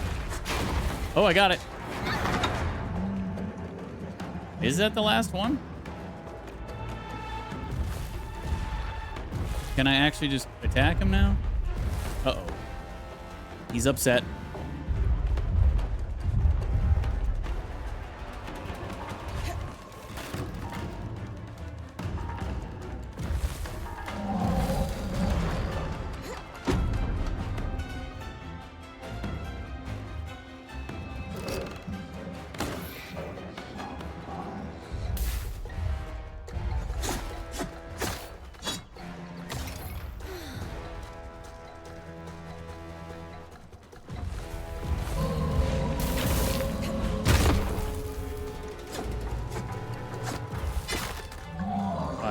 I guess I have to attack him while I'm on him, huh?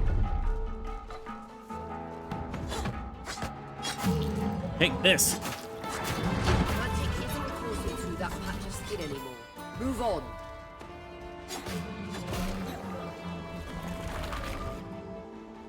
And this. Oh. I'm by his wiener. Go down.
Now that's how it's done.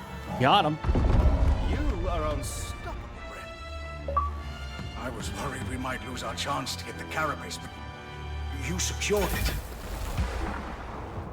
Any concerns Strand about acquired. using the Archon Strand, Dom? Concerns? None. Excitement? Considerable. We should be able to weave that strand into your mantle, Bryn.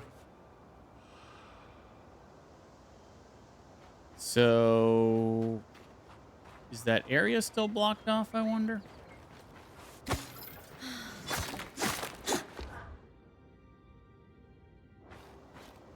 like we got a new ability, but we got to go back to base camp.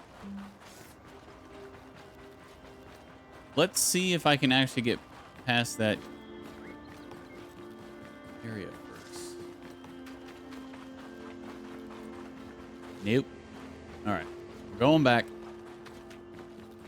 Work with Sola to craft Sev's fantabulous conduit patch.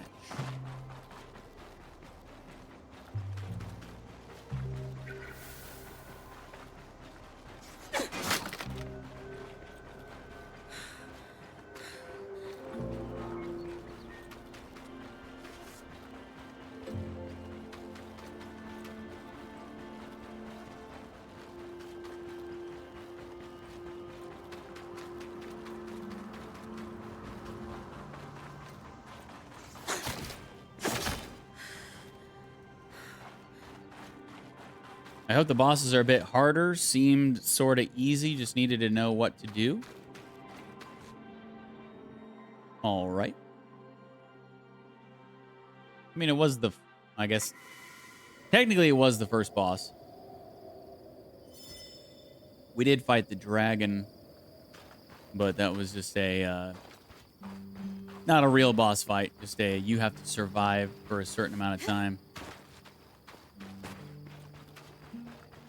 Maybe it wasn't easy. Maybe I am just that damn good at video games, you know? You ever think about that? Maybe I just made it look easy. I don't know. Stay tuned, and we'll find out.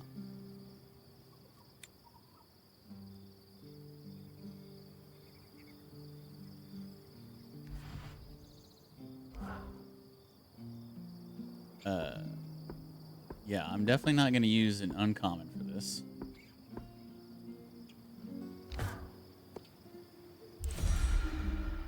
A patch to seal the broken pipe in the hopes of restoring power to the loom gate.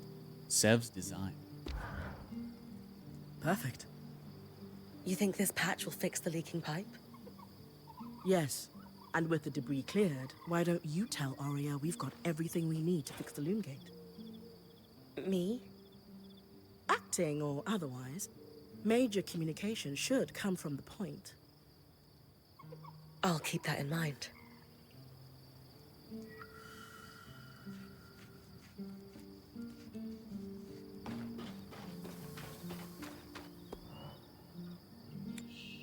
Oh, okay. So he's the one we go to for our powers, huh?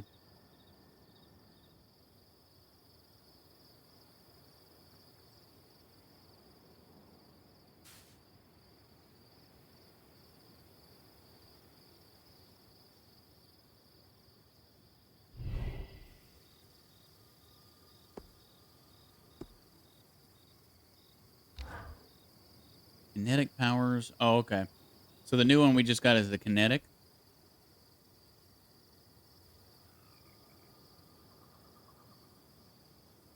All right, Peridot. Have a good nap. Have a good rest of your night. Thanks for being here. Hope you enjoyed yourself. I guess it's just free to unlock. Oh, yeah, because we got that capsule thing. That's right. Resonance. Every time a new strand is harvested, Dom creates an artificial strand that resonates with the harvested one, allowing for future study of the magic within.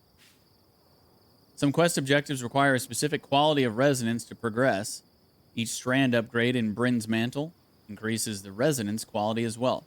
The qualities in order are fragile, fine, and exquisite.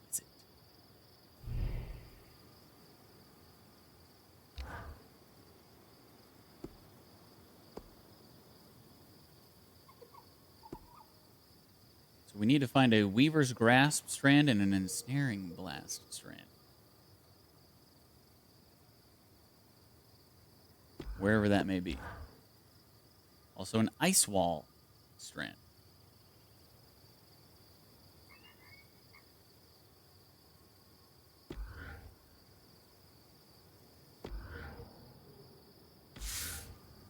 Okay. Not sure where we're going to find those, but...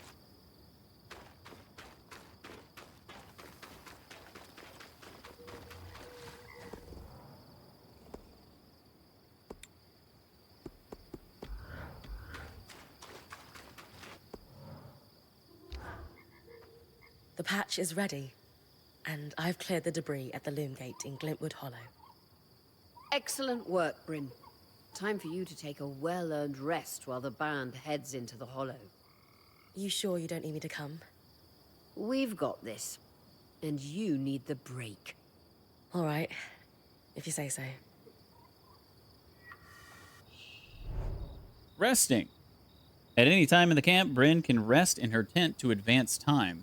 Day will advance to night, and night will advance to the next day. Okay. Sola seems pretty pleased with the upgrades to her forge. I think she might want to thank you, Bryn. Oh, really? I love being thanked.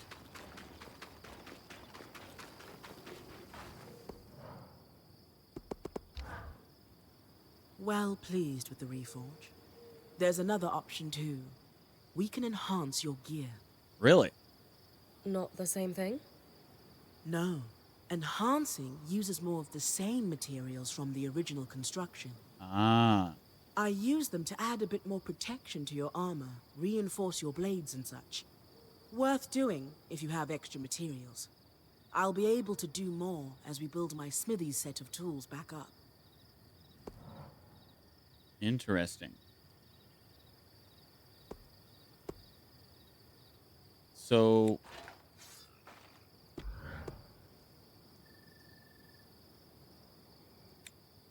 Wait, where do we do that at? We already had craft, reforge, and upgrade equipment.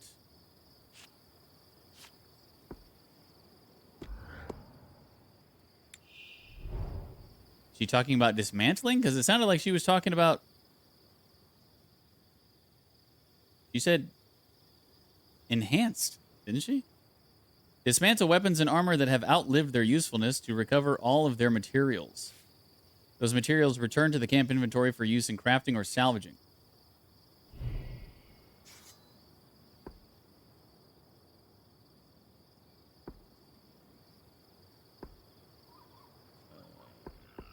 Do I even need this?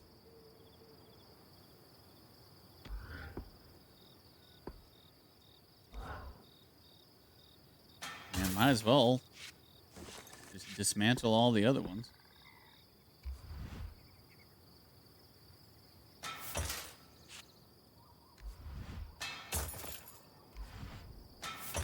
But I thought she was saying something about enhancing. Where's that at? Yeah, that's not even an option. Weird. You sounded like we could put more materials in, like using the original materials that we used to craft the item to enhance it, but that's not any of these options.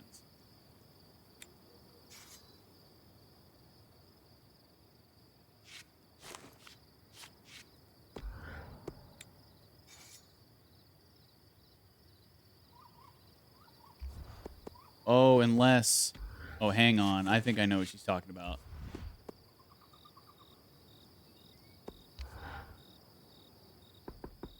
Wait, no. No, it's not that. Yeah, I don't know. I don't get it.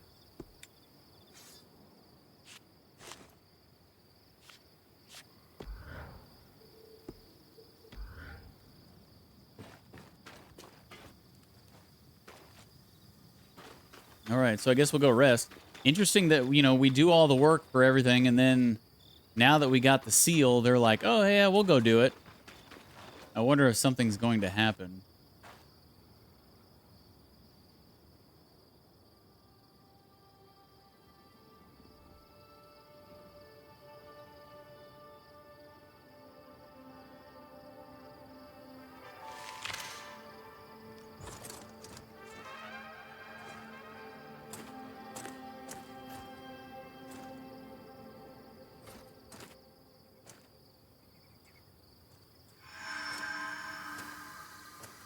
Aurea, how's it going?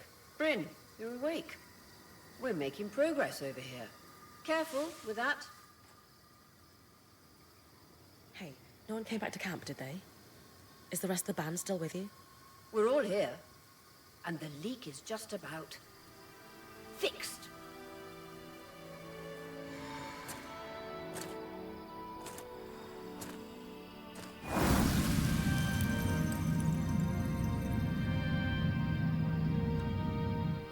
Ready. Who goes there? Was that? Hey, wait, That's the guy we saw in the. just want to talk. I think we saw that dude before in a cutscene. When we first got to this area. I think it was him. That was incredible. Hey, couldn't have done it without you. Actually, we couldn't have done it without Sev. I didn't expect you to have such a deft hand with magical conduits. I'm not... I mean... We just got lucky it held. Not to distract from the victory, but something happened while you were gone. I saw something. Well, someone. A Hearthsider? Maybe. The figure was masked and standing at the edge of the camp. I think they were watching me. Before they disappeared. How friendly. If there are people still left in the Enclave, we need to find them. They can tell us what happened here. Yes. I was just thinking we should chase down the scary masked figure that likes to watch Bryn sleep.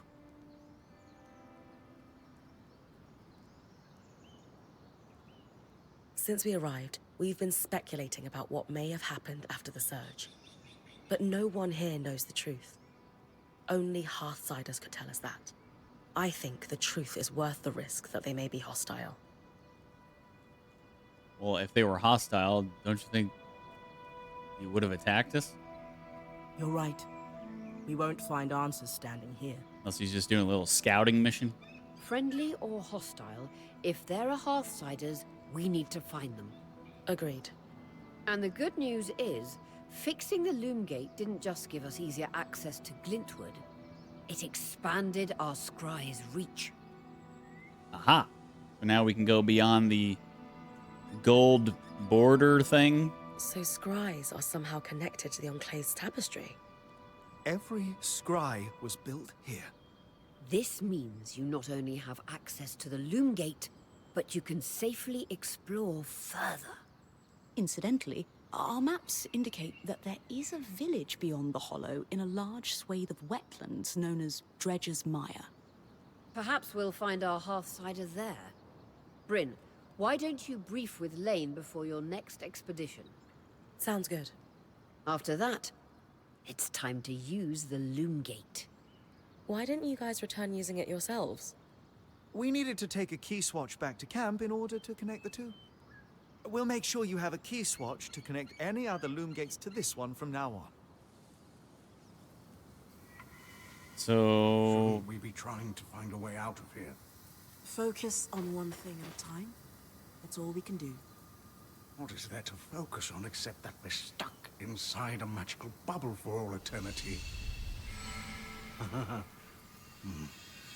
How about your share of the camp setup? Less worrying and more unpacking, please. So I guess these loom gates are going to basically be fast travels?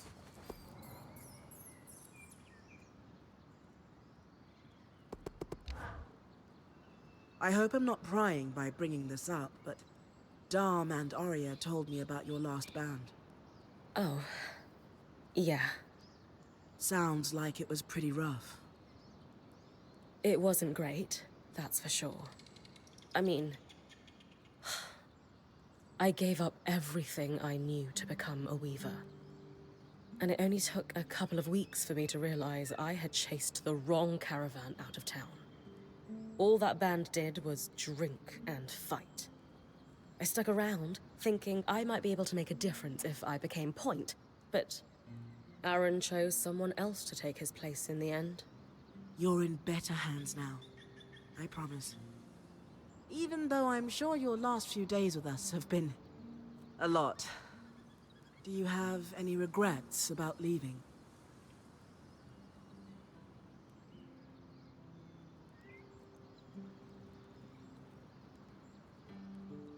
I did have one friend in the band, Pelagia. She was their enchantress. She was actually the one who convinced Aaron to let me join them. Due to the nature of my departure, I wasn't able to say goodbye. I thought I would send her a letter the next time we stopped in a town. Then we tumbled through the veil. Yeah. I don't know what she must think of me. If she's a true friend, she'll understand. I hope so. Friends like her are rare. That's what makes them special. That's right. Friends are special.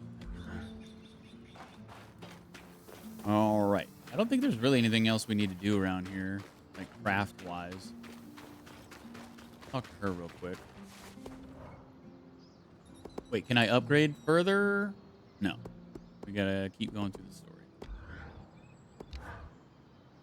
So, now that I'm done being frigid and unwelcoming.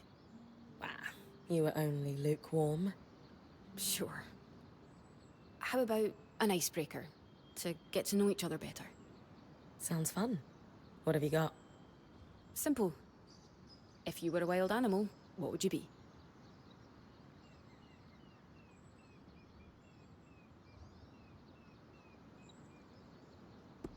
Easy. Ash Peak Drake. Mm-hmm. You fancy yourself majestic enough to inspire legends? More like I'm fiery and driven. Fine. I can see that. And yourself? What animal would you be? An eastern reef crake. A crake? Somehow I pictured fewer tentacles and destroyed ships in your wake. You're thinking of the big ones. An eastern reef crake is pretty small and harmless. But all crakes are misunderstood. They are incredibly intelligent creatures, and they diligently protect their eggs. They actually only attack when their nest is under threat. So yeah, I'd be a crake, happily living underwater.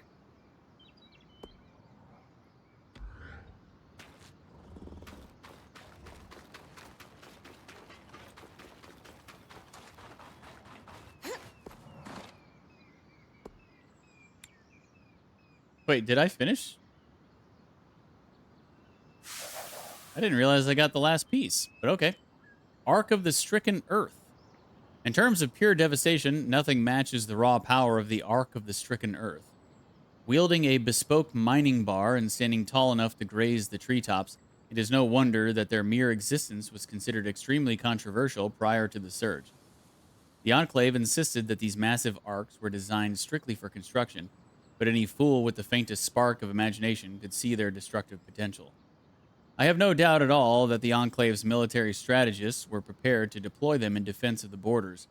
Their kinetic blasts alone would make quick work of any sort of temporary fortification erected by would-be invaders. Their offensive attributes, of course, were also incredibly useful for their stated purpose of quarrying, shaping, and transporting stone and other building materials. The massive bridges and seemingly impossible rises of Dynevron are both proof of this and a veiled statement of their potential. Alas, following the Surge, it seems that any of the Ark's instincts relating to construction have fallen by the wayside in favor of an overriding desire to smash anything that moves, including our vivacious Point Bryn. We do wonder, however, whether they might be responsible for the circular carvings found on rock walls around the outskirts.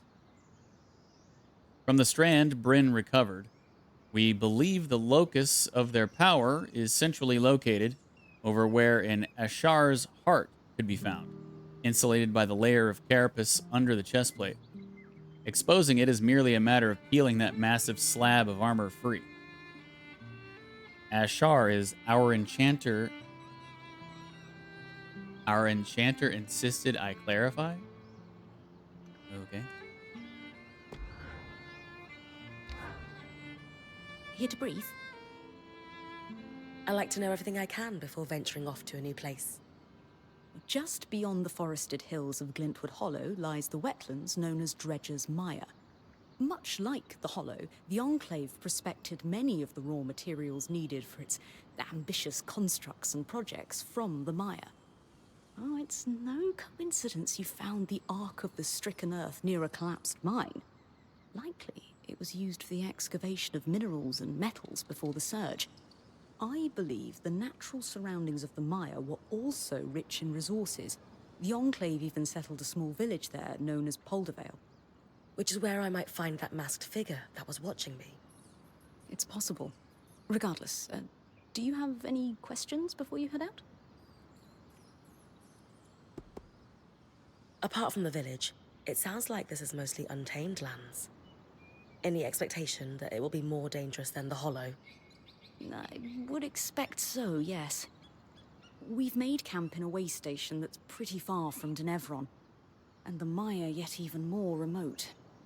Everything I've read says the deeper into the outskirts of the Enclave one ventures, the more wild and untamed the lands become. You're saying my battle with the Great Ark might be looking like child's play soon? Possibly? Well, that's good news for Peridot.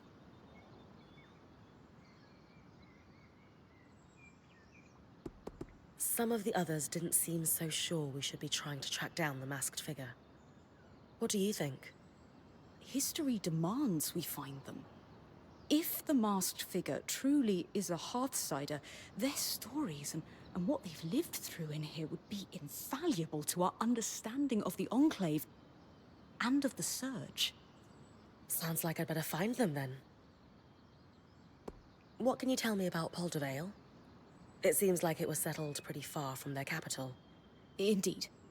Though, when you take instantaneous travel through loom gates into account, what constitutes a remote village changes. The village was likely settled to facilitate the prospecting of raw materials in the outskirts. Resources farmed here could easily be transported across the Enclave through the use of loom gates. Thanks for the info, Lane. I think I'm ready to head out. My pleasure. Oh, wait, I almost forgot. I didn't have the biggest role to play in the loom gates repair. I'm not exactly handy with a hammer. But watching the band work gave me an idea for a new alchemical project. Its working name is a loom shard. A loom shard? Yes, it's a shard that could draw magic from a loom gate and bring you back to camp safely, wherever you are. That would be nice. How is this different from Aurea pulling you back with the scry? Unaided, Aurea can only summon enough magic to bring you back safely, not all the valuables you might have collected on your expedition. Because this shard draws magic from the tapestry, it can bring you back safely with all you've gathered. Thanks, Lane. If only it were to take me back out to exactly where I activated it. You know, kind of like a portal in like Diablo or something. That would be really nice, but I don't know if it's going to do that. Lane's creation, the Loom Shard, allows Bryn to return to camp from anywhere in the Enclave. It takes time to activate, however, so use with caution. So it's going to be like time released. Going to have a cooldown, seems like.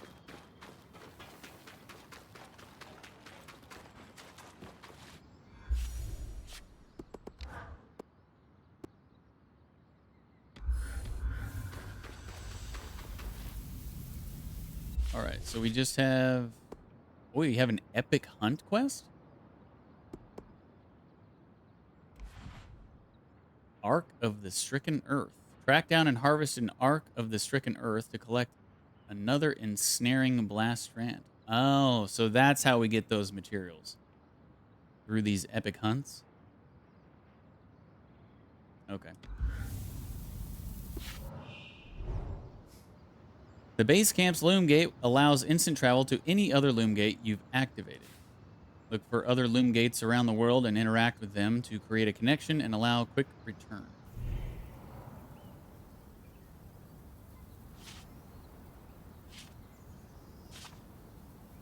That's nice. It gives you a little information on where you're going. The weather is clear. Here's some common enemies you might run into. Here's some resources.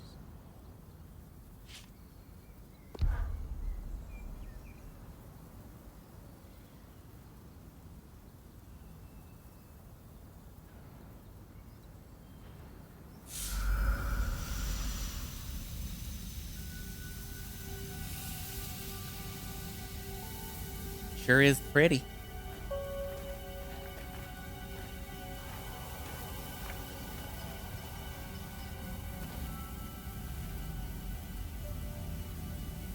Ready? Let's do this. Yeah. Let's do this, crazy bird leader.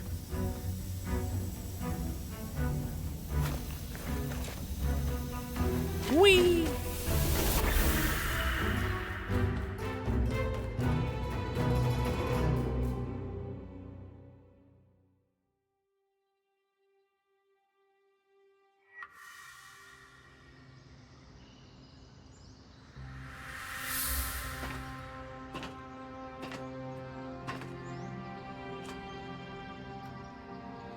First trip through the Loom Gate is a success. Hopefully more trips to come. To new and exciting places. Looks like they patched the pipe up pretty good.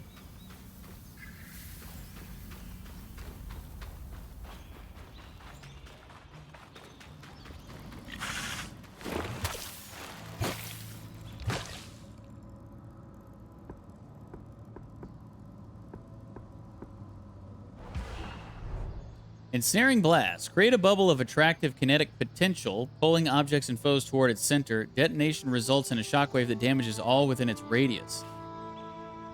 Left trigger to prepare the strand. Hold right trigger to cast. Tap right trigger while targeting the blast to detonate. Okay.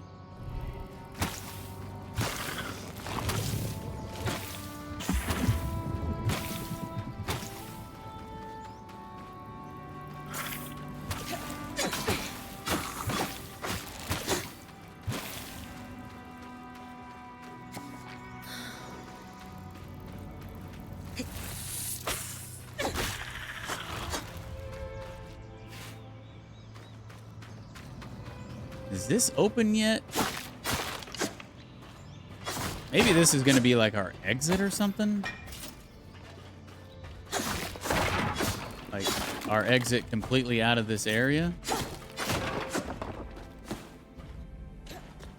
I don't think we can do anything with this yet. Maybe it's a secret way to open the door, because there's definitely something behind this, like a blueprint or something, because I can see it on the map.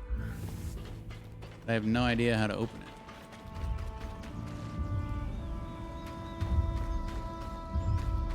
Oh, snap. Is that the dude I need to kill?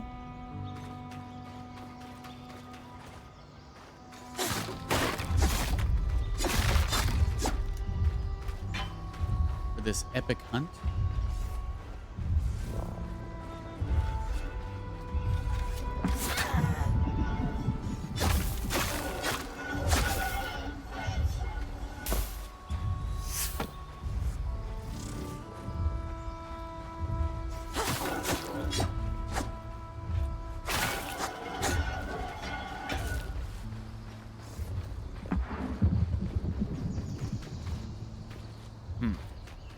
This power is interesting. So is it just the same guy? I just have to kill the same guy again that I already killed? Yeah, he looks the same.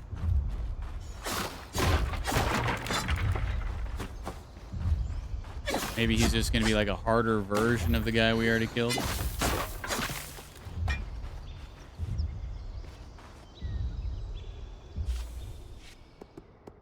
Why can I not save?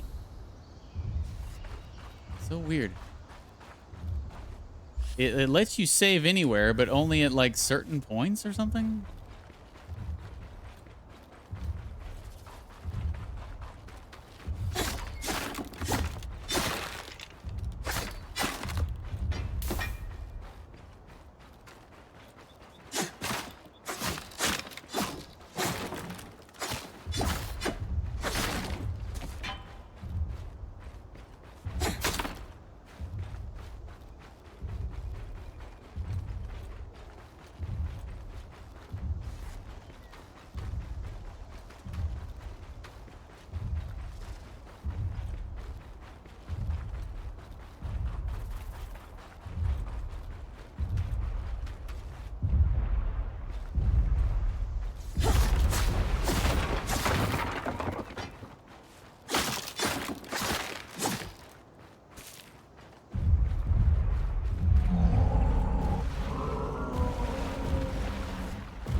now it's not. Oh, wait, no, yeah, it is. I thought it wasn't giving me the prompts, but it is.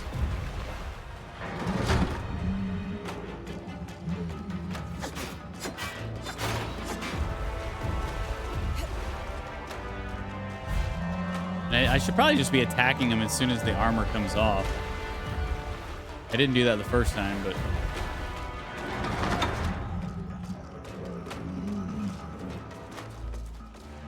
instead of going everywhere twice.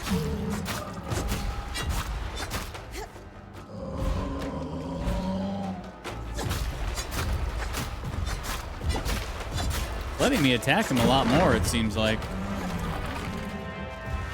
Maybe just because he has more HP.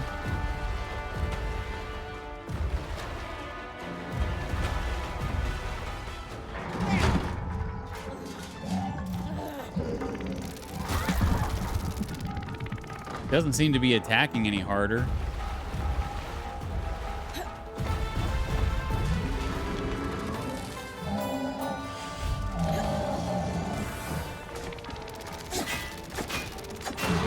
That move seems to be different though, I think.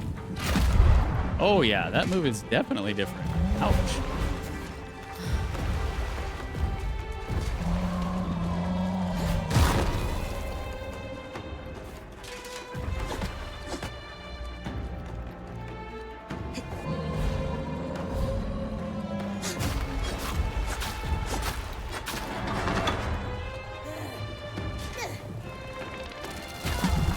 Know how I'm supposed to dodge that.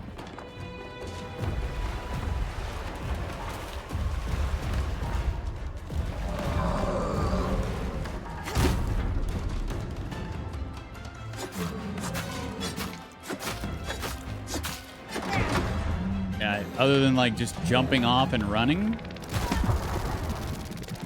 I guess that's what I'm supposed to do. I don't know.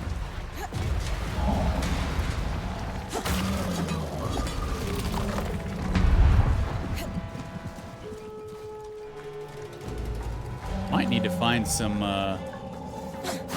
heals. There's a couple. Perfect.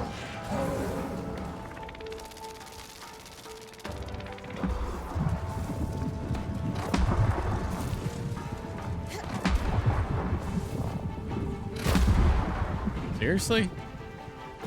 I can only climb so fast.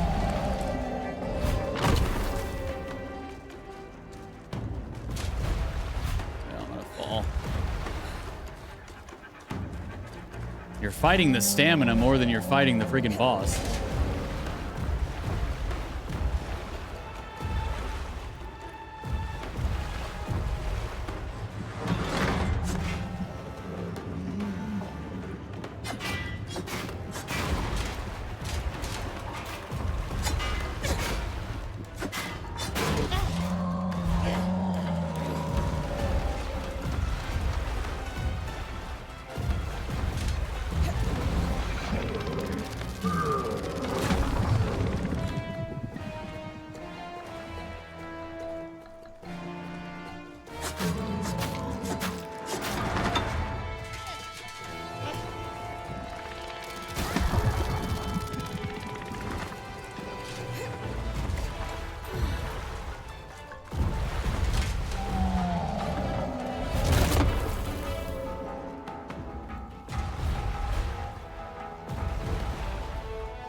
zero things you can do in that situation.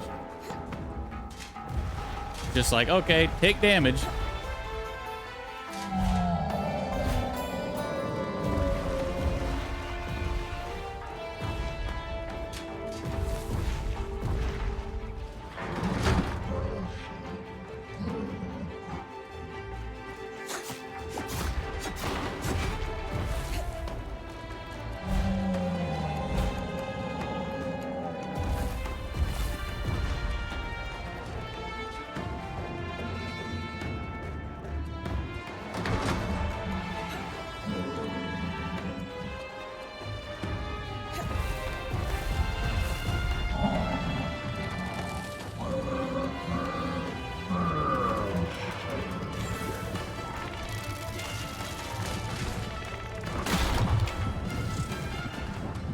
Can't see.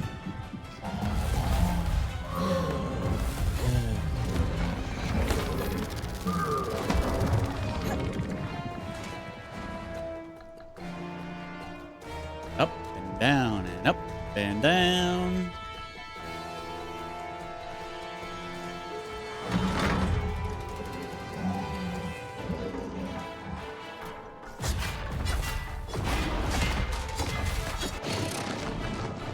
Locus points. Points are trained to perceive the strands of magic where great creatures focus their power. These are called the locus point. To gain mastery over their abilities, points harvest them. They must be right on top of the locus, usually by climbing, and pull it free. Exposing the locus for harvest often requires shearing parts of the creature's armor off or otherwise disrupting them. After you defeat each creature once, the band pools their observations.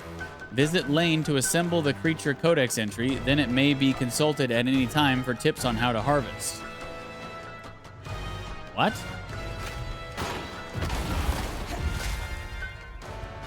So are you telling me I can't do this right now? Or... Oh, here we go.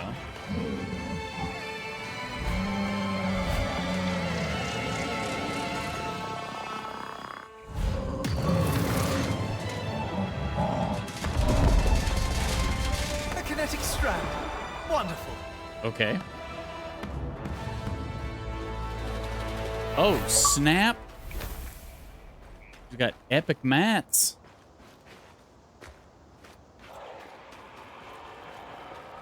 Well, that was interesting. It was kind of like the first time we fought him, but it was kind of not. Are those the only mats? I thought I saw more come out.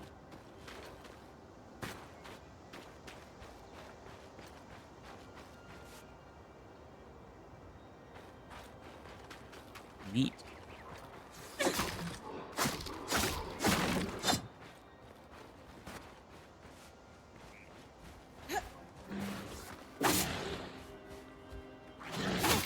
Dude. I guess I can jump, can't I? But it uses my stamina. Well, at least these guys weren't trying to fight me while,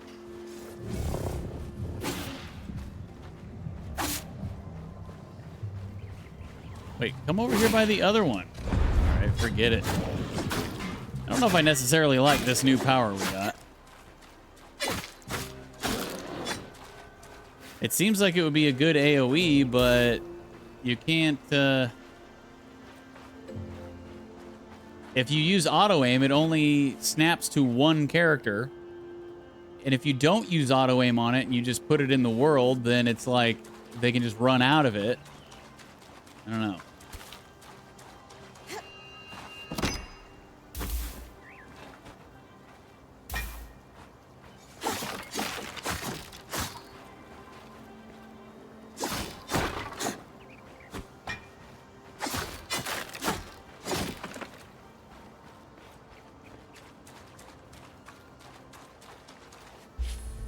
All right, so I guess, well, I can't do the thing where I can just go back to camp immediately yet, can I?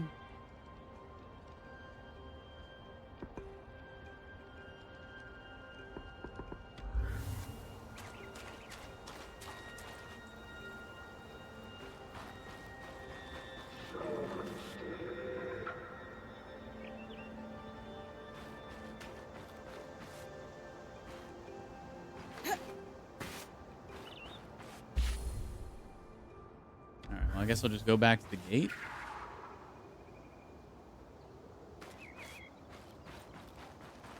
Which is up here, right?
Loom gates are one of the most iconic developments in the Enclave's history. Located across and exclusively within the Enclave, these devices form a network that allows near instantaneous travel between 2 points. Suffice to say, this technology gave the Enclave a serious advantage in fields including commerce, industry, intelligence, and defense. Allowing a single weaver, or someone sent by a skilled weaver, to traverse leagues in an instant revolutionized travel and the speed at which information or small items could move across the Enclave. In our time inside the Veil, our band has had the opportunity to repair a loom gate that lacked the energy to fully function, allowing us to glean some small insight into their workings. Reservoirs under the gates themselves seem to draw pools of raw magic from the Enclave's magic-carrying tapestry. This potential energy needs to be pressurized sufficiently for the gate to work, suggesting that each transit draws a remarkable amount of magical energy. How they were able to consistently produce so much remains a mystery. How that continues to happen despite the obvious disarray post-surge is an even deeper one. What remains the most pressing point of speculation for me is what exactly gave rise to the Loomgate's enchantments. No known creature in the Meta is able to move instantly from place to place, and yet it seems unlikely that the Enclave managed to entirely do away with using Strands as the basis of these enchantments. There are similar questions to be asked about the creation of the Scries, though no answers seem to be forthcoming for now.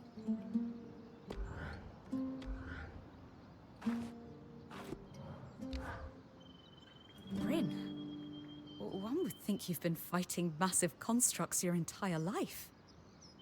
It's a newer hobby I've picked up, on account of only having seen one for the first time recently. Yes, it's quite something to see a massive Archon after studying their role in history for so long. You seem a little concerned about something. Oh, no. That Arcs are still functioning in the Enclave is a revelatory discovery. I'm elated, of course. Very convincing. It's just, this Archon brings up more questions than it answers. For starters, Arcs of this variety tended to carry a slate bar to help break rocks. It was clearly working in the nearby mine. One must wonder whether its tool was lost in a cave-in. It's hard to say, really. Another mystery, there's no record of Archon hostility towards Weavers. Did they turn on their creators after the Surge? Is this just about the Arcs? It's about everything. I suspect we're chasing dead ends. None of these leads fill me with any sort of confidence.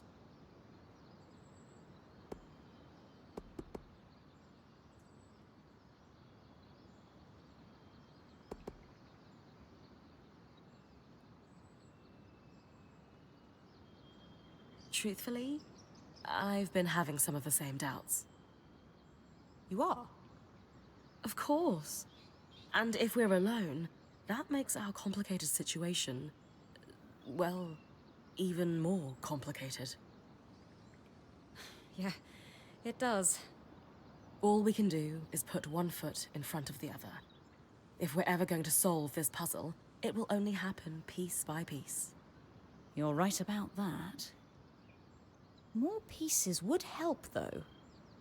maybe if you track down other arcs, we might start to understand what's going on with them. More information about anything trying to kill me is probably a good thing. Though it does mean getting close to the things trying to kill me, which is less good. Yes, do try not to die in the process, as that would render the information less useful.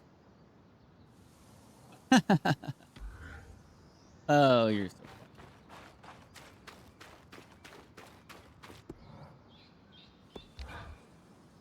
Harvesting.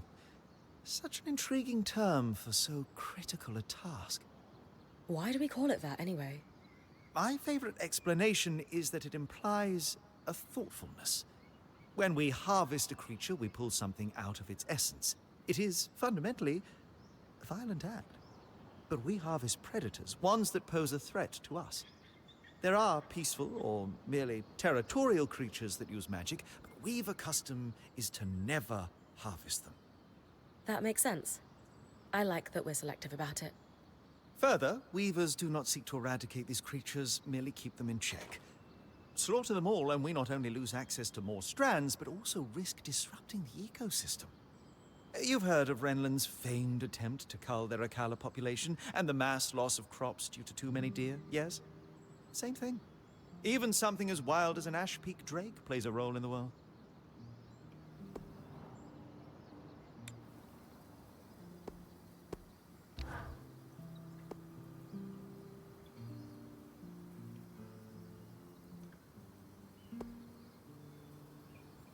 So it's kind of crazy that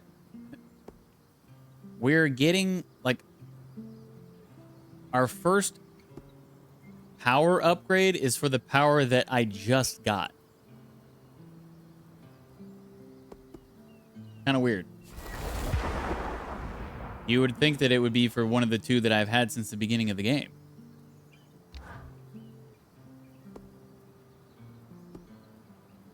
But, all right.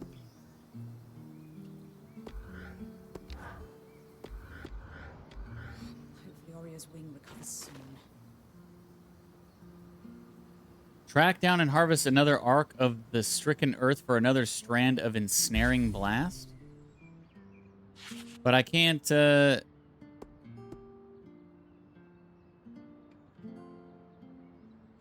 ensnaring blast. That's the one that we just did, right? Yeah. But I can't. We don't have his level 3 yet. I wonder if I can upgrade the stations yet? Nope. We got to get farther in the story. So, there's really no sense in doing that yet, I guess. I mean, I guess we could do it just to get the material to have ready. I guess we could just do it because of that. We won't actually be able to upgrade yet.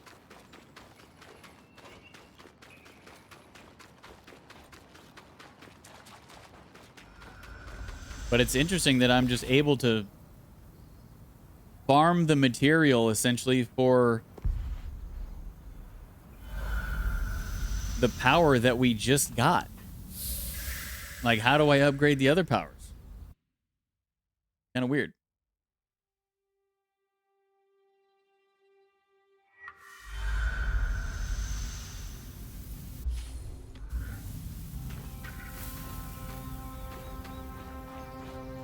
There he is.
Really?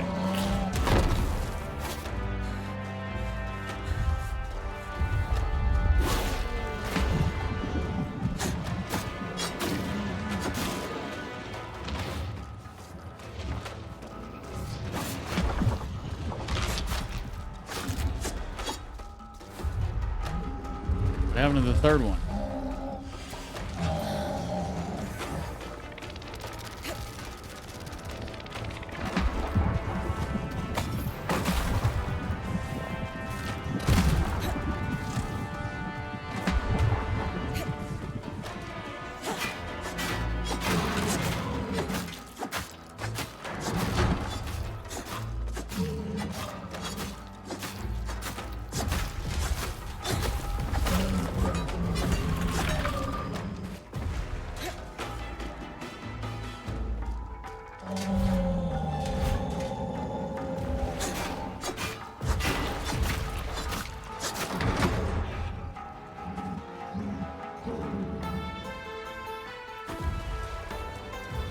I think the big dude killed the third wolf.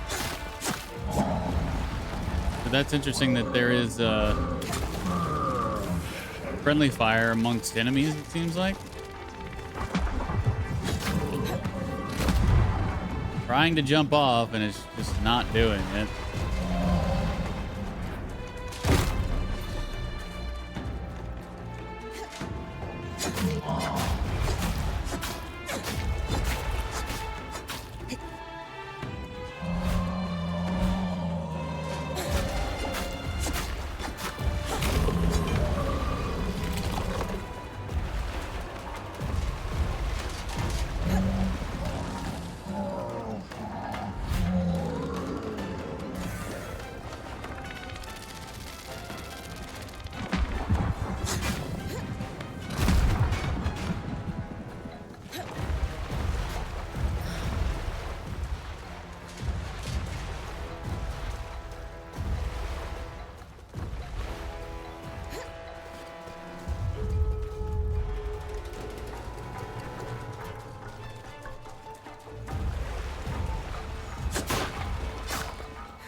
Come on, stamina. Holy crap.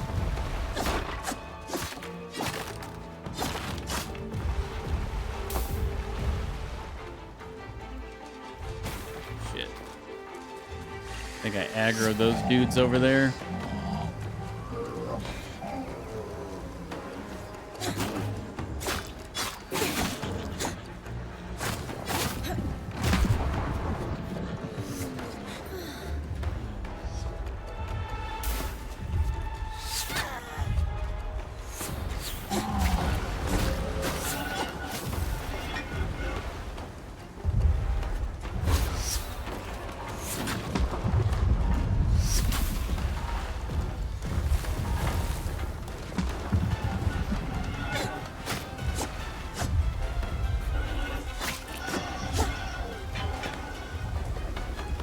Okay, can I get a health potion, please?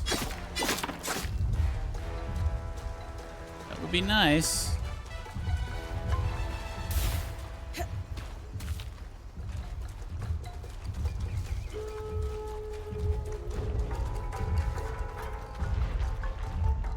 Dang, he's moving fast.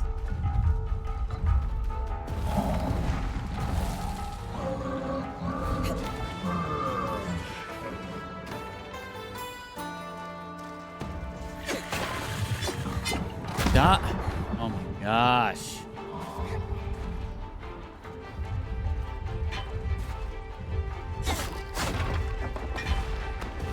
Stamina is just like, you just do not have enough stamina. And I'm gonna die. The game is not giving me a health potion on any of these breakables, and I have no idea why.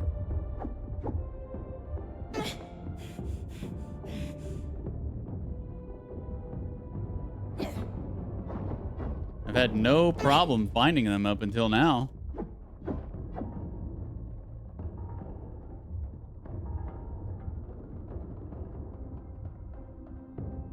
Not really sure why I'm not getting them to drop now.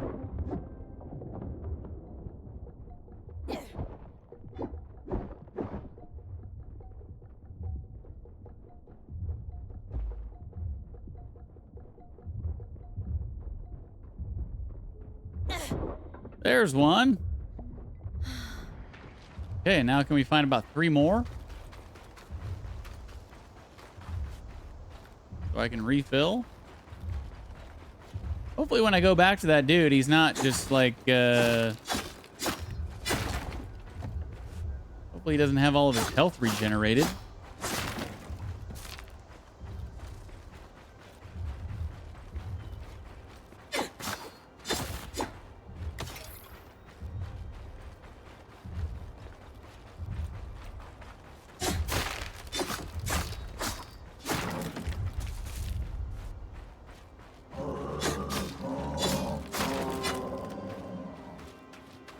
Oh, snap. There's 2 right here.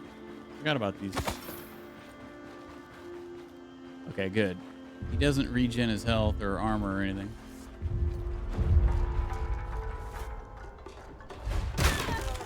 What the?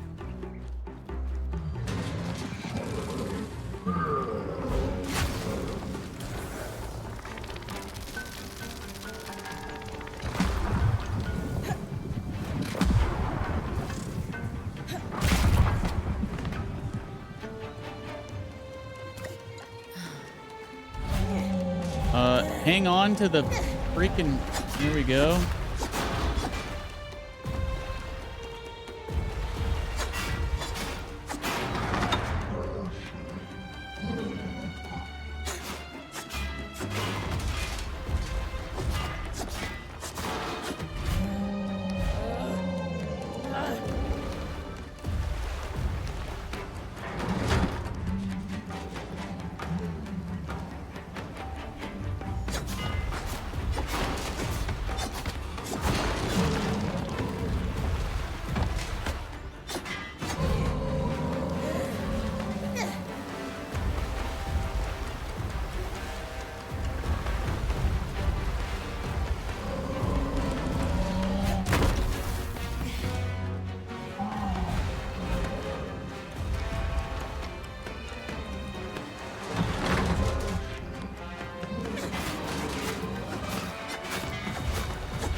It's a little bit different each time, too. Oh, shit. I wasn't even paying attention.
Mantle.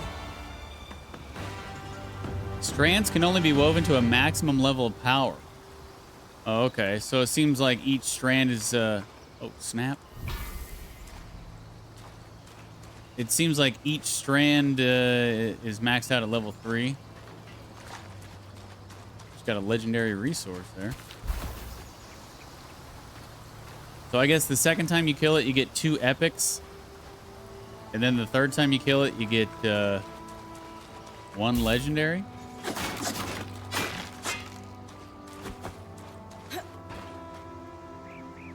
Alrighty then.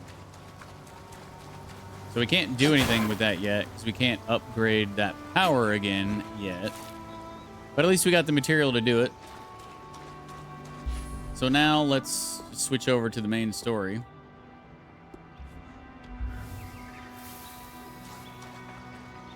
And we can continue exploring the rest of this area now that it's all opened up.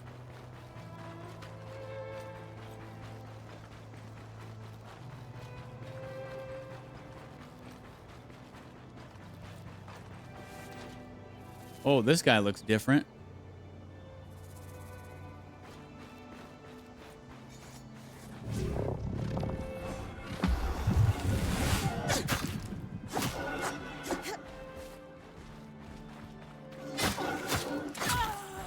Oh.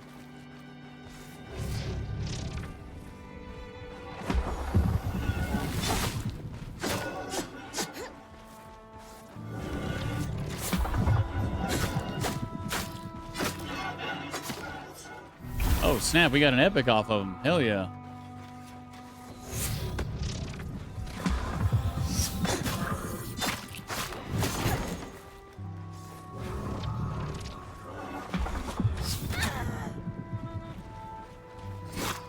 Oh my god, dude. Yeah, the magnetism in the attacks on the enemies is ridiculous.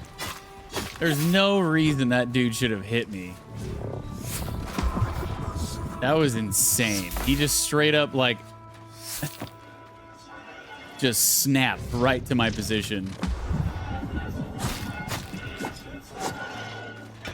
Jeez.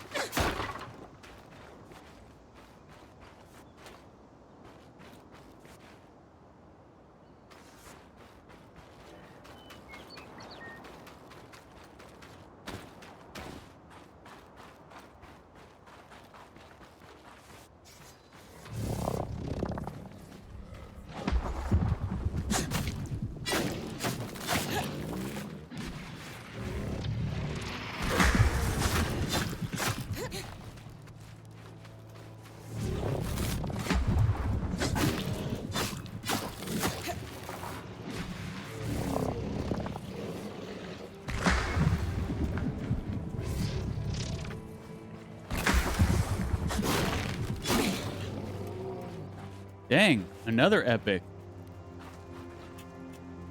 We're getting epic mat drops. Uh-oh. I guess I'm full, huh? Crap. Sovereign Entrium. Oh, where'd my other epic go? What the hell? Didn't I just get an epic off of the other dude? Or did it not pick up either? I could have sworn I got an epic drop off of that guy.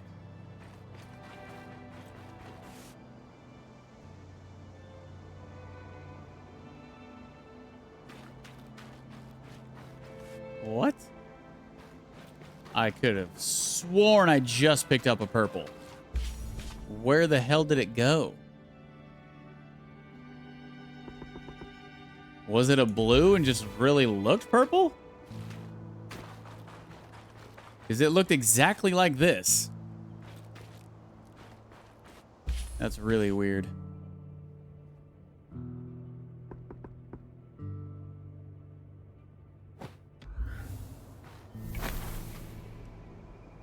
All right, I guess we need to go back again. Really wish I had that thing that I could just go back to camp anywhere.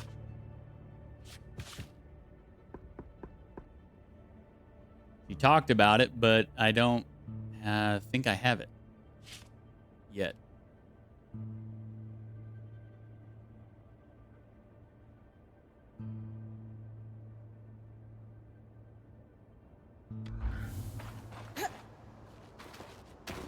Man. Yeah, the back and forth is kind of ridiculous in this game.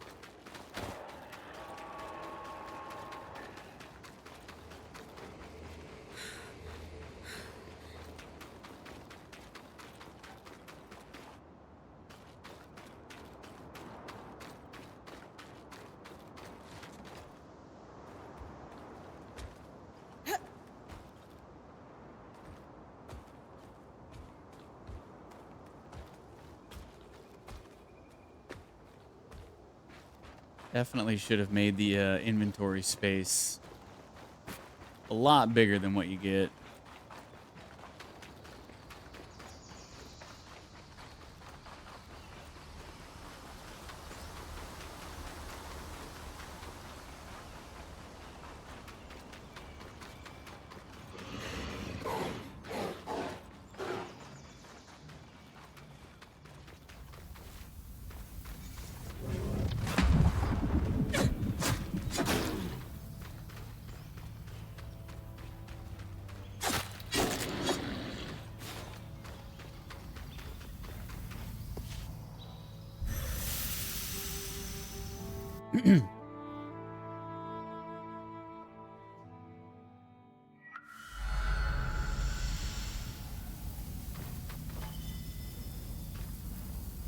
Wait a minute.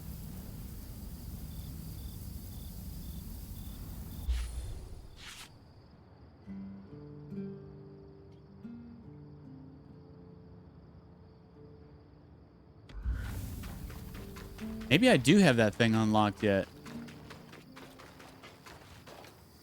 Or maybe I do have that thing that I was talking about unlocked.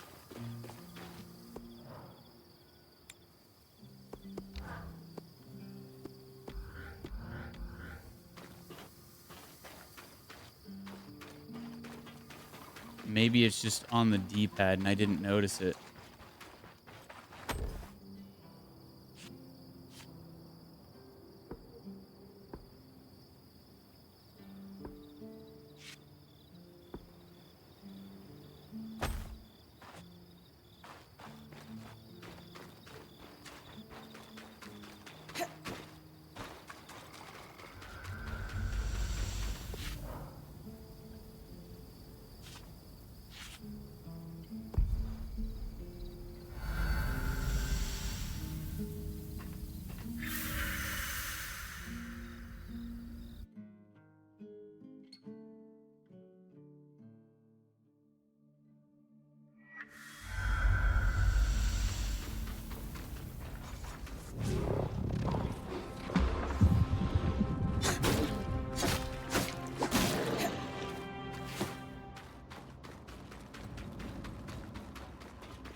I'm not trying to fight you again, bro.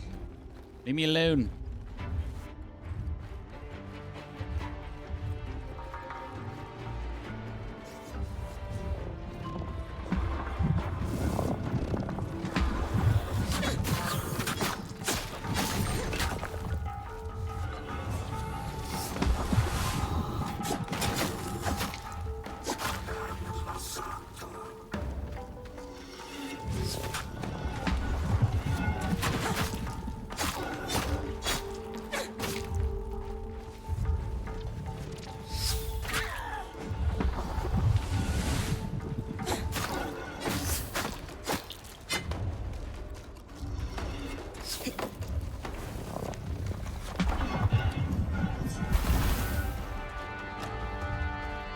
Where's this other dude at? Oh.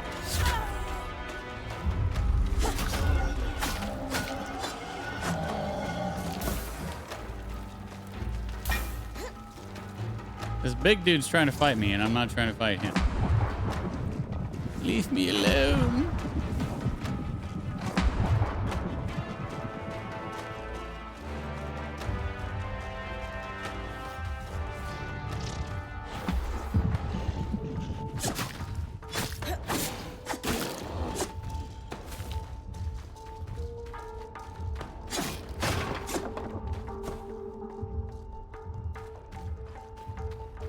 The Sodden Pass. A fitting name for the road to the wetlands.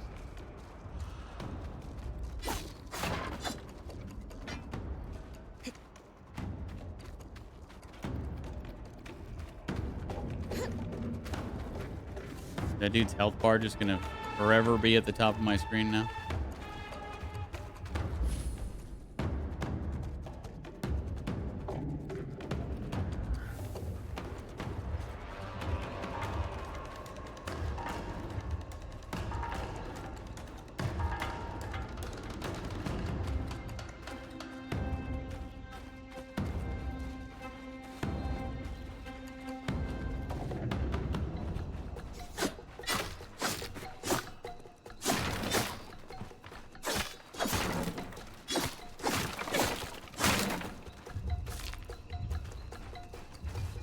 Okay, it's gone. Good.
We still need that last fragment too. Gotta be around here somewhere. Somewhere in the area that was inaccessible until now, I would think. They've pretty much been everywhere else. Chest over there. Been pretty much everywhere else in the beginning area multiple times and haven't seen it. It's got to be somewhere in this new area. According to the maps, you're getting close to Dredge's Mire.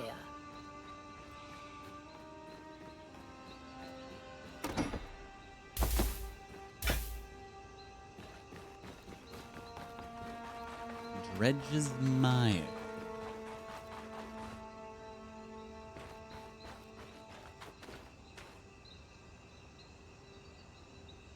Well, I'm gonna have to go back up to get that. I don't think I'll have enough stamina to climb all the way up there.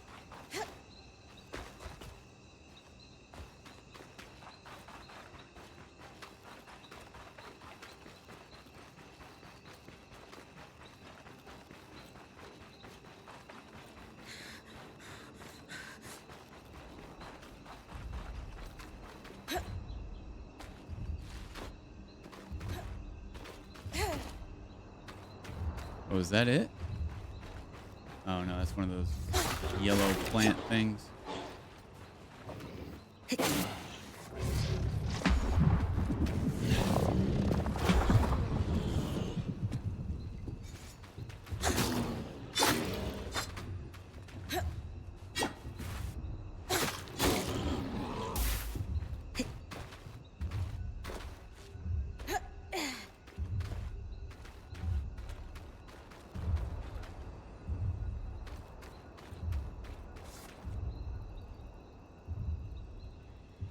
Invis dude over there.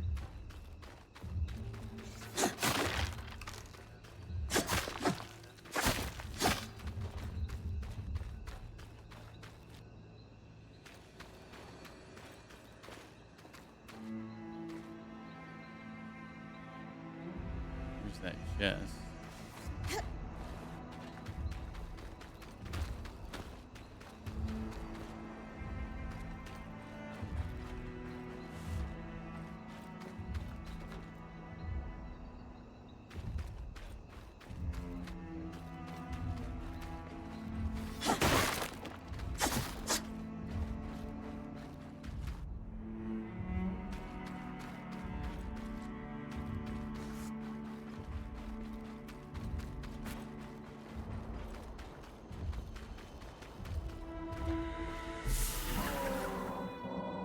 Is that it? No.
Can I safely drop down somewhere?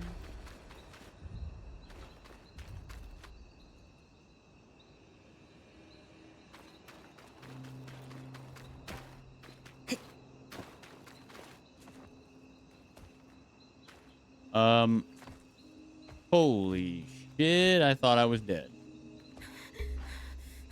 She just like let go all of a sudden on her own. That was scary. I wasn't even out of stamina.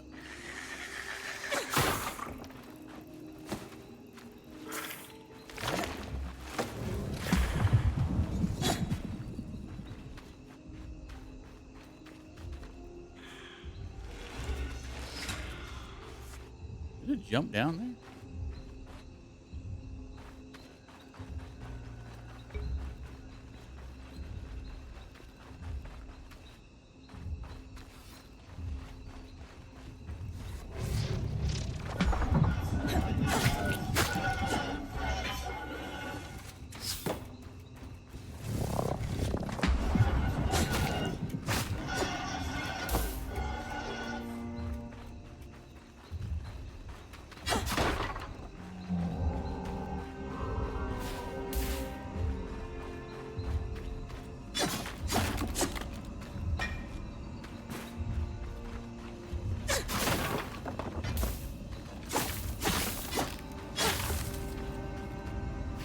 Fall off the ledge, please.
What have we here?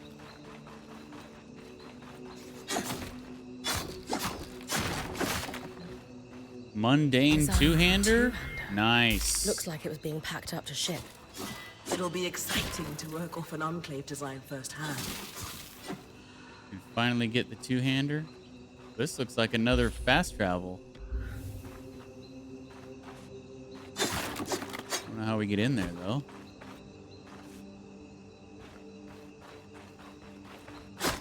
Oh. Just destroy the door. Destroy the door. Easy.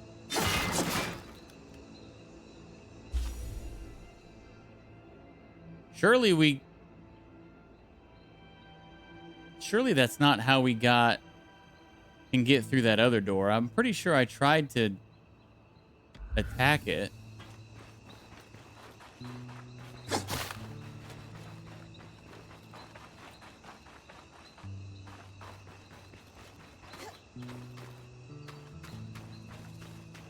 I don't know. Now I'm second guessing myself. I need to go back to that other loom gate and try.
Dang.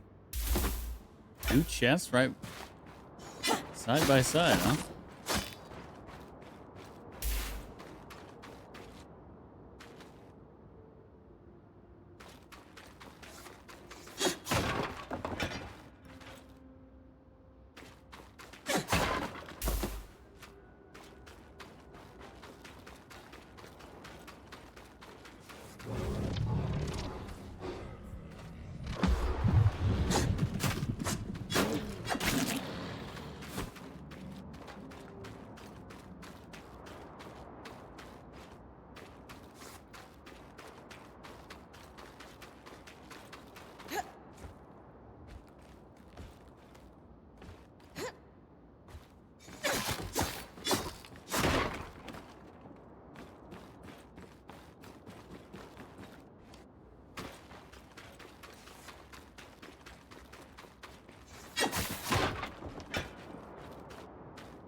make our way around back here.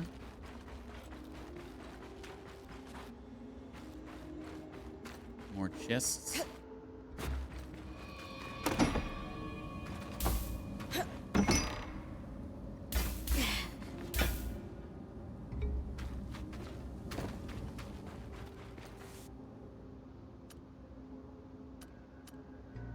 Yeah, we do have that thing.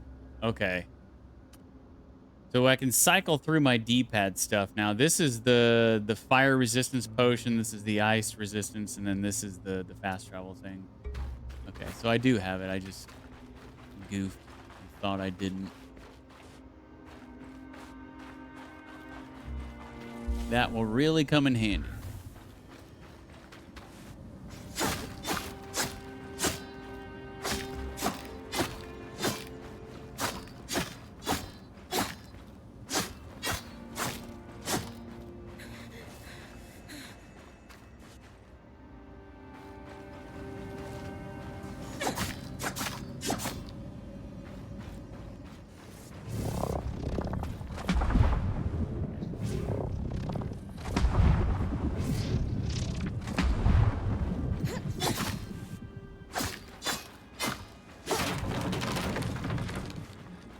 Oh.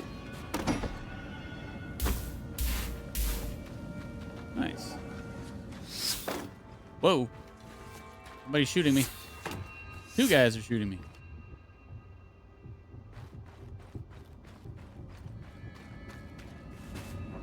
Three guys.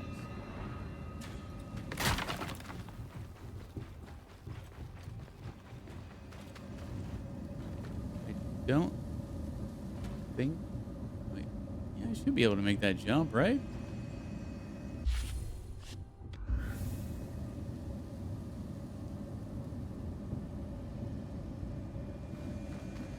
Maybe I should just go around just to be safe. If I can.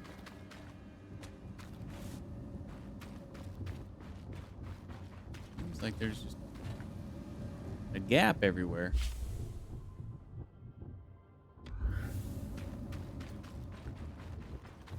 Screw it, let's just try to jump.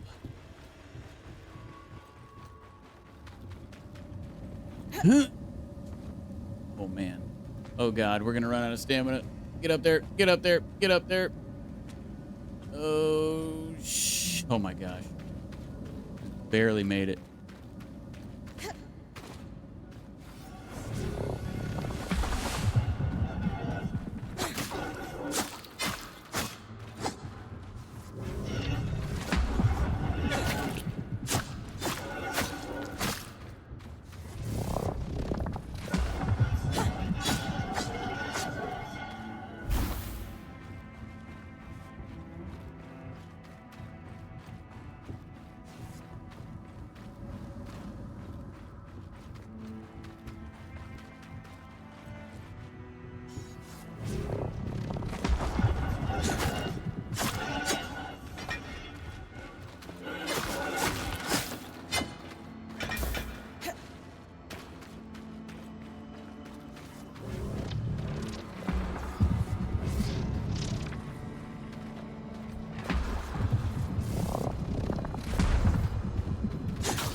That other dude go? He got sent.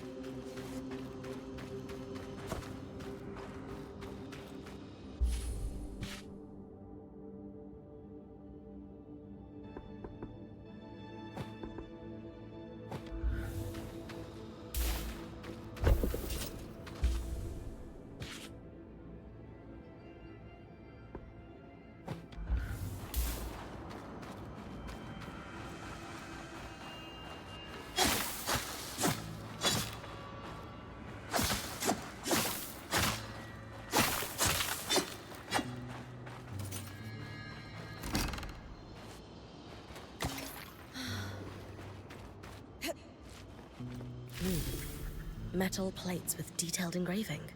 I wonder if Sola might be interested in these.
No!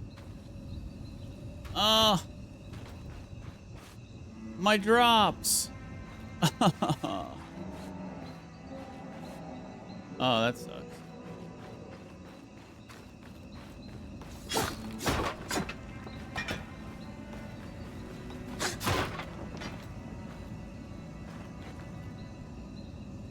But my loot.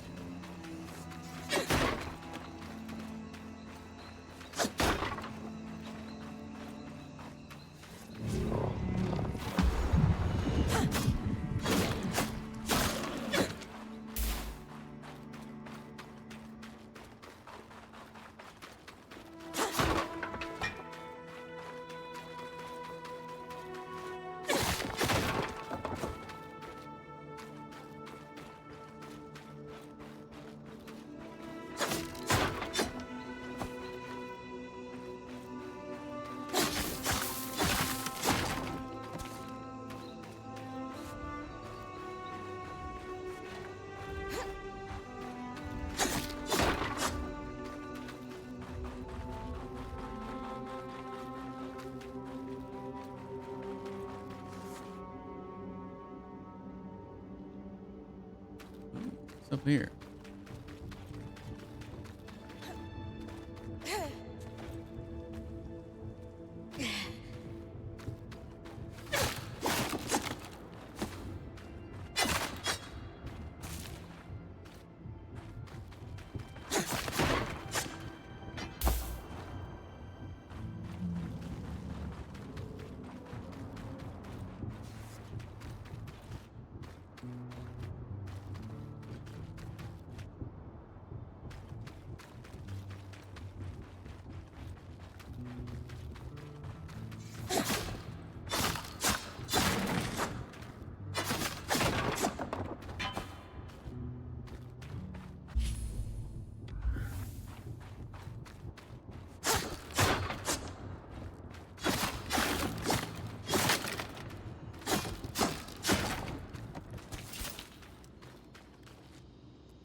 All right, we gotta hurry up and get through this before that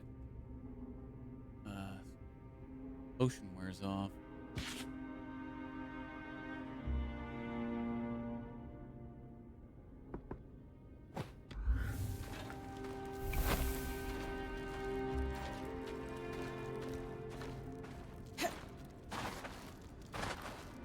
I wonder if jumping is faster. It definitely uses more stamina, but if I destroy these things, will the ice go away?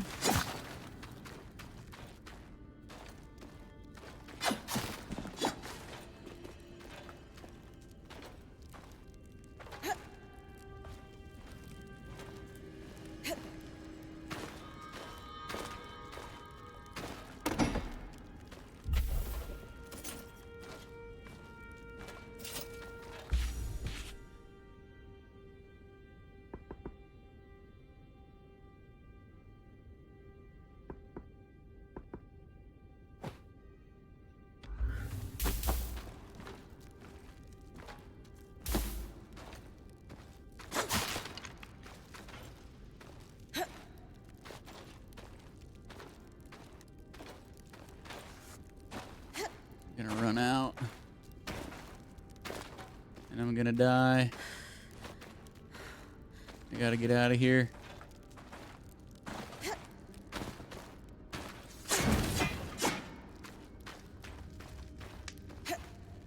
Shit.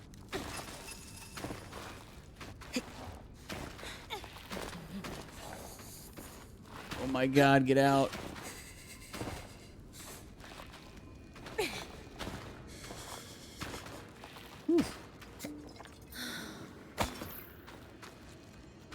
Was there anything else in there that I needed other than just like...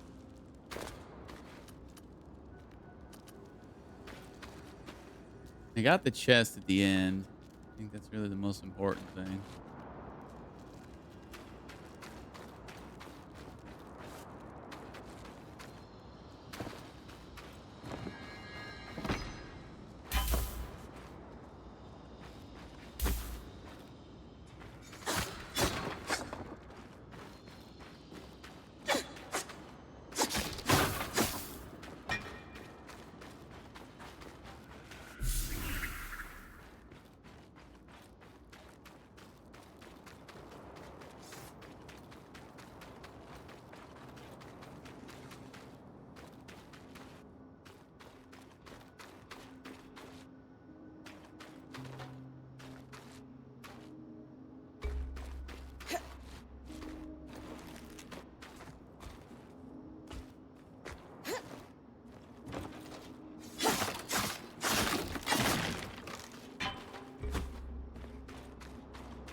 Jump off.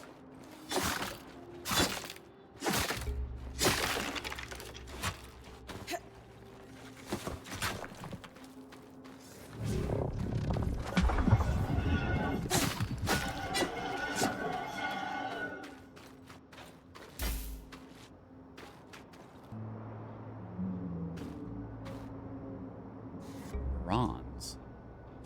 I don't know if I have any bronze, but we don't have any room to pick it up, so we'll just leave it.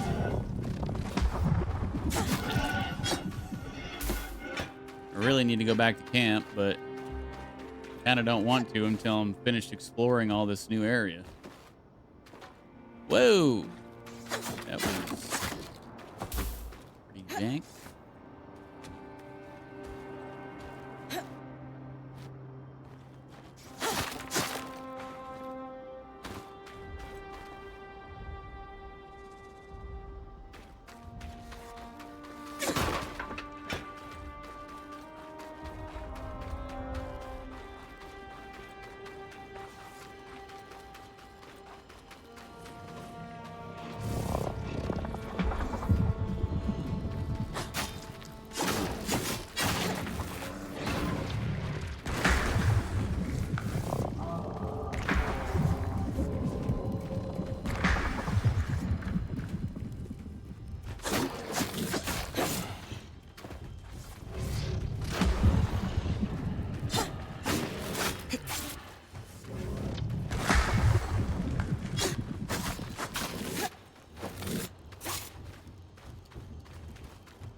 Man, I did not realize that when the rest of the map opened up, I didn't realize it was going to be this much stuff, man.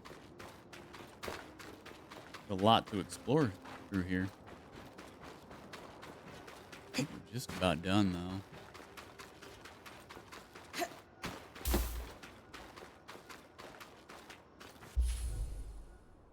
I mean, we basically came all the way around to the right. Now we're coming back up through the middle. So yeah, I think we're just about done.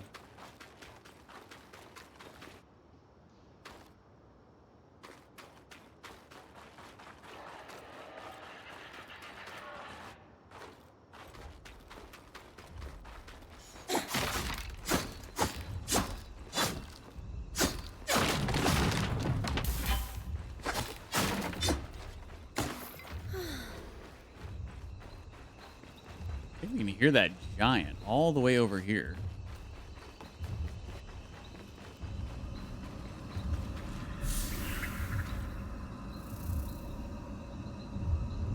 Oh, or there he is. That can't be the same one, is it? He walked all the way out here? That's crazy.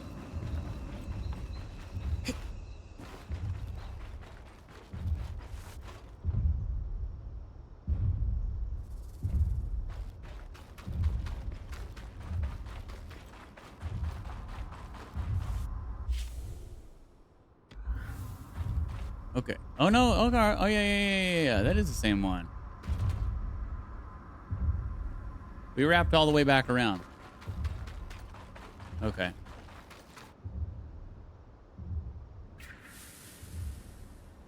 And didn't even find where we were supposed to go, but that's all right. We need to go back to camp anyway. So I guess we'll do that.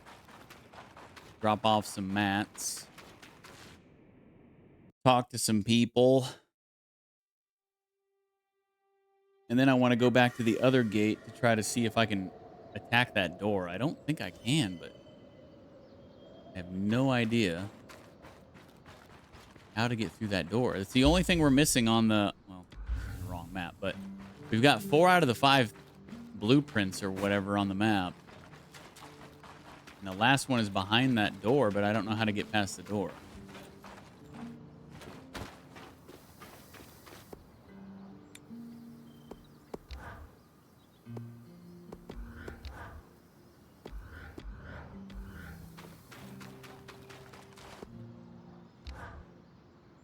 This may sound fairly ridiculous, but the real draw of alchemy for me is how it grants me the ability to help people. Oh? Yes. I enjoy my little experiments, I'll admit. I enjoy synthesizing new and wonderful compounds. But mixing an unguent for the urchin girl by the canal with the flea bites on her legs? That was, I felt, a rather more responsible use of my allowance. Of course, the house would have looked down on that. The instruction not to mix with lower classes was implicit, but clear nonetheless. I even used alchemy to disguise myself so I wouldn't be recognized. I wore my hair in a stark white for a time, if you can imagine it. Oh, I can. Did you look silly? Striking is the word I would use. My patients didn't mention it, and my apothecaries knew better than to make fun of their best customer. Alchemy is the science of change, and while I am happy to explore those changes both within and without myself, well, I think my natural color suits me fine for now. Might change your mind. You never know. Exactly.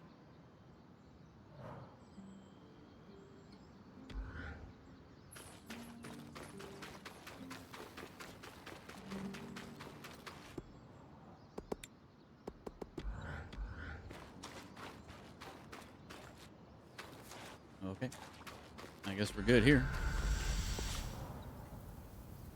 Let's go to Feller's Arch and then come back and then use the other exit.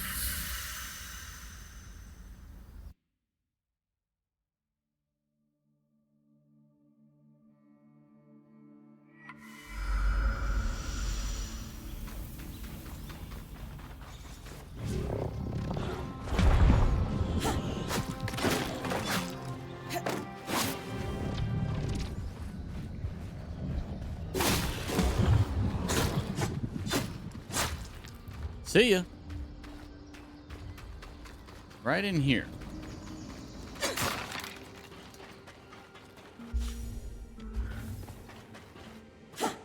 Yeah, see, I can't attack it. But it's got to be beyond this.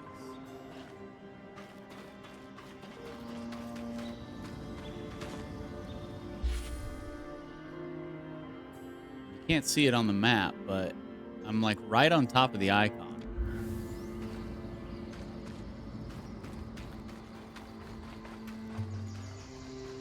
And I've gone up here. I don't know. Maybe I'll just try to climb up farther. But I came up here before, and it didn't really seem like there was anything up here. There was a chest right there, but yeah, that really seemed like it was it. And I was like, surely they didn't want me to keep going up, but I don't know. Yeah, see, we can't.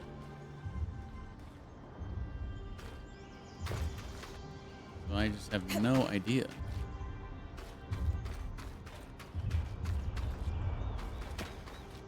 I don't know if we have to just wait to progress through the story or what. I've tried looking around for like other passages to get in there. Can't find anything. And it's bugging me because that's the last thing we need.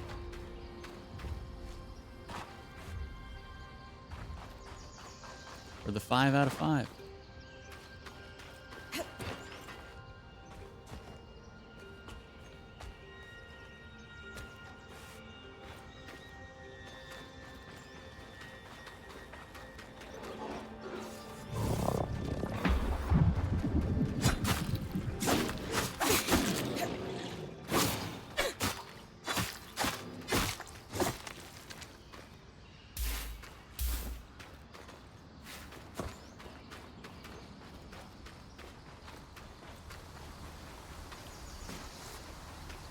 There's no entrance on the bottom here.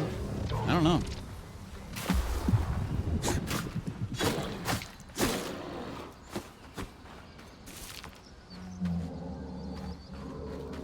Do not know.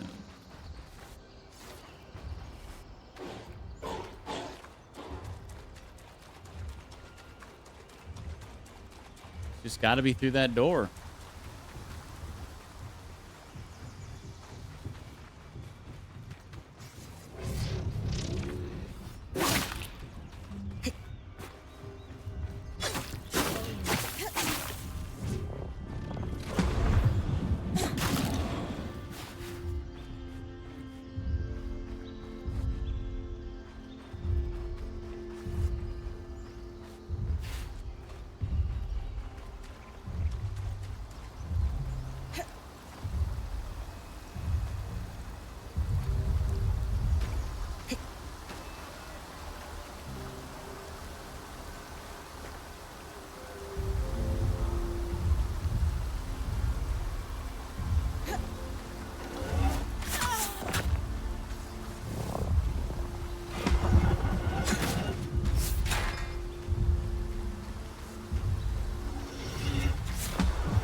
Grab the... Game's like, I will auto grab to climb, but sometimes I won't. Yeah, I don't know. I don't get it. I don't know, but it's got to be through that door, but whatever. I give up. We're just going to move on. I'm going to go back to the camp and then... not leave through the loom gate, leave through a different exit. So we can get back to that path easier.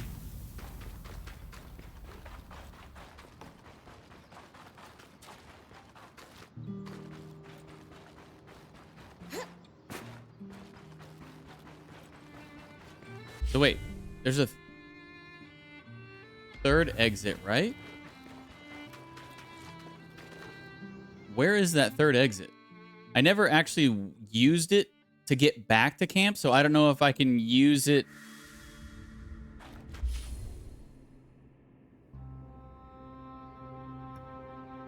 Yeah, it's not on the map. So, yeah. I think I have to use it to get back to camp in order for it to, like, show up on the map. Remember where that was. Shit. It was somewhere over here.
There it was. I guess I should just use that real quick just to unlock it.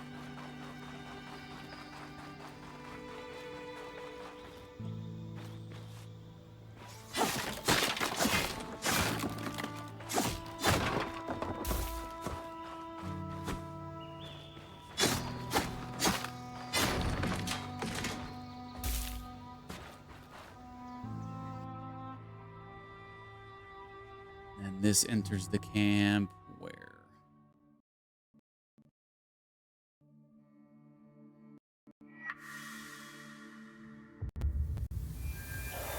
Oh. Oh, this is Dredger's Mire. Oh. Well, it used the same it used the same icon, so I thought it was just gonna go back to camp. Okay. So we did discover where it was, we just didn't go through it.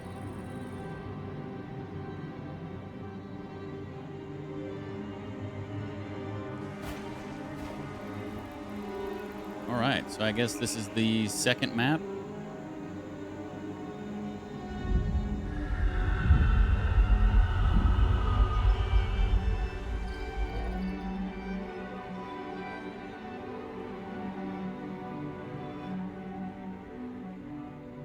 I wonder if I'll be able to...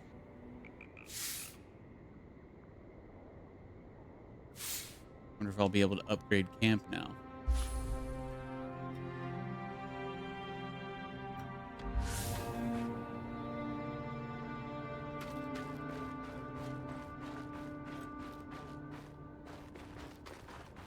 I know you're excited to explore, but first things first.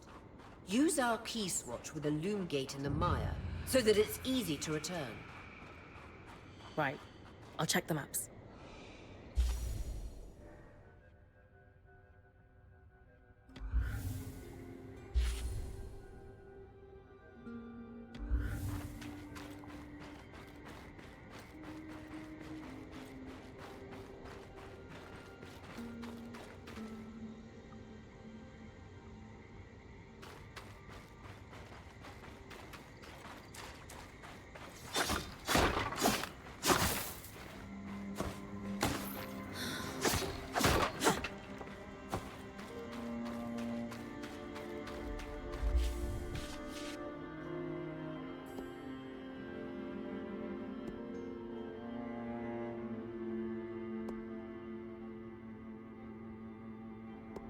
Looks like we get to fight an Ash Peak Drake.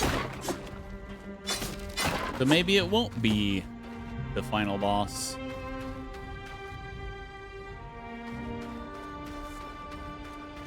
Perfect. I can see the connection. We'll be able to come back whenever we'd like. Without having to trek through all the mud.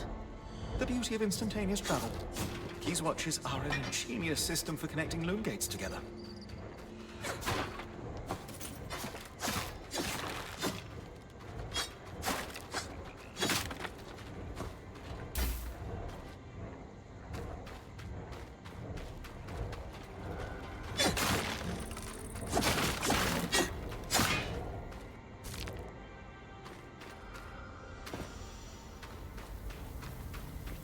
Okay, so we got a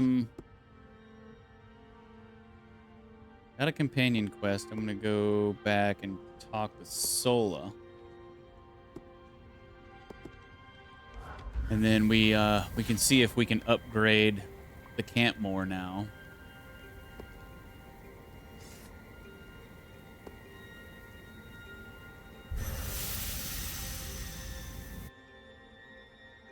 We have progressed the story a bit to the new area.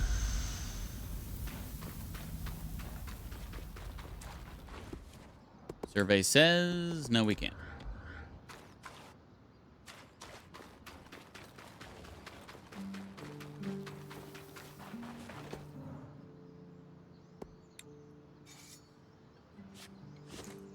Oh yeah, the two-handed weapon. I totally forgot about that. We need to craft this.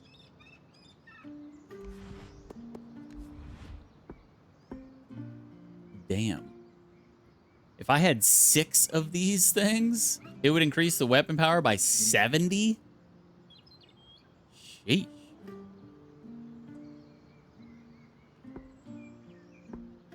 That's pretty insane.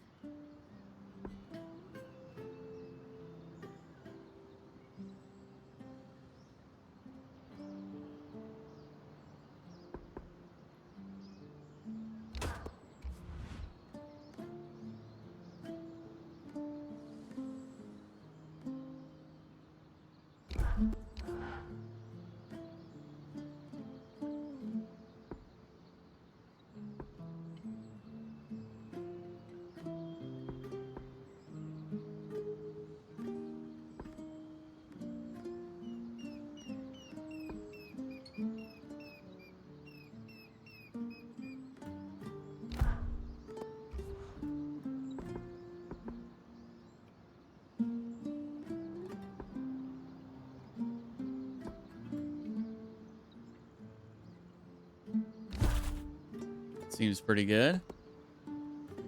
The tricky part's the balance. Whip that bad boy.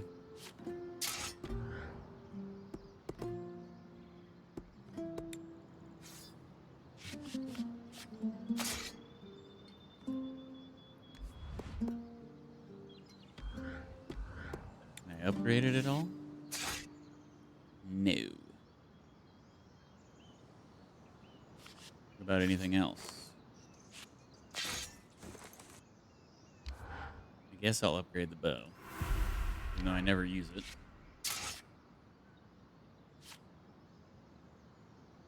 I can upgrade my armor.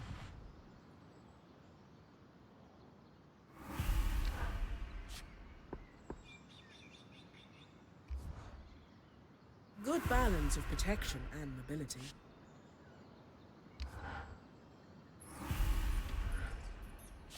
Sweet.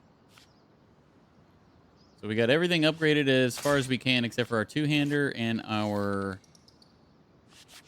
face mask.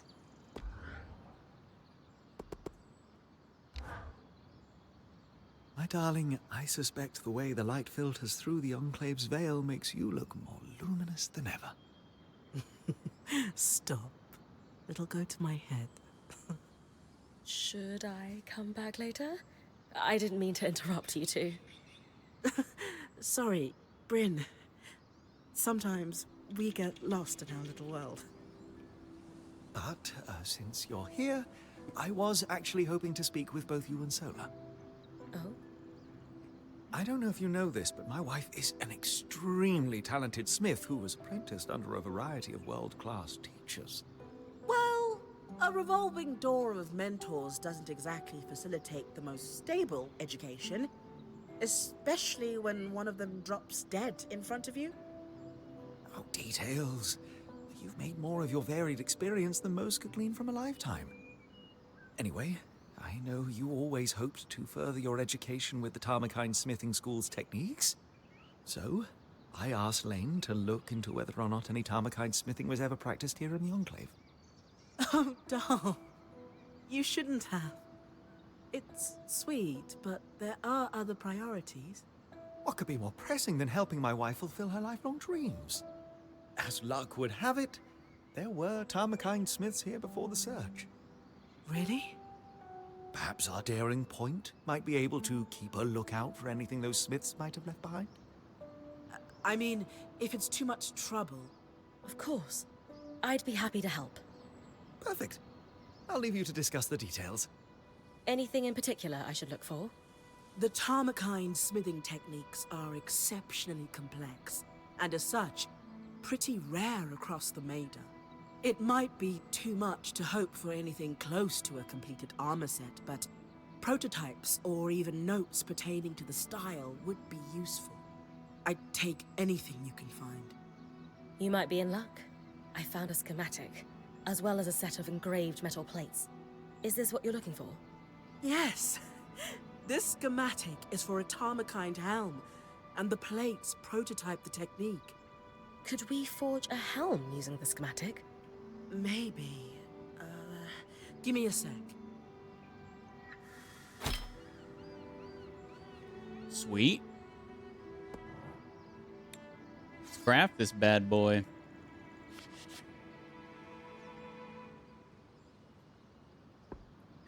Oh, snap. That thing's nasty looking. Bonus heat resistance on it, too.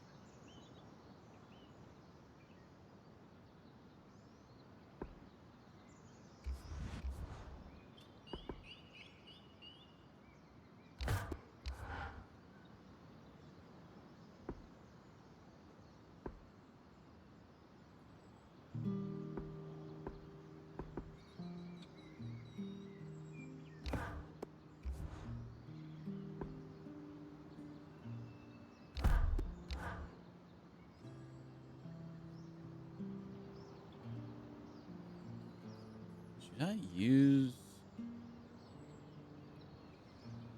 I guess it doesn't matter, right? Because you get your materials back once you dismantle it.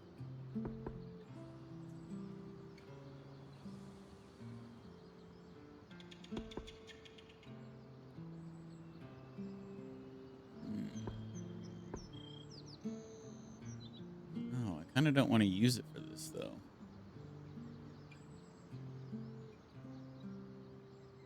Seems like it would be better used in like a weapon or something. Because it's only increasing, what, 2, 3, 4, 5 points. But an uncommon increases 2.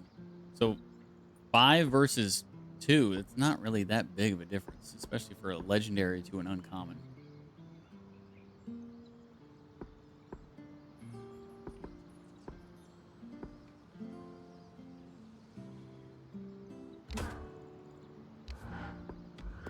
I've always wanted to build something like this. That looks pretty cool.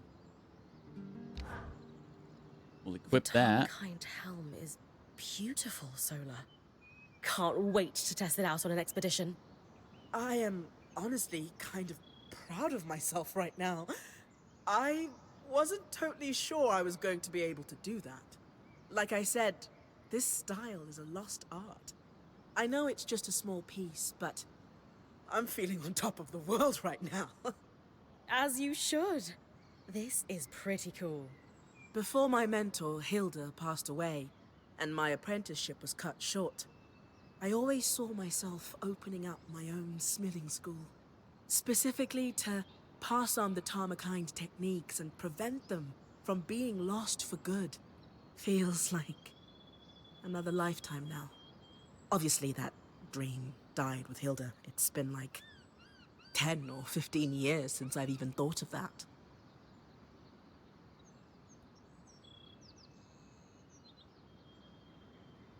Hey, if it means new gear, I'll keep tracking down schematics for you.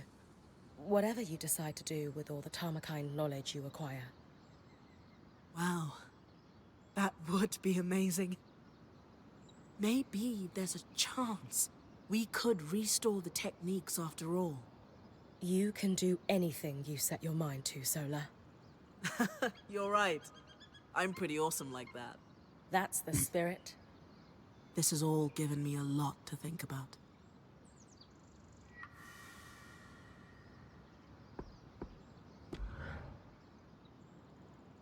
Some of the dialogue in this game is just like, oh my god. It's so freaking corny. Okay, so I can dismantle my old mask, because I'm probably not going to use it. This is way better.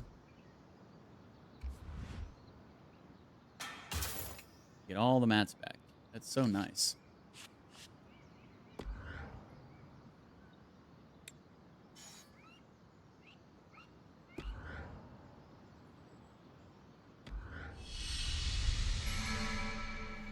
Alrighty then. New quest harvest season. Did I have anything to... No? No codex compiling needed? Consult with Dom to see what help he needs. Oh, Dom. Wait, she wants to talk first. A lot of memories come rushing back when I think about Tarmakine. Good or bad ones? Both. I remember the smells. We used very specific woods for the fires when we were alloying. Precise heats and times. And sounds. The guiding tap my mentor would do before every hammer strike. Here. Slower. Faster. Breathe with me. No, foolish girl. Again. Sounds a little relentless. No more than the combat drills you and Oreo have done. It's all practice. Making your muscles carve a groove so deep the action is automatic, so that your mind is free to focus on the intent. You miss it? Not all. I miss the stability of a school. Knowing where your tools are, always. And I miss that crusty old battle axe of a mentor. I had so much to learn from her. Still, maybe this is my chance. Pick up where I left off. We'll see.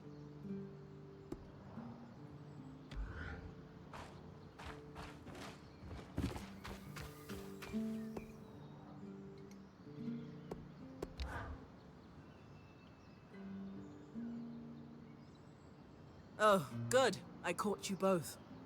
We are thoroughly caught, love. I can't stop thinking about the Tarmakine helm we forged, Bryn. I'd written off my early training as a lost cause, but you've sparked my hope. We'll search high and low, Solar. To think of it. Traveling the world, sharing knowledge of a lost style of armorcraft. Yes. I suppose. Oh, I just need to tend to the forge before it cools. Excuse me. Always so diligent about her forge. Of course, he's clueless about... Yeah. I don't think that was about her forge, Dom. Oh? I'm not sure what, but something's bothering her. Just a word to the wise. So we could tell that something was bothering her, but not her own husband. Bryn, you are a very good friend. And I know exactly what will lift her spirits. Oh, goodness. This may prove to be a bit of a challenge, but it's one I know you can handle. I need you to do some harvesting. Pushing your magic into the pattern of a great foe so that you can tear a strand of its power free. Oh, not that you haven't done this before. It's the only way to grow as a point. Indeed. And so we turn our collective sights upon an Ash Peak Drake. Our target will be an Ash Peak Drake. Strands torn from their patterns will allow you to conjure gouts of flame. delightfully destructive. Our? Like all things our band tackles, it's a team effort. Whenever you pull a strand from a foe, I take that captured magic and weave it into your mantle. As a bonus, there are byproducts that I can use to make Solar a small gift. Win-win. I get magical powers, you get husband points. We know they've been flying in the skies above Dredger's Mire. It's just a matter of tracking one down and doing what you do best. My first Drake harvest.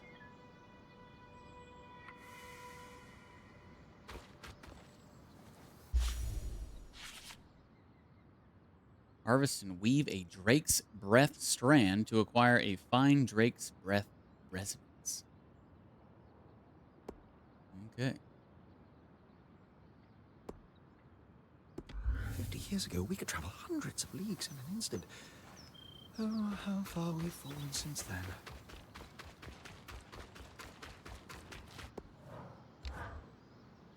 So, Sola explained to me that she can forge new gear with the resources I bring back from expeditions. But did you want to take a cut of my finds before I hand materials over to her? What? No. Why would I do that? My last point.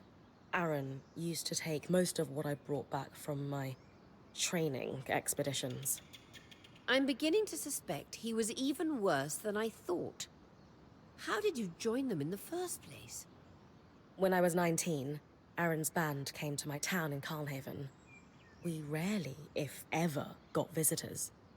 They had taken a wrong turn in the mountains and wouldn't make the trek out without restocking on supplies. Of course, Aaron's navigation skills were inadequate. Yeah. Anyway, our merchants wouldn't sell to his band. Khanhanders were still paranoid about strangers in the wake of the Independence War. So his caravan was stranded for a few days. I took it as an opportunity to learn as much about weaving as I could. Aaron wouldn't give me the time of day, so I began talking with their enchantress, Pelagia, instead. She even began to teach me a bit of magic. That can't have made you popular in your town. It didn't. But I knew an opportunity like this wasn't going to come along twice. I cut a deal with Aaron. If I bought the supplies they needed on their behalf, I could leave town with them. Unfortunately, people saw me supplying their caravan. When I went home to pack, I found an angry mob on my parents' doorstep. There was talk that my mother might lose her position as a Dalrad over my actions. When I got inside, she was furious with me. We argued until nearly midnight. My father tried to mediate, but eventually, she stormed off to sleep. I remember just collapsing on my bed after that fight. I was heartbroken to have hurt my parents and sure that the caravan had already left. But under my pillow, I found a mantle and a note from Pelagia telling me where they were headed in the hopes that I might catch up. So I packed. I was almost at the door when I realized my dad was still smoking his pipe by the fire. Did he try to stop you? No. He just told me that if I wrote often to tell them I was safe, my mother would forgive me. He was right. She did. Eventually. Then we hugged for a long time. It took everything I had to let go and walk out the door. In a few days, I caught up to Aaron's caravan. My life in Carlhaven disappeared overnight, and suddenly, I was a weaver. I was born into the world of weaving and magic. But so many like you need to desert their pasts to join it since the Surge. Do you ever regret it?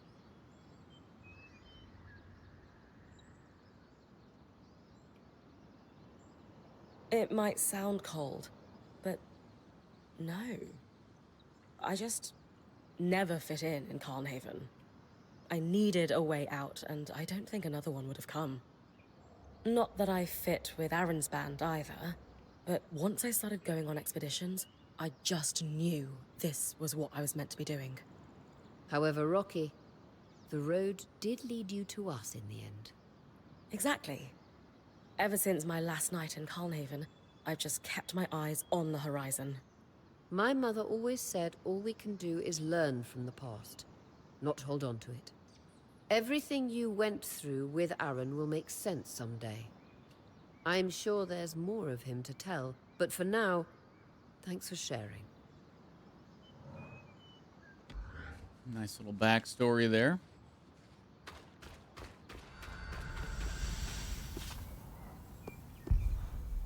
Back to Dredger's Mire. See if we can't slay a drake.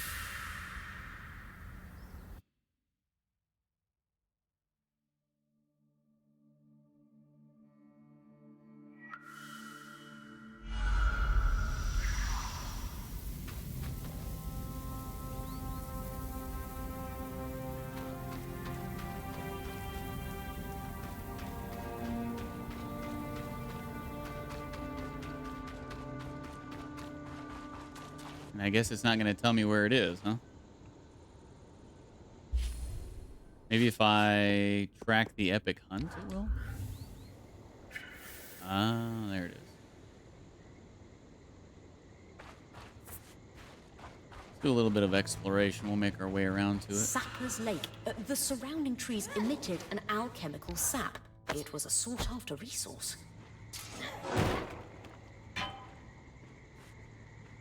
Try out our new weapon, too.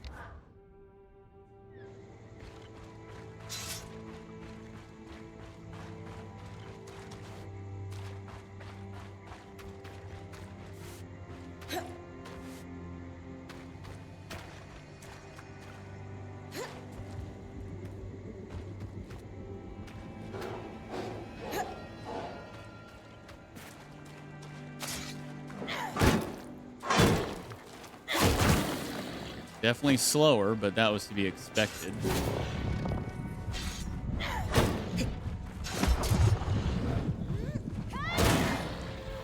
Dang. Charge attack seems pretty beastly.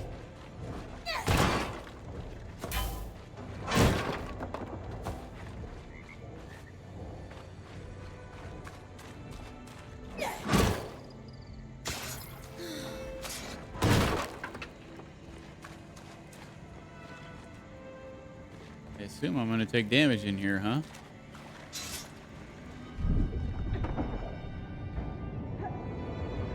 Ow.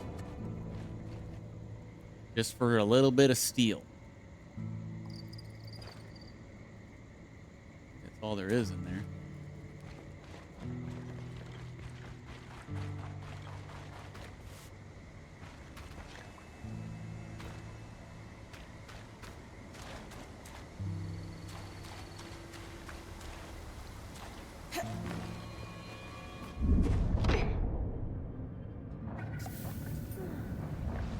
Shit, grab the stuff.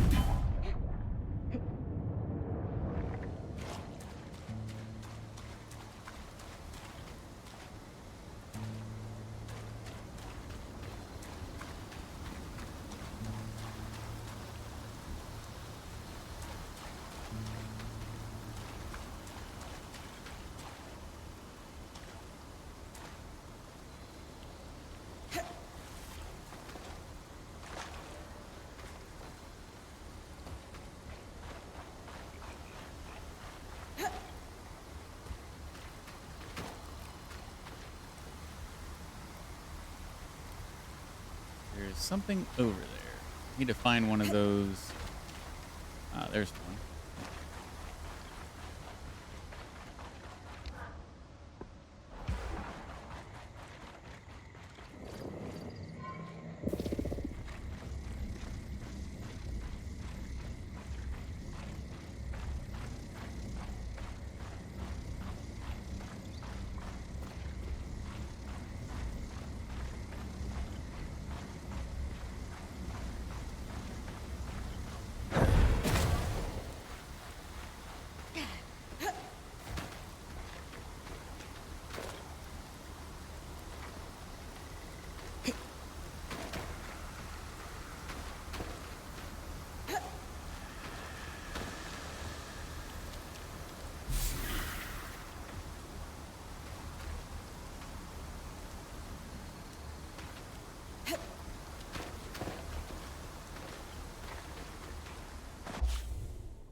I'm liking this two-hander. Pretty powerful.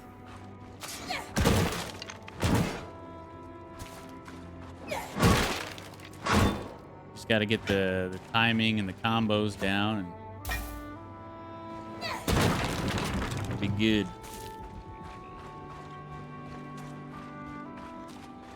There's really no sense in using the sword and shield if I'm never blocking, you know? When I won't be blocking with this, and it'll do a lot more damage.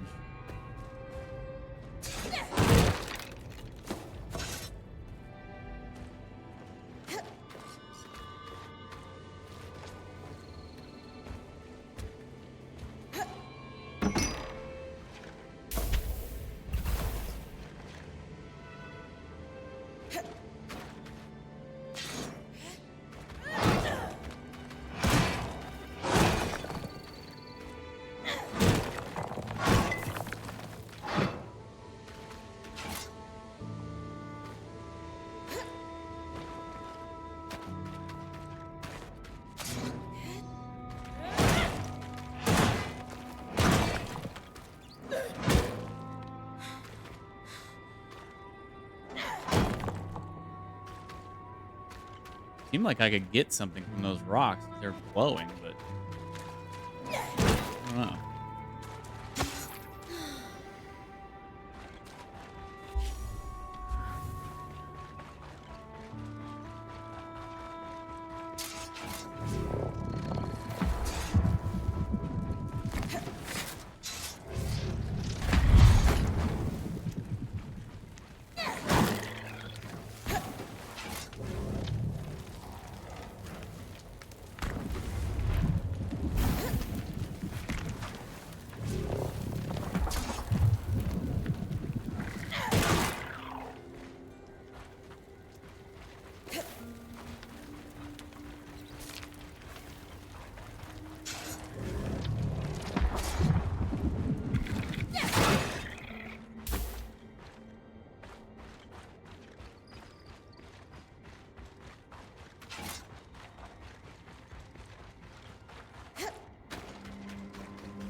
The Archons expand.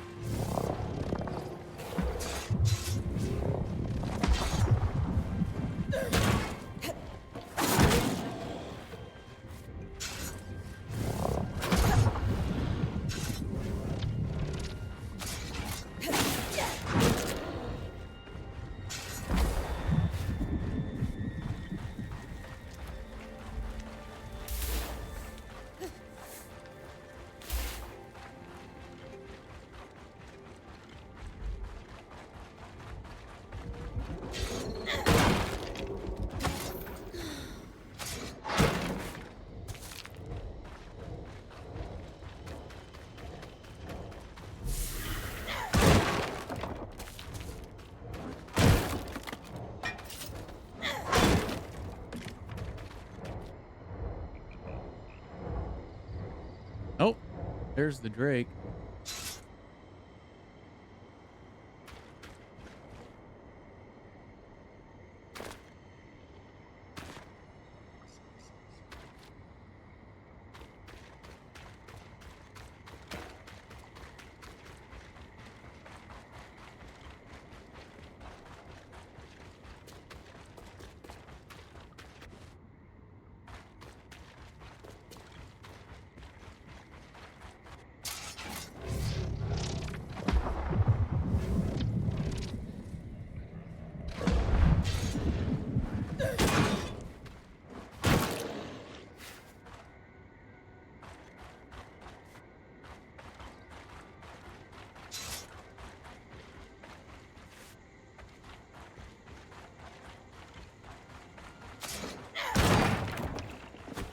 the Archon Expanse.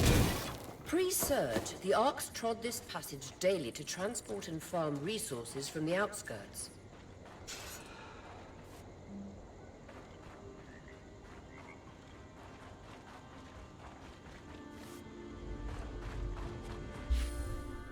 And there's the edge of the world.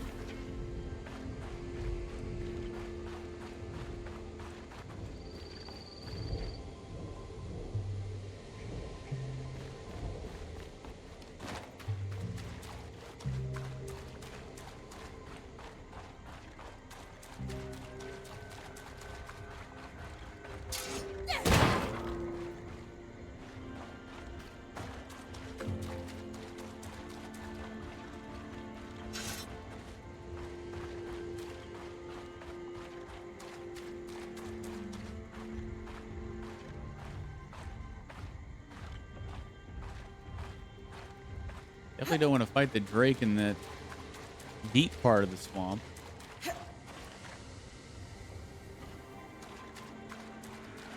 Hard to move through.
Heck was that noise?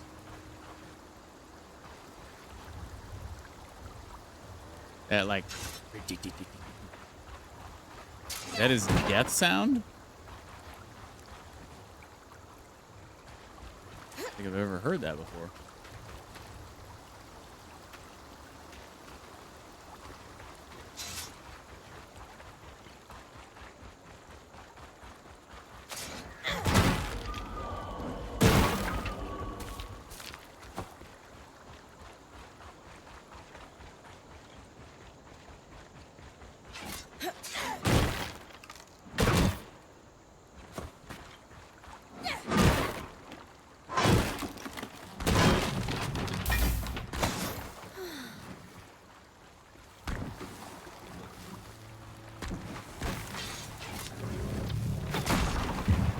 follow Pyre's shrine all the way down. Ow.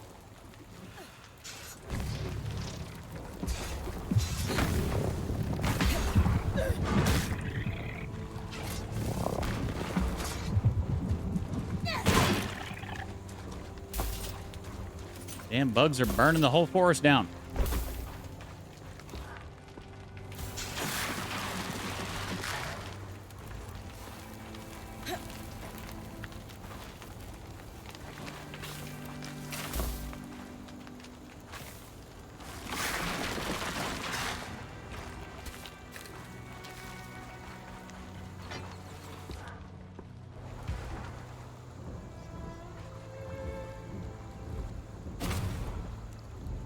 Dang, that Drake just kind of roams around the entire map, huh?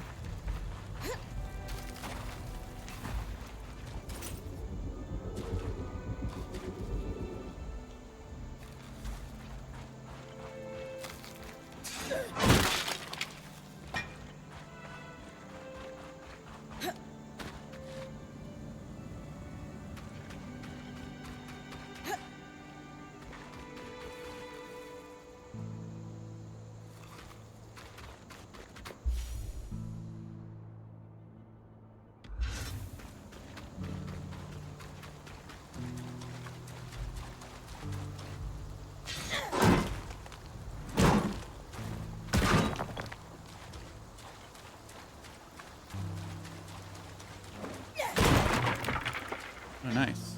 Loom gate over here. I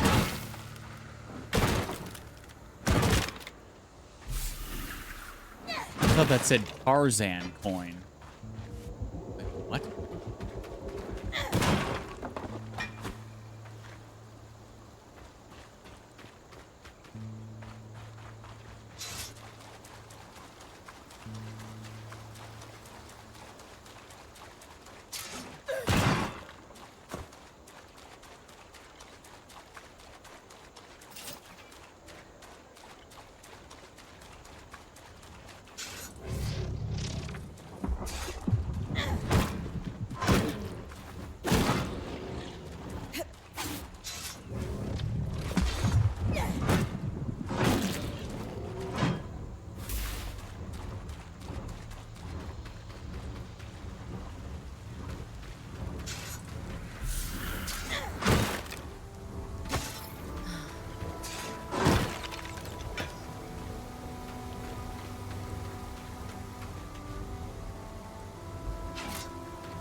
Hard leather.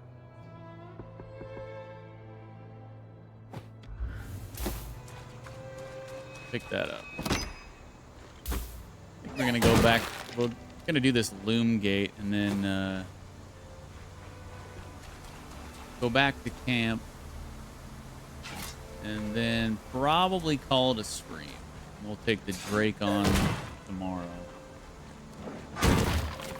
and continue exploring this new map. Seems like it's a lot easier to traverse than the last map. It just seems like it's like a, I don't know. It doesn't look more open on the map, but it's kind of more open. Less trees and rocks and stuff in the way. So it's a lot easier to traverse.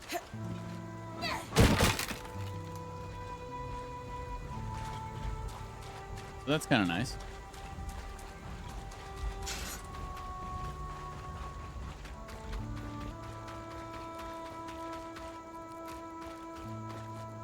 Oh, I need a yellow ball.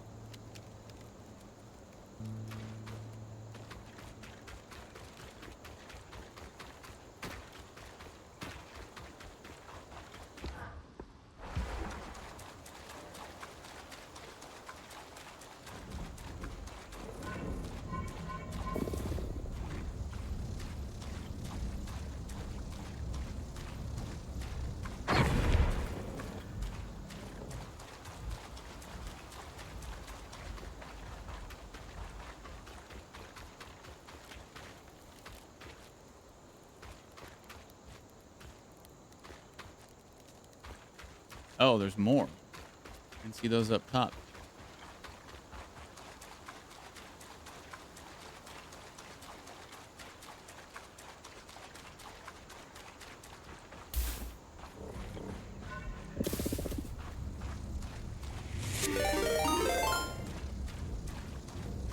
John.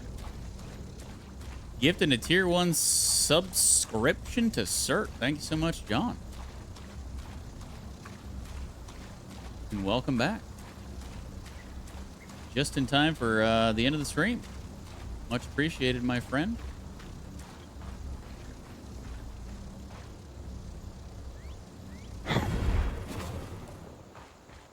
Did I get both?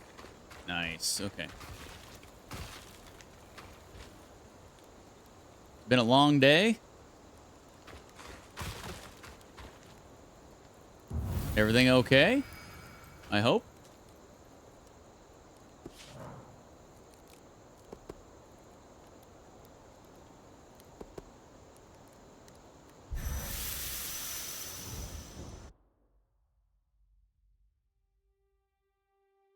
Is Cert, you lurking around, bud?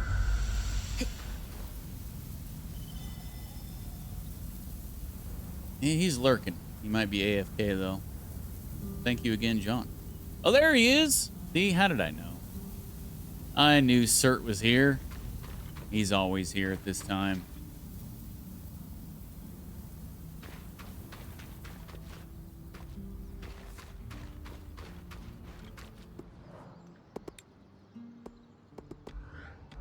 Okay, we can't upgrade the stations. I don't think you can really do much. We dropped off our resources when we came in. We have to upgrade him to level 3 in order to get this. I assume whenever we take on the Drake, we'll get... Does it say which one we're going to get? To collect a strand of its power. So we don't know which one, but I assume the Drake is going to either give us the Weaver's Grasp strand or the Ice Wall strand.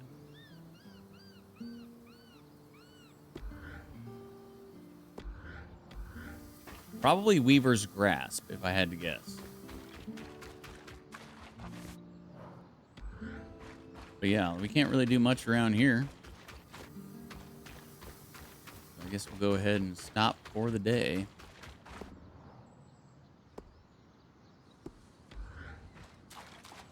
Game's been pretty fun on day 1. Little minor design choices that I didn't like. Thankfully, they did start to introduce the fast travel points. I was afraid that there wasn't going to be any, and we were just going to constantly have to run back and forth, which we did in the beginning. But thankfully, yeah, we found out that there are fast travel points, and there's even a thing that we can activate that'll bring us back to the camp no matter where we're at. So that's good. But yeah, overall, it's been fun. The dialogue is, you know, the dialogue and the characters are cringe at some points, but, you know, what do you expect from a game like this? The combat can be a little bit more fluid. I wish it was a little bit more fluid. I wish there was a bit more to the whole, like combos and move set. Maybe I should take up jogging. But the powers are pretty cool. I mean, the game looks gorgeous. Pretty cool. Looking forward to getting back into it tomorrow. I mean, there's freaking lore for days. Eh, my gosh. Normally, I read the lore, but man. I've been reading the lore that, like, we pick up or that we get from the, like, once we get all the fragments together and we go to... What's-his-face? I've been reading those. But, man, there's a lot.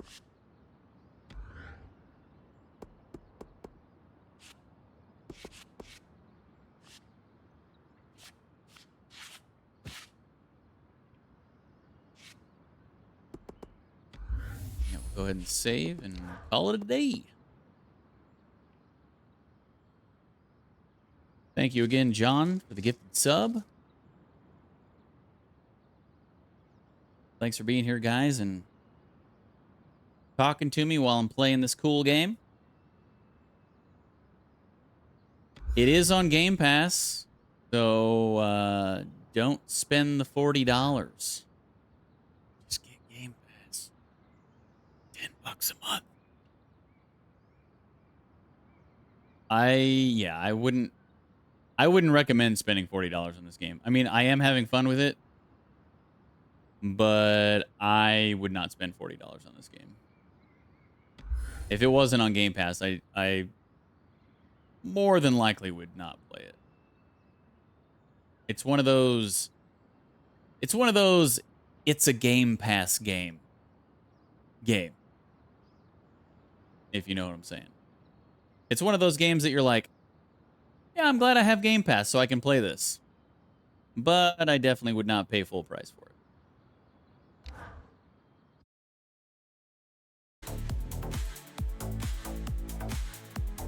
But I predict it'll probably take us until Thursday or Friday to finish this. So probably the whole week we'll be playing it. So if you're enjoying it, come on back tomorrow at the same time, same place. And, yeah.